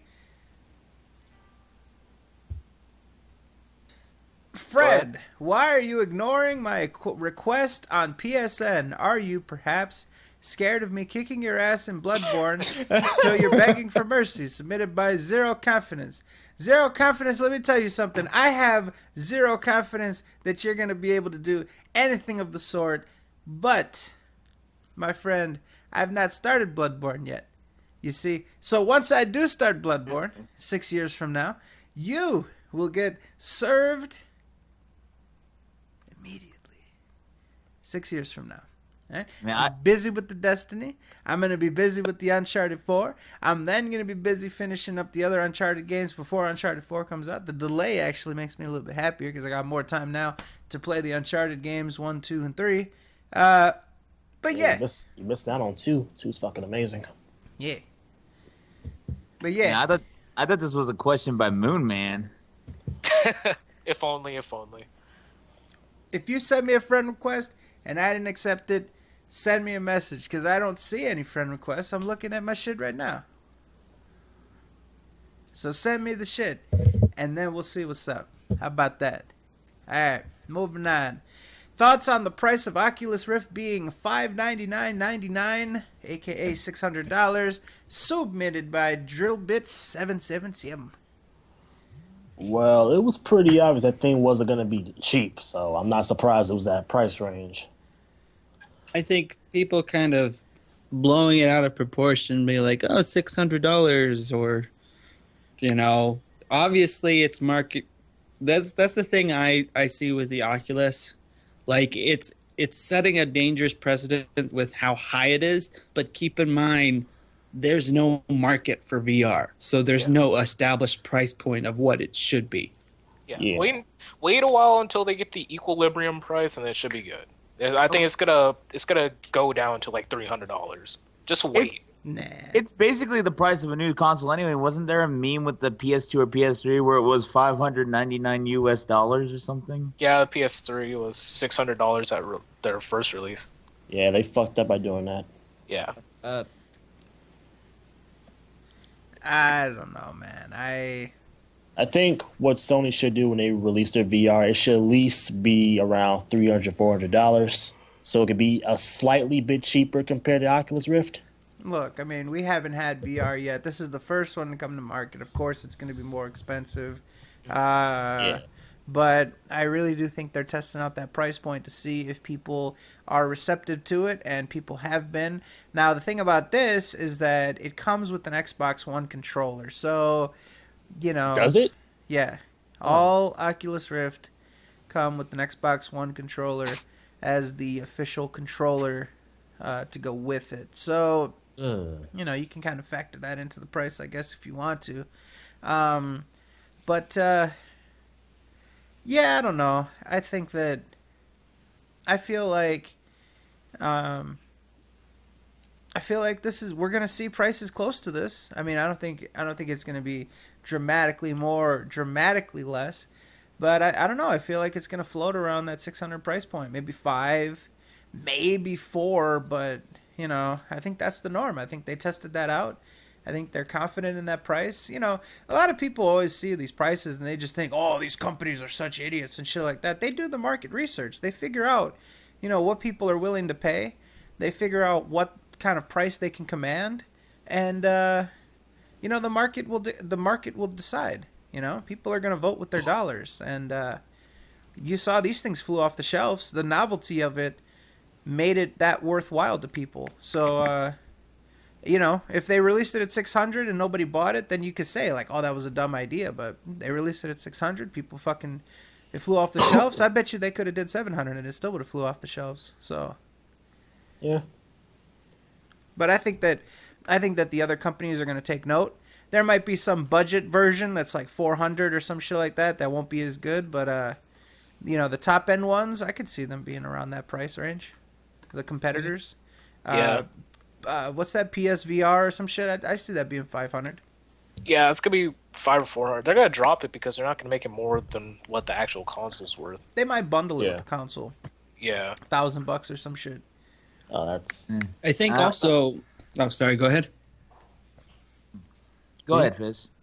I think also the whole reason why... Well, the whole reason why the PlayStation VR is going to be at a lower price point, even though it's equal with the Oculus, is because of it played only on the PS4. I mean, when you talk about Oculus, you've got to talk about whether or not your PC is compatible. Right. You have to talk about all these other things that are going to dictate, you know, the different prices in between it. And when you just have the PlayStation VR, you can say, okay, it's $400 because all you need to have is a PS4.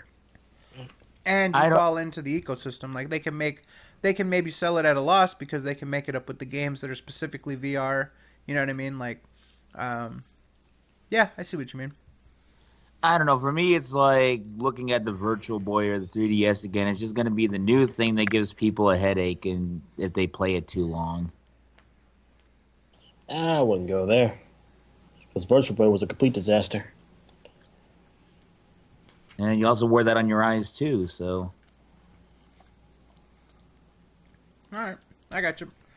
All right. How long have we been going? Oh, wow. Over 4 hours. All right. Let's get through these. We'll do some miscellaneouses and we'll get the fuck out of here. Sound good? Yeah. Yo. All right. Yeah. Thoughts on Samurai Jack returning in 2016 with new episodes submitted by Anonymous. Hype. Thank you. Train. Thank you, cartoon gods. That's my fucking childhood right there they brought back. Yes, yep. Now all they have to do is bring back Teen Titans, you know, the good one. Oh, good luck with that. The good one, and then I'll be set. Enjoy your Teen Titans Go. Oh fuck that. Yeah. It really. Oh, it hurts. You want your Teen Titans back? Well, that's too fucking bad, mate. It sucks even more because my nephew likes Teen Titans Go and he doesn't like the original Teen Titans. Like, what? Yeah, like, What? dude. Kill him. Kill him. Just kill him. Kill my nephew. Yeah, end his life. End his life over his wrong opinions. Just give him a good hard smack to the face. And Moonman, make sure you do it off screen. Yeah, die off screen. Oh, tell God the story, damn it. please. God Tell damn the it. story. We don't need to hear about how you murdered your children. Tell him the story about the off-screen. That was hilarious. That was last night, wasn't You it? go ahead. You know the story. I think so, yeah. Okay, we were talking about how in Yu-Gi-Oh, like, people don't really die. They get sent to, like, the Shadow Realm and shit. And then Tora's like, yeah, they don't really die in anime, at least not in the kids' ones. Yeah, they're like, they don't get shot or stabbed. They normally just die in an explosion or something. Because it's less violent. Their pieces don't fall off. Perfect. And I thought this was the funniest shit ever when he just said like, "Oh, they just die off screen, like they're insignificant and shit. They just die, whatever." And yeah, me and the rest of the guys, we all concluded that dying via explosion isn't really all that less violent. It's actually probably one of the most violent ways to die, to get ripped into pieces. But yeah, look at Dragon Ball Z. The way Krillin died, he died from explosion. Yeah, what is this? People just die by being next to explosions and shit, and they're fine, but they die anyway. They just like get radiation or some shit from a nuclear explosion. Oh, and in Dragon Ball Z, where Yamcha got blown up, it showed his body. Yeah, I just remember like there in like a little circle. Mm-hmm. I just remember that you were upset, Fred, because like his organs aren't spraying down all over the ground, and then his limbs are missing. Well, see, what I thought would be a good twist is to try to do a classy off-screen death, right? Fade to black, and then pan back to them quickly with a fade in, boom, and then they're there all gory up and shit and like scare the young children. And then fade away again, and then boom, back, like you like psych them out, and then they get horrifying death gore and shit. Yeah. It was late. I don't know. Whatever. Anyways. We're like deprived of sleep and we're just bullshitting. Here's the next question. How many hours did Fred put into Destiny? Today, Too 0. much. Ha! Today, 0. Ha ha! Next okay, what about question. your all-time hours? I don't know. I'd have to check that out. Over 9,000. I'll get back to you on that one. Probably around Had the 40. game for like 2 weeks. 3 weeks. I've put about 40 hours. Oh Yeah, no, that sounds no, like- that's more. That's more. It sounds like it sounds like you should have like maybe 100 to 100. I'll look into it. I'll figure it out. All right, post I'll tweet a screenshot. There you go. Fred plays Destiny so much that when he's asleep, he's still playing Destiny somehow. Shut up the face. All right. We got... Shut up the face. We got Che, you here? Che died. All It's right. gonna be awkward trying to end the stream. There was no. There was a Che specific question. Oh, okay. All right. Let's see.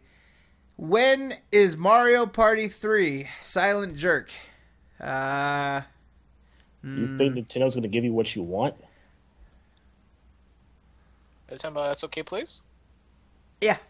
Oh, We tried to get it running, but the emulator fucked up. Yeah, the emulator is terrible. Like we only do what the emulator will allow us to do. It's like half the board turns to black and shit. It's really unplayable. And those are like the ideal multiplayer games because you're not just seeing one person's perspective, right? You're seeing the whole thing. Especially in games back in the day, because you only had to play on one TV. We should do another Mario Party or some shit. That'd be a lot of fun. I need to get a better computer because my tablet can't run N64. We should do like, and we should do Jackbox again. We haven't done Jackbox in a while. Oh yeah, we were gonna do Bomb Squad, weren't we? I still have yet to play that. So Bomb Squad's super good. Bomb Squad. Bomb Squad. Yeah, Fibbage, Quiplash, Drawful. We should play some Drawful I sometime. miss Quiplash. Yeah, and Drafel. Yeah, Drafel, we yeah. should play. We should do Quiplash at least. It's a lot of racism that goes into that. Yeah. Especially when Blake's playing. We just can't stream it anytime soon. until we figure that out. But all right, because yeah, all right. Let's see. Why is it that the community is still being seen as a negative place? Submitted by Butcher Hooks. By who? Like by what? This community? Is this community being seen as a negative place by what? Like Phil fans? Yeah, Phil fans, I'd say. I would only think people will think that because I know not all of us are like that, but there are some anti-DSP people who are pretty immature and they can make us look bad. So that's also a possibility. That's true. I mean, you know, you heard from Mighty Furtado. You heard from TheAireaidLord earlier today. He said that his community is really supportive and shit. Said it's better than the Phil community. I mean, that's a pretty good indication. I'd say he's neutral. People call him the flip-flop lord. You know, that to me says that he's not like dick riding us or anything. You know, he's pretty objective and unbiased in a lot of ways. So I'd say that was a pretty good endorsement. Yeah, I don't know. I think that Phil lays down a certain narrative and his fanboys will flock to it thinking that that's the best possible thing to do. Just agree with Phil wholesale and maybe we can make it go away or something. But I don't know. Let's see. Fizz versus Draguno. Who will win in a Twitter fight? Submitted by Sammy Da Slammy Samosa. Fizz. I'm gonna win, of course, because that drunk asshole can't type to begin with. So. Oh. But you're drunk half the time too. Not as much as Draguno. Not as much. Not as much, but. And you know the whole thing with the boner swords. Booyaka, no dad, no. That was the best thing. All you need to do is you just need to send cat gifts towards Draguno, and he'll just flip his shit. Yeah. And then he'll blame me. So All you have to do is send him Rule 34, and then he flips his shit. Please help me delete Rule 34. Yeah, but I'm gonna win, so it doesn't really matter.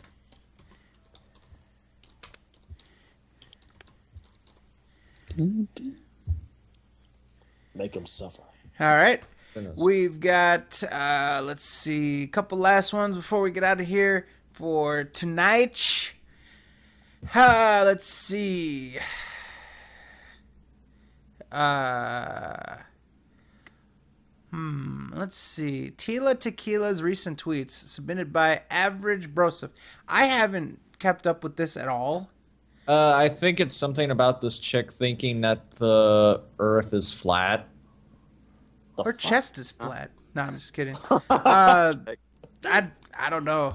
I don't know anything about what she's been doing lately. Yeah, she's a idiot. Yeah. And Panda Lee tried to imitate her and did a good job. yeah. I wonder why. But she's better looking than Panda Lee. Ooh. Well, it doesn't really take much to be better looking than Panda Lee, so. Tila Tequila looks weird. Tila Tequila, well, she got a lot of cocks in the face. All right, well, that settles that. Yeah, I'm sure Moonman's seeing all that shit. That should be on her tombstone.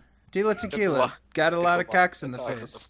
There you go. Oh yeah, are we gonna put on your tombstone? It was worth it. Oh yeah. So that's the most gangster fucking tombstone you could ever have. Mine's gonna say, "quote It was worth it." Oh yeah. Isn't that the most badass one possible? I would just be like the tit guy. That's about it. That's tit my whole guy. epitaph. Yeah, you are tit. As Cyber would say. You tit. You twat. Yes, You're a tit, Moonman, yes, you're a twat, tit. Fred, twat. Ooh. You guys both do the same joke at the same time. Let's see. A couple more before we get the fuck out of here. Let's see. Playing the guitar. We're gonna be off in like 5 minutes. You're playing the guitar. I want to do Inagata da Vida. Nap. Inagata da Vida. Nap. There isn't some after show where you can show off your guitar skills, Moonman. Stop trying. I actually can't play that good. Oh, no women are gonna like that shit. Let's see. A lot for Che. There's a couple questions here for Che about bears and crows. Damn it. Che, come back. Someone said Che is a Care Bear, and we all know it. That's pretty good. Yeah, he'd be Grumpy Bear. Let's see. Last question of the night. There. Oh, there he is. What happened? I'm about to all get right. something to drink. All right, Che, here we go. Here's your question. We're going to end off with this, all right? Oh, shit. All right. What is Che's issue with that bear, LMAO? Okay, let me take a sip. All right, Phil. Get that gin. That lemon water. Oh, okay. Well, at least it's not soda. Well, the issue is that he's a fucking lazy piece of shit. You know, he sits there, you know, he comes to your lunch table. Hey, what's going on? Could I have some of that food? And then, you know, he comes over there. I swear, check the TV show. He went over there. The poor turtle and the poor snail, they're eating their apple and their sandwich, and he comes over there. He's just like, what's going on, Franklin? What's going on? And then he's like, his hand's over there. Like, could I have some of that sandwich? He's like Santolini. Piece of shit. He's Santolini. He's a piece of shit. And you know, the thing is, it's ridiculous. He's a freeloader. And then you know this jackass, right? He's walking around. They're all walking around. Yeah. He's a jackass. No. Let me tell you why. First of all, he has a stupid sash on. Vest.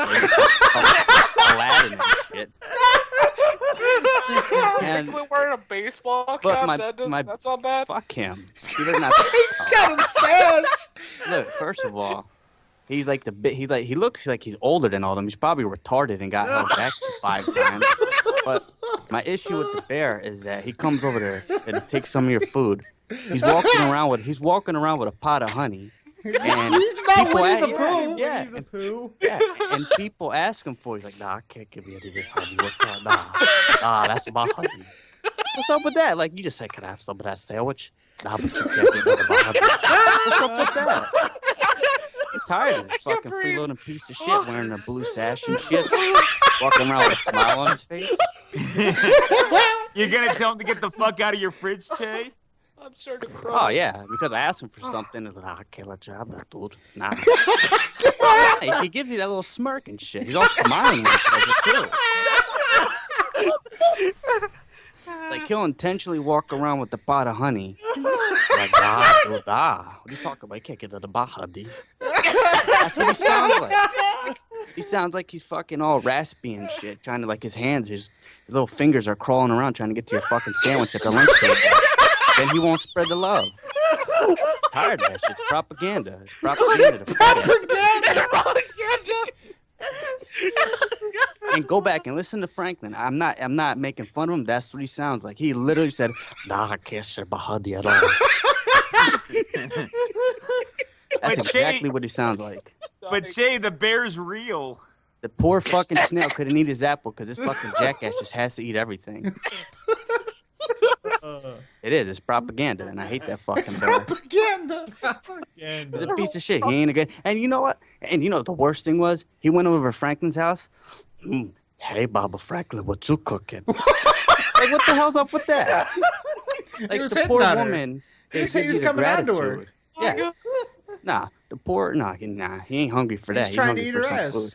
Yeah, hell no. He's trying to eat some fucking bullshit cookies.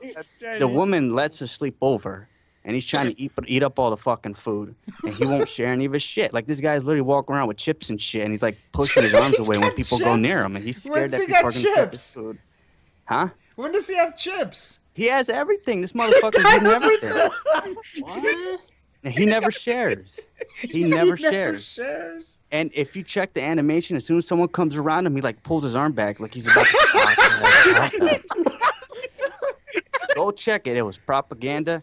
It was a TV show from the early 2000s, and I don't know what's wrong with the people that wrote that, but that bear. And the thing is, he smiles like, I can't let you have that with a smile. Got this stupid fucking derpy retarded half smile with his mouth's all open and shit. Probably hoping something flies in his mouth because he's hungry. He even eats when he smiles? Yeah. Yeah. This motherfucker eats flies that go into his mouth. So yeah, there you go.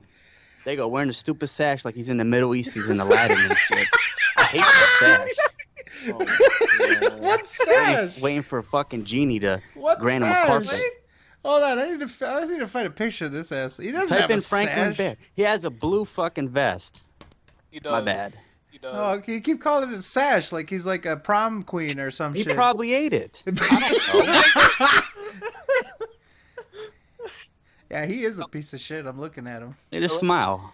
It's propaganda, so Bear's a communist. Oh, come on, he's not that bad. He's anything but a communist because I don't know what the fuck he is. He's a goddamn dictator. Yeah, it looks the 3D versions of him are kind of creepy. Yeah, the 3D, and then they have a statue at him at a park. So all the little fatties can run around and not share their food with the other kids. Oh my god. Ridiculous. Yeah, that's propaganda, right? But It's all that's my propaganda. problem with fucking I don't even know his name's like Bear, like something stupid like Bear and shit, like retarded. The Baron. The Bear. Bear, yeah, the Baron of fucking. Franklin. Oh, stop. Hey, it's Hey, Bear. Chick. It's still know your fucking food. What? Hey, Jay, seriously, like, did you have a bear in your school when you were a His name kid? is Bear. No, because he tried taking my food. It would have been a problem. Because he's not gonna share. This guy will have a Snickers. He'll put all of it in his mouth at once when he sees people coming. He's a broke son of a bitch when you're around him. But when he's around you, he's gotta take all your shit. He's one of those fucking people. His name is actually Bear. Hey, Che, look at the chat. Yeah, that's him. Look how retarded he is. He's looking at booty. Look at that blue fucking vest he's wearing. It's ridiculous. He looks like he works at Sam's Club. Fucking broke piece of He shit. looks like he works at Sam's Club. He probably works alongside Sammy Samosa. He's one of those jackasses that ask you for bus fare all the time. Can you hook me up with like $2, dude? I gotta go to the next town. Wouldn't give you a shit if you were starving, but they want to take all your shit, go over your house to eat your mom's food.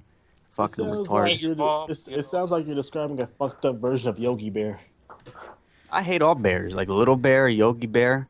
Come on, what's wrong with Yogi Bear? I don't like Little Bear. He was friends with the human, and it was just ridiculous and it was odd.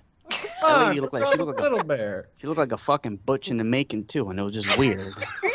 Fucking a lesbian woman and a straight bear being friends. I don't like that shit. It's weird.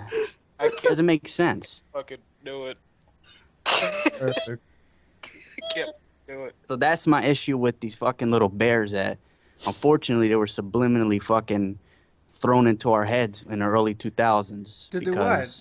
I don't know. I asked the people who made that. They're weird. They want to. Well, what are they supposed to do? I don't know. Hey, Jay, like, there was a question about, like, what's your favorite Care Bear? Oh. Oh, God. No, I don't care. Get the hell out of here. Get out of here. They said you were a Care Bear. I'm not a Care Bear. Hey, you're Grumpy Bear. You're Share Bear. I ain't sharing shit. Sharing shit. Bear Well, is then you're really just as bad as the bear. Yeah. I'm not going around but like, hey, can I have some of that sandwich? I'm not doing that. Why is Bear so much bigger than Franklin? Look at him. Look at him. Because he's a bear and he's a turtle. Like a 15-year-old. He's looking at that lunch real hard. He's looking at that lunch. Yeah, he's so happy. Let me tell you something. He's so happy. Hey, what's going on, Franklin? I see you got like a red pill box or whatever the fuck you call them. That's a backpack. It looks like. I don't get it. To him it's a lunchbox. It's a big old lunchbox. Uh-huh. That's my issue with that fucking jackass with the blue fucking vest that I thought it was a sash. That's my issue. Looks like someone just like wiped their ass with a whole bunch of towels and threw it on each other. Oh my That's what he looks like. Jesus. His fucking feet are weird. Like they're all. His feet Look are at that. weird. You see? Look at his hands. He borrowed bus fare from Franklin. He ain't even give it back to him. That's what I told you. He's a freeloader. What an asshole. And Franklin's a fucking enabler too. Fuck him. Fucking gay. Look at them both staring at each other. This kid's so. That's my issue with Care Bear. I mean, whatever the fuck. Bear and Care. That's my issue. So. And next week he'll talk about his issue with Care Bears. Yep. Oh. Fucking bullshit. This whole world, man. There's something wrong with people.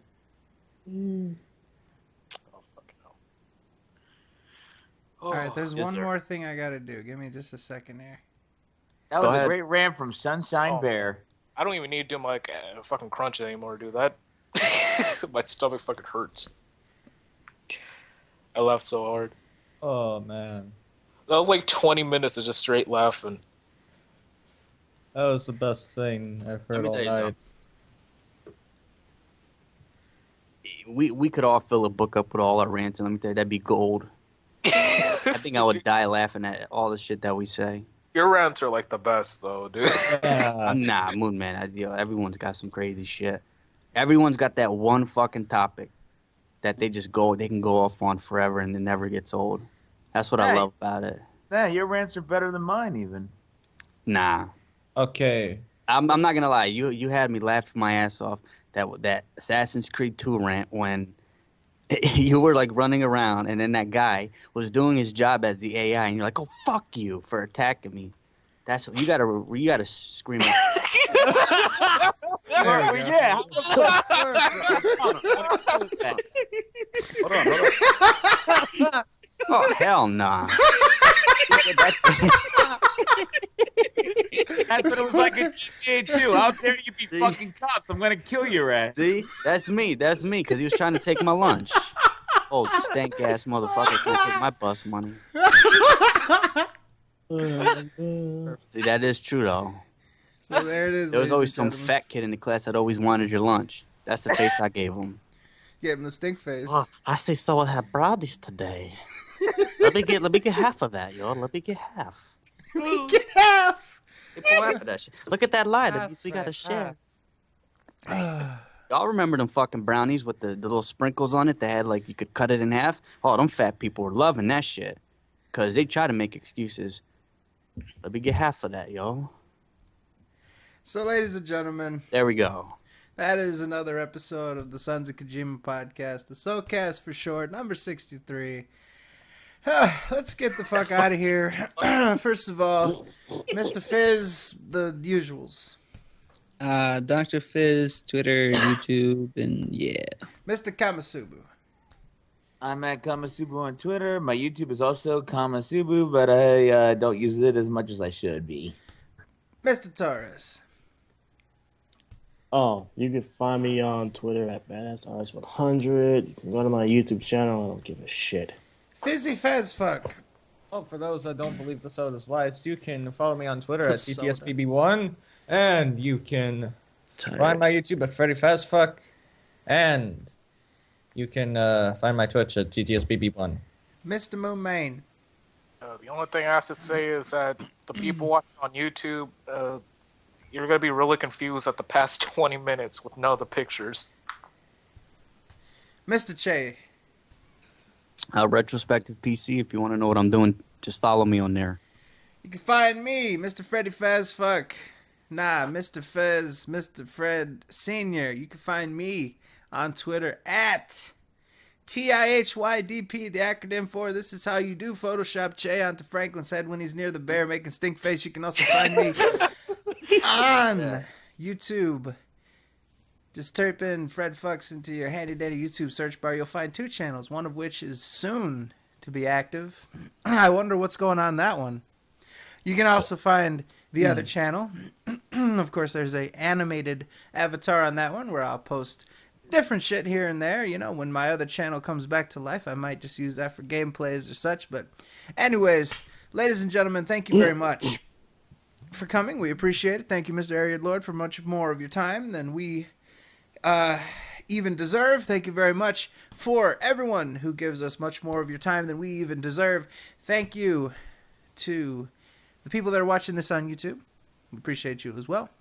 You will find us very soon. If you are watching this on YouTube and want to watch us live, you can find us hitbox.tv/Sons of Kojima every Thursday, 7 p.m. Eastern Time in the United States. If you're watching this live and you want to check out the archive on YouTube, just type in Sons of Kojima on YouTube or SoKast or any of that kind of shit, and you can find the podcast there.